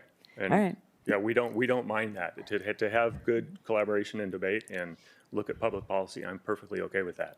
I just don't want to jam our cities up on the front side here and have them have to adopt the California code as it stands. That won't be good for the public safety in any of our cities. Okay.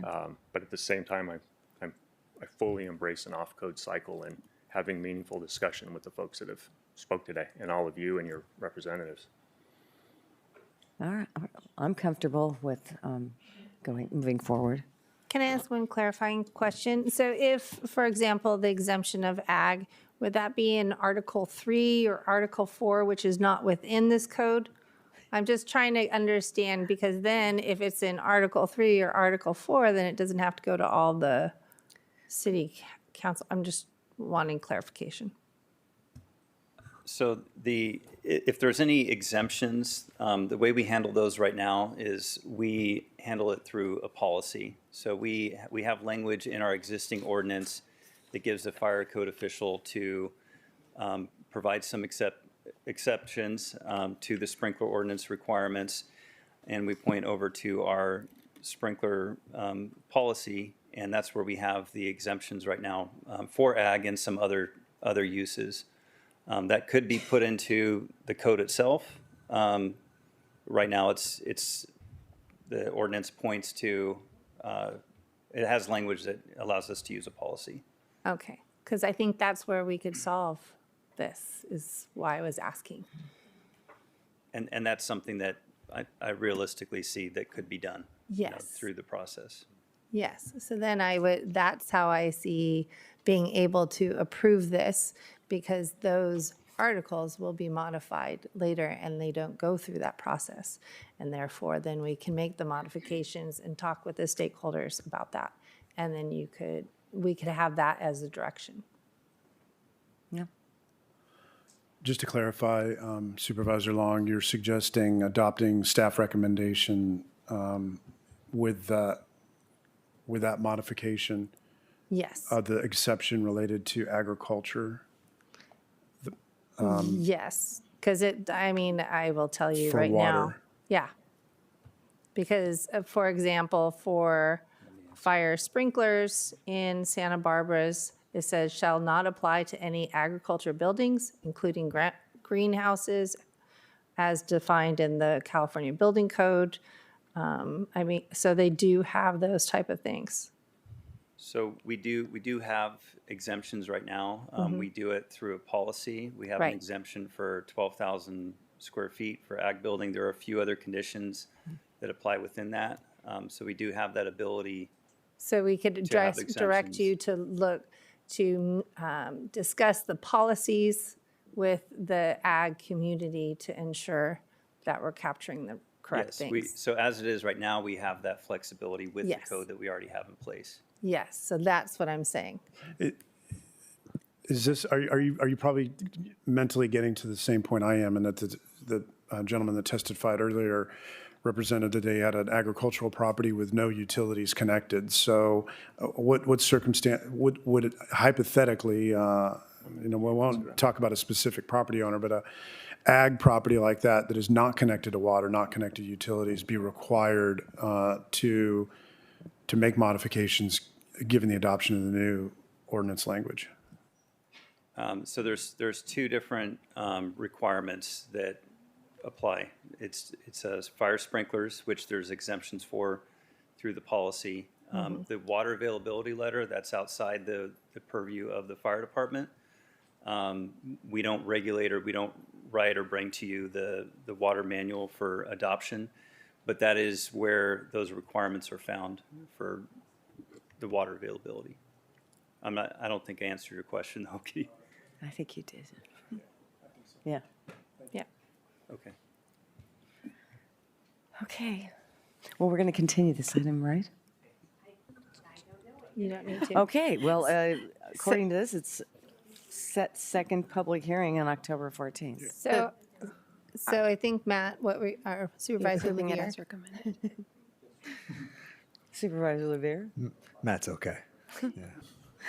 No, I think, given everything we've heard today, and given that I believe our stakeholders who are here today understand and appreciate that we have a fire department that wants to engage with them and wants to find solutions, I would feel comfortable approving today's recommendation with the direction that those conversations continue, and that as soon as practically possible, you come back with kind of the results of those discussions in terms of an amended ordinance that we would then start this process again, but it gives us the time needed to come back with something comprehensive and thorough.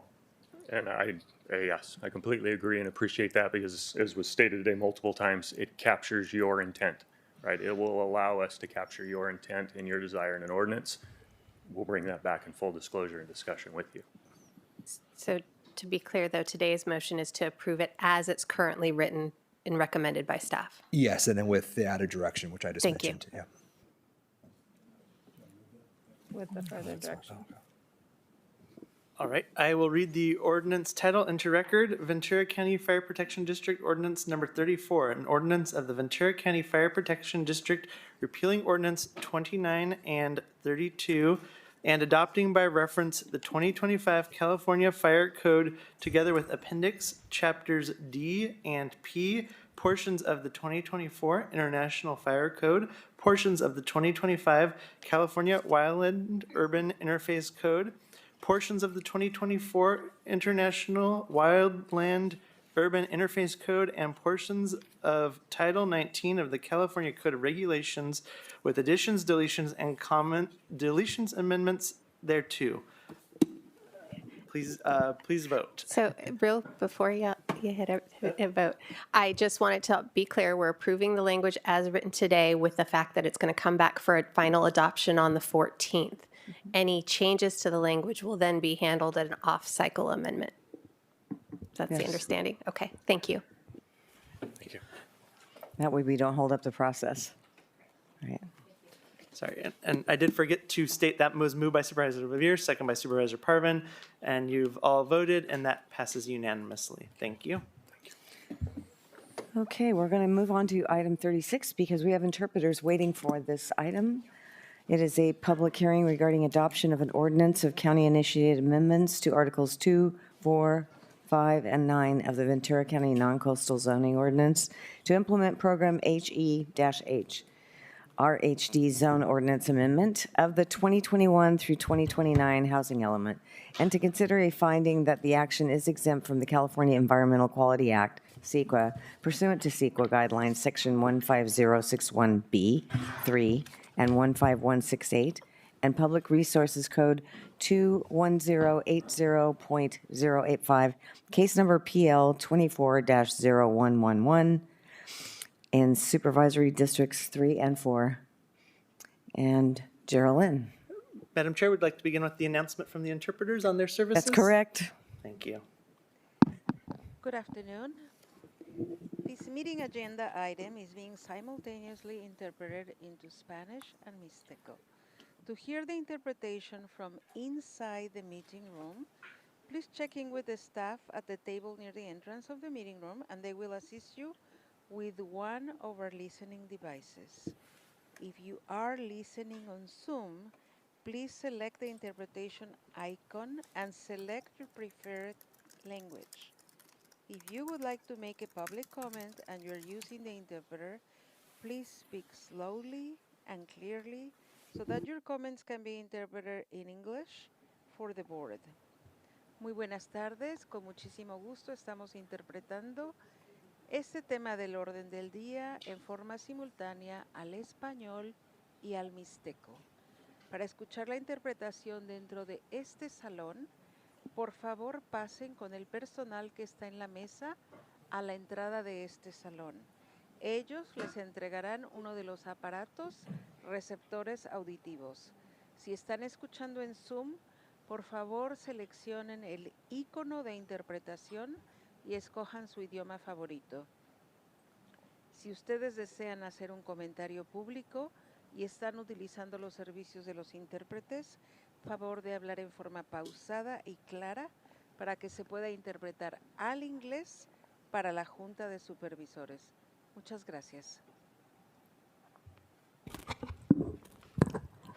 Good afternoon, Chair Parvin, Board of Supervisors, members of the public. Thank you for allowing me to be here today. My name is Jerry Lynn Hollis. I'm an associate planner with the Housing and State Mandates section of the Planning Division. Today, I'll be presenting on proposed regulations to the county's residential high density zone, or RHD zone, as you'll hear me refer to it from now on. This project is listed under case number PL 24-0111. Here's an overview of what I plan to cover today. I'm going to be starting with some of the relevant background information that led up to this project before jumping into the content and then ending with the recommended actions that I'm requesting of your board today. State law requires that every 8 years, the county update its housing element to plan for local housing need. The RHD zone was established in 2011 during the fourth housing element cycle to account for the county's lower income housing need. At the time, the board adopted certain development standards, which allowed for multifamily dwellings to be an allowed use by right. So that means without a public hearing. At the county level, this means that this is approved through a zoning clearance. Along with the development standards that were adopted by the board, a minimum density was also established as 20 to 22 dwelling units per acre. And then additionally, an affordability requirement was put into place. And this required that 100% of the units in a multifamily dwelling be reserved to lower income households. At the same time, 7 parcels located in El Rio, Piru, and Santa Susana were also rezoned, which added a 250-unit development capacity to the county's residential site inventory. Here are the first 4 parcels shown on a map. These parcels are located in District 3 in El Rio. Next, we'll move to District 4, and we have 2 parcels located in the existing community of Santa Susana. The final parcel is back over in District 3, and this is located in Piru. Before moving into the present-day housing element, I just wanted to take a moment to touch on a few of the existing development standards and make it really clear of what we're proposing to include as part of this project scope. First, these sites were zoned as RHD in 2011, and as part of this project, we're not proposing a rezoning. Second, we're not proposing to upzone or increase the density at these sites. We're proposing to keep it at 20 to 22 dwelling units per acre. And then finally, there isn't a development proposal at this time, and that's completely dependent on the property owner. Through our engagement, we've tried to involve them, but as part of this project, we're not aware of any development plan. Okay, so moving to our current housing element. As I previously mentioned, 250 units were included in the county's residential sites inventory, and they still remain there today. At the time of the update in 2021, and as part of certifying our housing element for compliance, HCD required that the county include 2 programs in our housing element that address and facilitate the construction of lower income units in the RHD zone. The first program is program HED, and it's really intent on alleviating some of the infrastructure constraints associated with multifamily housing development. The second program, which is program HEH, and this is the primary focus of this project and directly implemented through this ordinance. This program is intended to bring our zoning code in compliance with state law.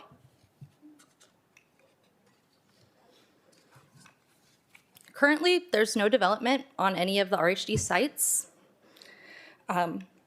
Completion of these 2 housing element programs is important for the county to maintain its housing element compliance. In March of last year, county staff convened an infrastructure forum of different service providers and housing stakeholders to discuss existing conditions on each of the RHD zone sites. In discussing El Rio sites, the county was provided with the feedback that water storage requirements in the RHD zone were inconsistent with how they were regulated across other residential zones. And so in response to that, increasing storage options and our amendments to Article 5 were included as part of this project scope. The second program, program HEH, is intended to align our zoning code with state law. In reviewing state requirements, new state laws have been passed around inclusionary housing. And so because of this, staff is proposing to include procedures to address alternative compliance. Together, these 3 components form the core of the proposed scope for this project. Here's a summary table showing the different development standards and then the resulting change in the proposed ordinance. Shown in red are the existing development standards that we have. Shown in yellow are the development standards that we're required to retain in the ordinance per state law. Affordable housing agreements are something that aren't required by state law, but staff is proposing to include them to assist with implementation of this ordinance post-adoption.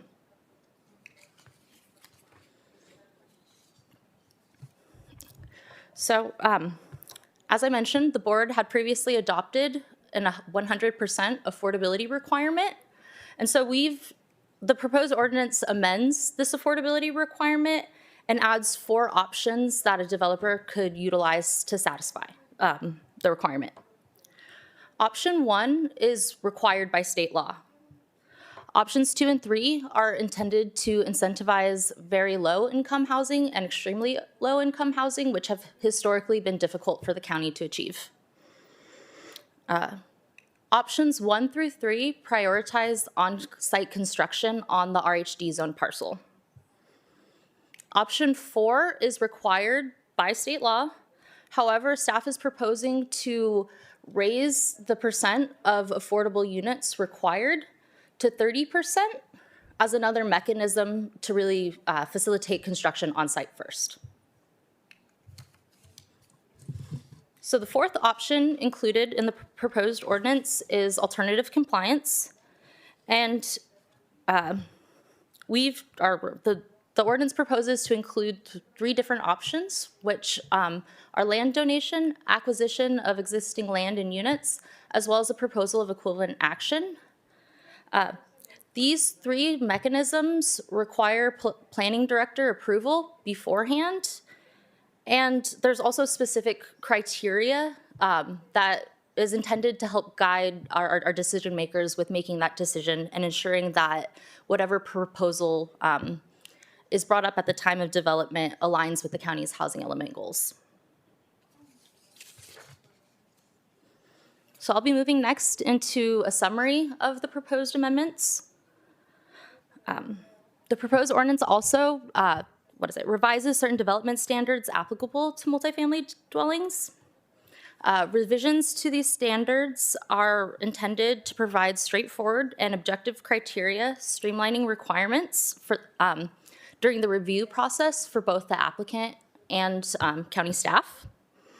It includes development plan criteria, but also allows for phased developments. Additionally, the proposed ordinance requires recordation of an affordable housing agreement with that development plan included as a sub-exhibit of the agreement.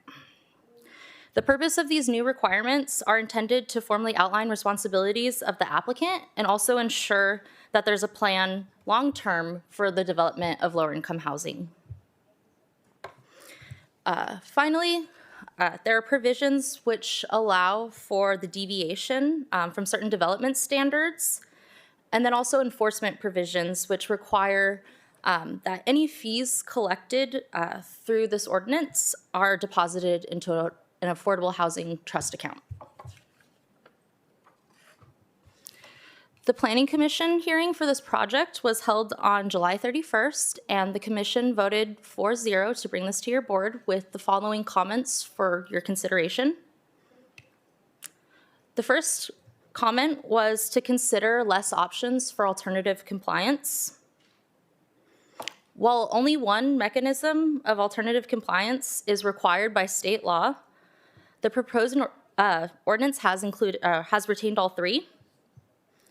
Although these mechanisms may not result in the direct construction of affordable units, they can still play a meaningful role in creating affordable housing that's in line with our housing element goals. The proposal of equivalent action is a recommendation from County Council, and it's also seen commonly in other inclusionary ordinances throughout the county, such as at the City of Ventura and City of Oxnard. The second comment was to include specific timing.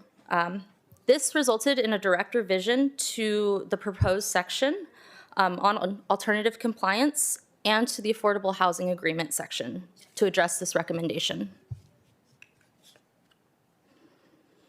The third comment, the commission asked that staff outline the components of an affordable housing agreement to make sure that it was not developer-driven. Exhibit 6 in your board packet includes some preliminary components that have been identified, may be included in this affordable housing agreement. However, developing this actual agreement is intended to occur post-adoption, and planning staff is going to work with alongside County Council to formalize this agreement.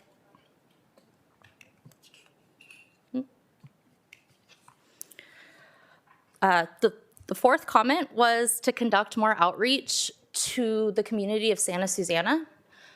Prior to the Planning Commission hearing, planning staff attended both the Piru Neighborhood Council as well as the El Rio Municipal Advisory Council to inform them of these updates. However, there wasn't a similar forum identified for the Santa Susana community. So following the Planning Commission hearing, we worked with the District 4 office to identify other avenues that would help provide or would help inform the community of Santa Susana. And so staff connected with the Santa Susana Homeowners Association Board to inform them. And then after the publication of this board packet, we did receive a comment letter that should be included in the revisions packet from the Santa Susana Homeowners Association. Additionally, a social media ad was posted on Instagram and Facebook on September 9th, running up until 12 p.m. today. And it was targeted towards all residents that live within 5 miles of those 2 Santa Susana parcels.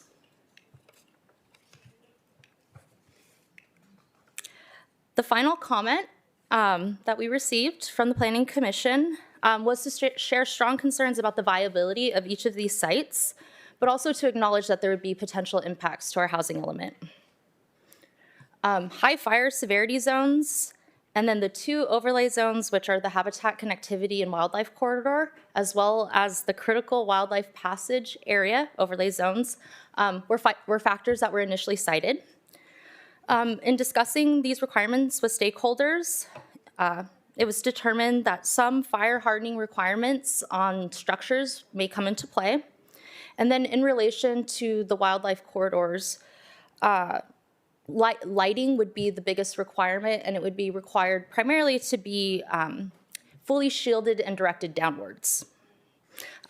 Exhibit 6 also includes further analysis of this. Additionally, traffic safety along Santa Susana Pass Road was also cited as a concern for the commission. These existing traffic conditions were discussed further with the Public Works Agency Roads and Transportation Division. And they informed us that in reviewing traffic safety, there's various conditions that they review, and Santa Susana Pass Road was below certain thresholds for some conditions, but there may be certain concerns about line of sight. However, the important takeaway that they provided with us is that at the time of development proposal, these conditions would be re-reviewed depending on whatever site plan was proposed, and then they would be able to apply those traffic safety standards prior to the issuance of a building permit. We also have public works staff available if there's further questions regarding traffic safety. So finally, rezoning or changing the RHD locations was not originally included as part of this project's scope because it does impact our housing elements compliance. The county has a certified compliant housing element, and because of that, we're eligible to to apply for and receive various state funding programs. Removal of an RHD site from our residential sites inventory brings the housing element out of compliance. Under state law, it also triggers no net loss provisions. So this would mean that the county is, for whatever we remove from our inventory, the county is required to identify new sites and replace that so there's no net loss. So to rezone a site, that would also include a housing element amendment as well as potentially a general plan amendment and the CEQA California Environmental and Quality Act review associated with that. The county then would have to re-seek certification of our housing element from HCD. In the meantime, this could potentially delay other programs that county staff is working on, such as our pro-housing designation application, which compliance or implementation of this program is a direct requirement to apply for that designation. Because of all these considerations, staff is not recommending to rezone at this time. Here are a few other minor revisions that were made.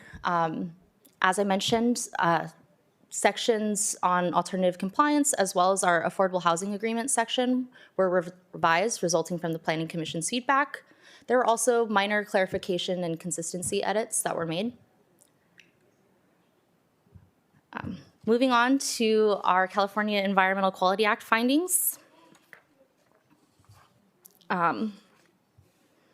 These are included in your board packet, and I'll just move through these really quickly.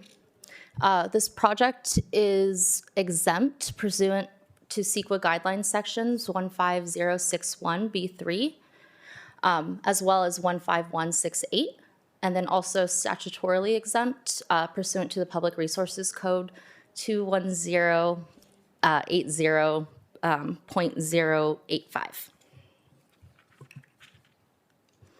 Here's a summary of the noticing that was conducted prior to this hearing and consistent with our non-coastal zoning ordinance. For the parcels that were vacant within the 300-foot notification radius, postcards were sent to the mailing addresses that we had on file to ensure that absentee owners received notice of this hearing. In addition to the required legal noticing, staff conducted additional outreach for this proposed amendment, and it's summarized here on the slide. Shown in red, these were the actions taken prior to or following the Planning Commission hearing and prior to today. Resulting from our public noticing and outreach, staff received one public comment, which is included, or one written public comment, which is included in your packet. And then additionally, since the publication of the board packet, we did receive one additional comment letter.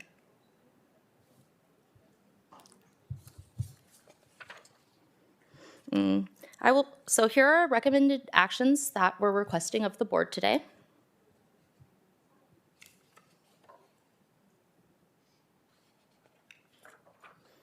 And with that said, that concludes my presentation. But I will leave the floor open to discussion, and I'm here with Planning Director Dave Ward, as well as the Housing and State Mandates Manager, Ruchita Kadakia, and then County Council. Thank you. Thank you. I'm going to open the public hearing.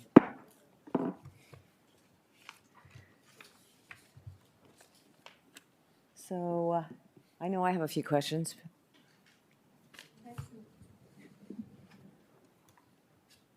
I do as well, but do you want to hear from the public speakers first? It looks like there's two.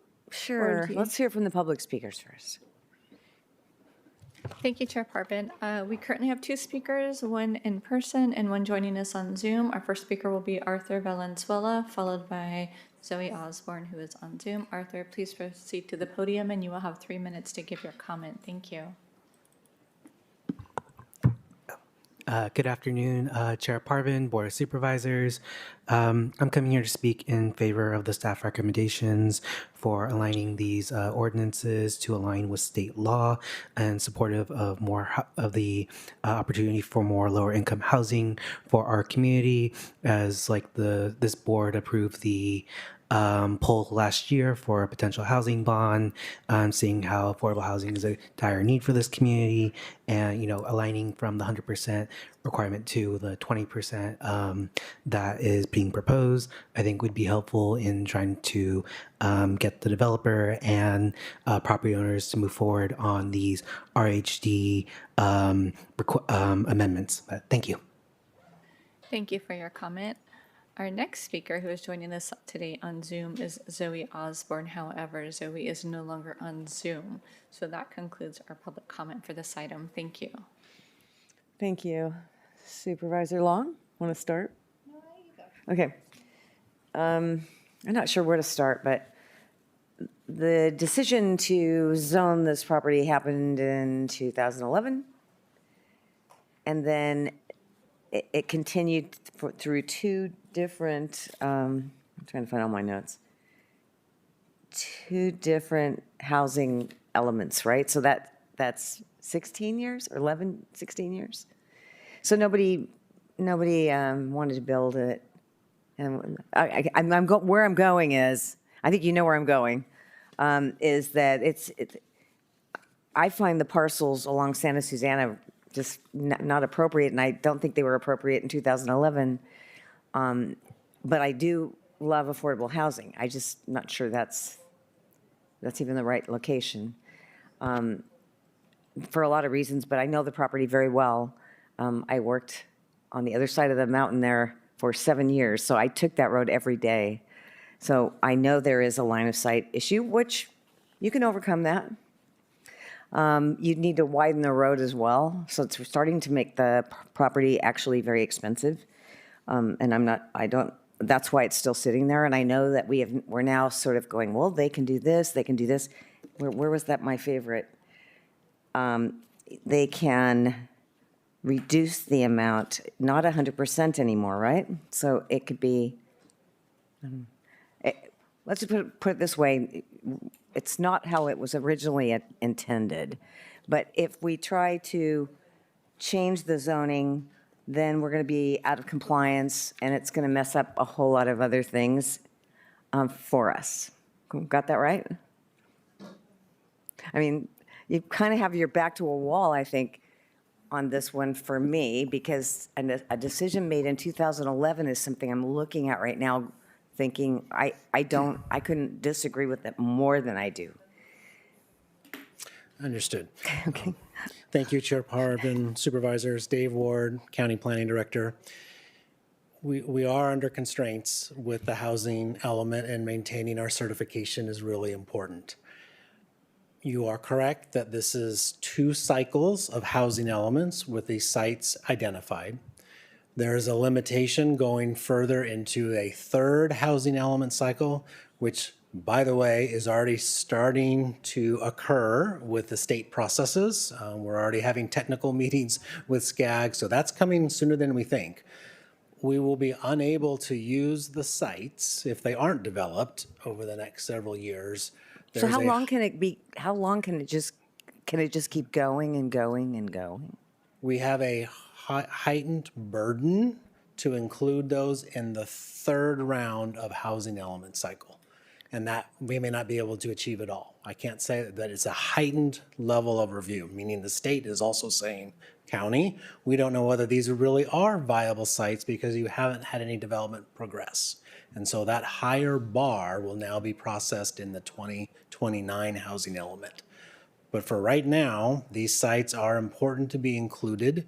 If your board's direction is to have us relook at that, we would need to create that into our work plan to go do that, to identify what additional sites would be our no net loss, and bring forward to you all at the same time a housing element amendment, so we can show to the state that we're not going to be a net loss, and then have them certify that. So that level of activity will include, obviously, the technical analysis to identify other sites, pulling that all together into the documentation, some level of community engagement about that process, Planning Commission, your board, and then submitting to the state. That probably would take a good chunk of 2026 if this is your direction to move forward. We do know that in the CEO's office, Community Development Division is working closely with us to try to achieve the pro-housing designation because of important funding cycles that could help serve not only the county, but other organizations in our jurisdiction. And so that would be the trade-off for calendar year 2026, because the state has already identified with us, HCD, that this one program, amongst others that we've already completed, needs to be part of that pro-housing application process. And so that's an important one to consider, just from a financial opportunities that would be delayed and wouldn't be available to the county, at least during the 2020, end of 2026, I think, is when their cycle for funding opportunities occur. So we wanted to make sure that you're aware of that. But you could give us that direction, and that would be something we would fit into the work plan to go and try to look for sites. Where those sites would be wouldn't necessarily mean in your district, or we don't know. We'd have to look holistically across the county. We didn't need to do rezoning of sites in the last cycle, but that was through that evaluation process with HCD to determine that we didn't need to identify new sites. That happened a lot with the cities locally. Ojai Valley could be one of those areas where there's opportunity sites. So it would be a bigger effort for us to do, but it is before your board's direction if you want us to do that.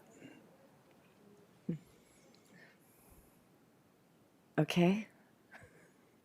See if I have another couple of questions here. I mean, I had a million questions, so I've kind of been sorting through each one, but no matter how many ways I look at it, I can't see it as a viable, those two parcels as viable at any time, other than a couple of ranch houses. Just because of the cost of getting it ready for a higher density project. Chair Parvin, supervisors, Ms. Hollis is correct as far as the technical parts about traffic and safety. We did verify that. We did with the water services. There are definitely requirements that a development would need to satisfy. But as far as the traffic safety issue, from what the Public Works Roads Division provided to us, it is viable to move forward from their perspective. And I know we do have them here if you have an additional technical question for them. It's in a high fire zone. It's got a habitat connectivity. And I know that they can overcome it with fire hardening. It would be required, so there's more additional cost on that. Definitely the line of sight, but I guess they can overcome that too. I mean, there's so many reasons why it's just not a, I'm sorry, I wish I was here in 2011, because I wouldn't even be talking about this right now, because I'd know in 2 seconds this is not a good, does not work. And the fact that I don't know in 2011 if anybody ever talked to anybody in the Santa Susana area other than the person that owns the property. And maybe they did, but the people I've talked to in Santa Susana, they weren't familiar with it at all, and they would have liked to have been more familiar with what was going on. So I guess there are more commons than searching for answers, but I did search for answers. I'm sure you can overcome everything, but it will be extremely expensive, but it can be done. Is it feasible? Mm-hmm. And no, I know there's no project right now. And we're just, to me, it's like I'm checking a box because it fits. But I don't want to kick the can down the road. If it wasn't good in 2011, to me, it's not good in 2025 either. But, okay, that's my questions. Thank you. I understand your frustration. Yes, these were picked in 2011, and I kind of feel it was 100% affordable so that they wouldn't build. It was. I've got to say that. Really? Because there's flexibility. If it was the case, then we would have had some building on it. So obviously, to me, what was there is not working. However, I'm not quite sold on the sites that we picked, but I understand that we need to make these amendments, and I appreciate the Planning Commission's comments and their votes. I agree on them for where we have to be, but I do want to also ask, like as in the presentations to Piru and El Rio's Max, it seemed to the community that these locations were just recently picked. And so I just want to clarify for any of them that are looking, I think they've been picked since 2011 is what I'm hearing. So if there was any confusion on that, I just want to make sure that that clarification is done.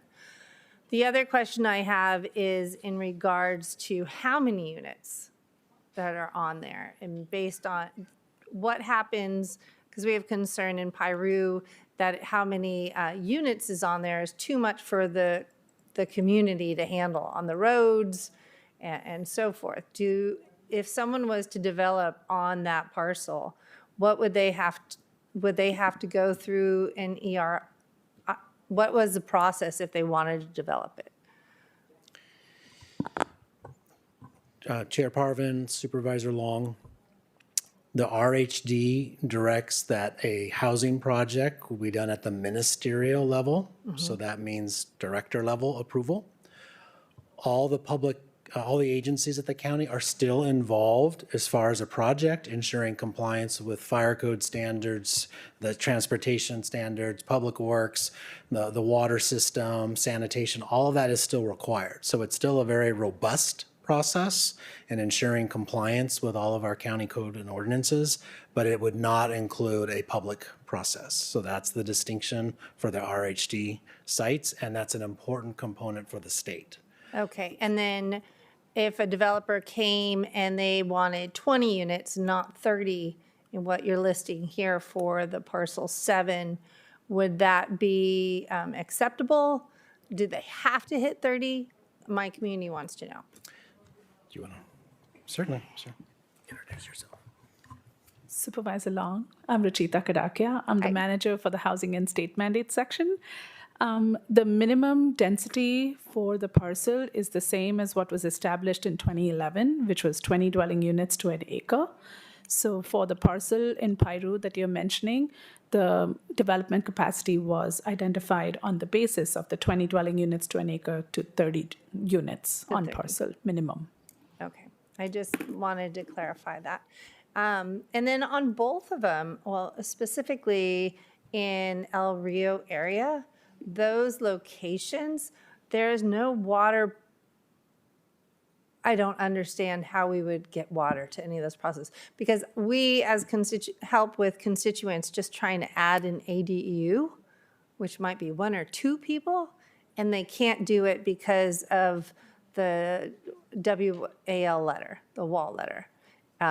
So what do we do with that? Supervisor Long, that is a good question. El Rio, and specifically the parcels where the RHD sites are located, are under the Cloverdale Water Mutual's boundaries. And yes, they do have certain constraints with water access. Yes. Which is why when Program D, HED, that was the excerpt of which that Geraldine Hollis presented, we did conduct an infrastructure forum in March 2024, where Cloverdale did attend, and we did have breakout sessions, talked about specifically like how would one provide water or infrastructure services for those parcels. And they did mention that they were looking at ways to expand their water storage options, which is when they identified, since they were right next to an RHD parcel, that if there was availability for them to access some of it, they were looking at changing height or expanding the area, which would allow for additional water access, not just for the RHD sites, but also for the overall community on the whole, which would include the ADUs. So they're looking at options. They're also waiting for this ordinance to come through so they could move on with, they'll have additional options available. Again, I wouldn't be able to say exactly when that would happen or if it would, but it provides an option for them. Because the reason why I ask that is more for the fact that how do I get water and fire protection for the El Rio, Strickland, Nyland Acres as a whole? I know we're working to try to get mutuals to join together, but we've been talking about that for quite a few years, and 10 years before that, so what I'm told.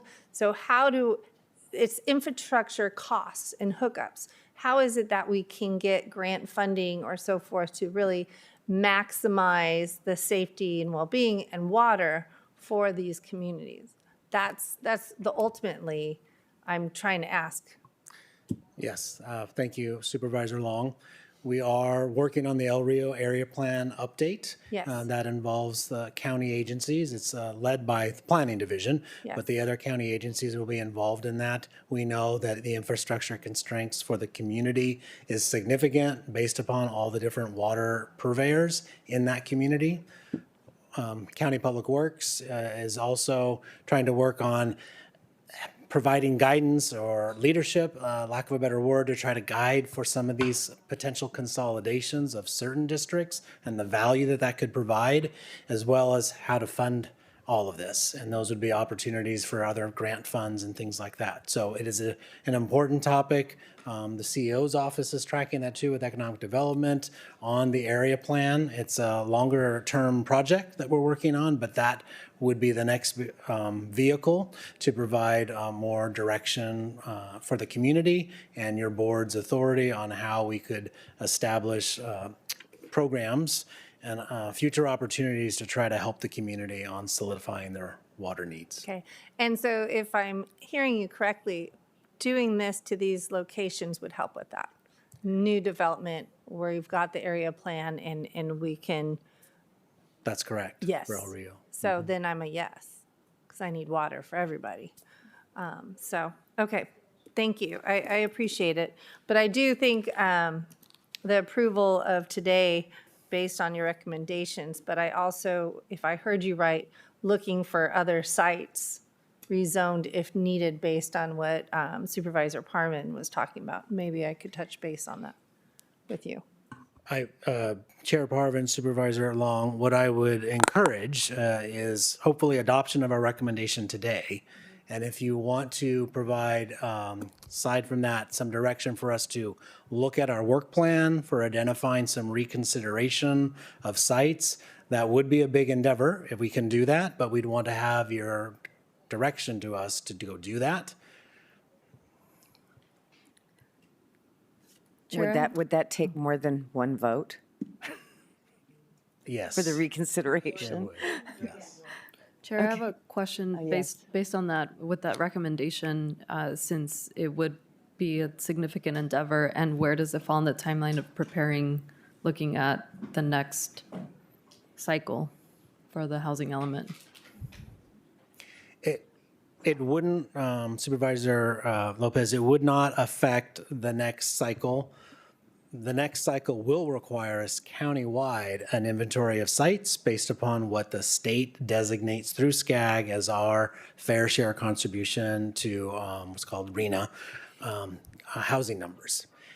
We will be beginning the efforts in 2027 of the next housing element. This is really the relationship between the cities and the county with SCAG, understanding the data, making sure they get the numbers right for the modeling that they create that results in the total fair share allocation that we would get. So it would not affect that, but it would be a large endeavor for 2026. We'd want to get resolution of that. At the same time, you get certification of your new housing element, you have to provide how well you did with the entirety of the last element. And so this would be a factor. Although we don't have a proposal on any of these sites, we may not get anything coming in. So we could go and make adjustments, take that effort and maybe not get anywhere in that sense. We could protect ourselves by maintaining certification with the state in showing the exercise that we did, but it would be a lot of effort and may not result in any development on the ground. And I think that's why, Chair, I wonder, would that be the best use of staff time if the results won't be what we're looking for in identifying alternative locations? So, but I do understand your concerns. Yeah. I agree with you. I'm frustrated by this because, again, that's not the right parcel, and we all do need more housing. So I don't kick cans down the road, though. That's just not my style. So if I would be the only one that would probably support the reconsideration of the site. But if I don't ask for that, then I will be, somebody following my footsteps will be looking at this very same issue 8 years from now or so. right? I mean, it'll still be there and it still won't be built upon unless they do a land swap or one of the other 8 options that they're offered. Chair Parvin, we will be required to provide even more justifications than we did in the current cycle to continue with those sites. In other words, the state's going to push back and say, you've had these sites for 2 cycles. They have not been developed, Director Ward. How are you ensuring that this is viable? We will have to provide more justification. I'm not even sure what else we could do at this point based upon what we've already tried to do through the infrastructure forum in that regard. So it would be a very high bar to meet. So I still want to know how, when we picked that site, and you probably weren't involved at all, probably none of us here were, but did they look at whether services are available? Because if these are high-density, affordable housing units, wouldn't you want them to be within walkable distance or a bike distance from transportation or something like that?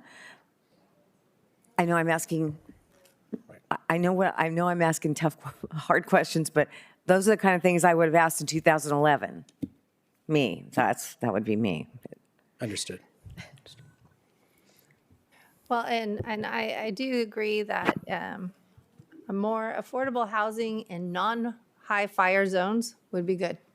So in both areas of Piru and Santa Susana, those are both in high hazard. Do you have versus wildlife corridors too? Well,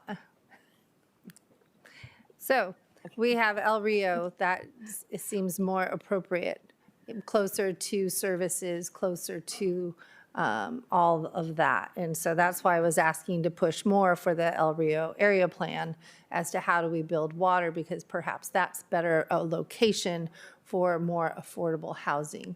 And you see that in their neighbor of city of Oxnard that has done the same thing just a couple streets over. So that's where I was going. But I would make a motion to approve staff recommendation as it is suggested for today. Can I ask a question before we get a second or whatever? The question would be, would my colleagues consider the reconsideration of the site so that we don't have to look at it again in a few years from now and again and again and again? Well, that was actually one of my questions. I don't know this property, but I trust your judgment on it. I mean, and is this something that we can just resolve in our next housing element?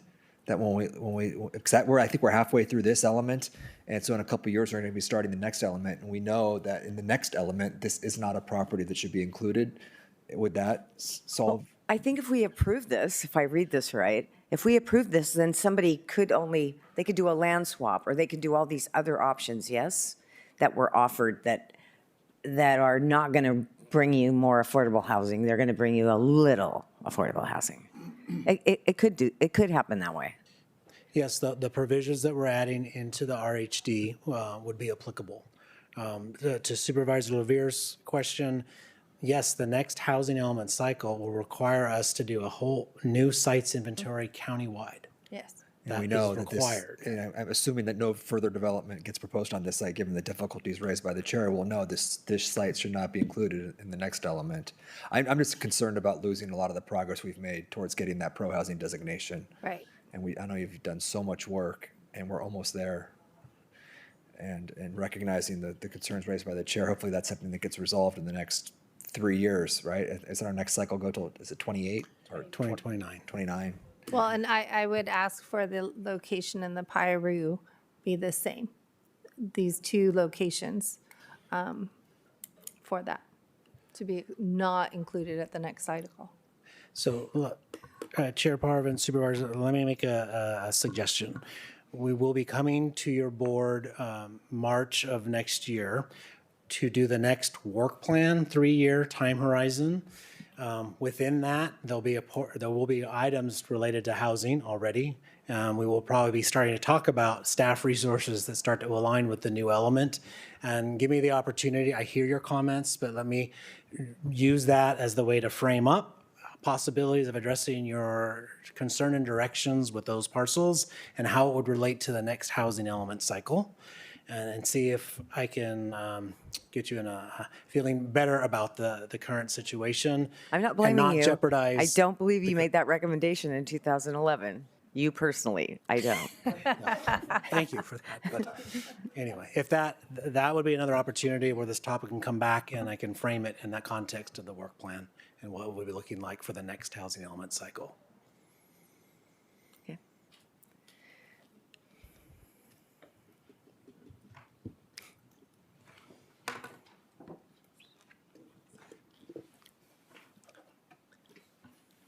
I just want to say thank you to all of you.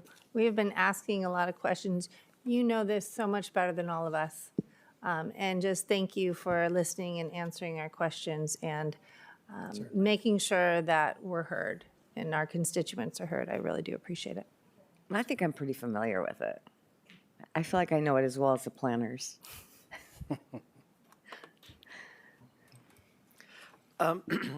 Chair Parvin, we have a motion by Supervisor Long to approve staff recommendations, second by Supervisor Levier. Please vote. All right. That passes by 4-1. Thank you. Thank you. Our next item is 35, public hearing to consider adoption of county-initiated amendments to Articles 1 through 15, 17, and 19 of the Ventura County Non-Coastal Zoning Ordinance, Ventura County Ordinance Code Division 8, Chapter 1, pertaining to clerical and clarifying edits, and from the California Environmental Quality Act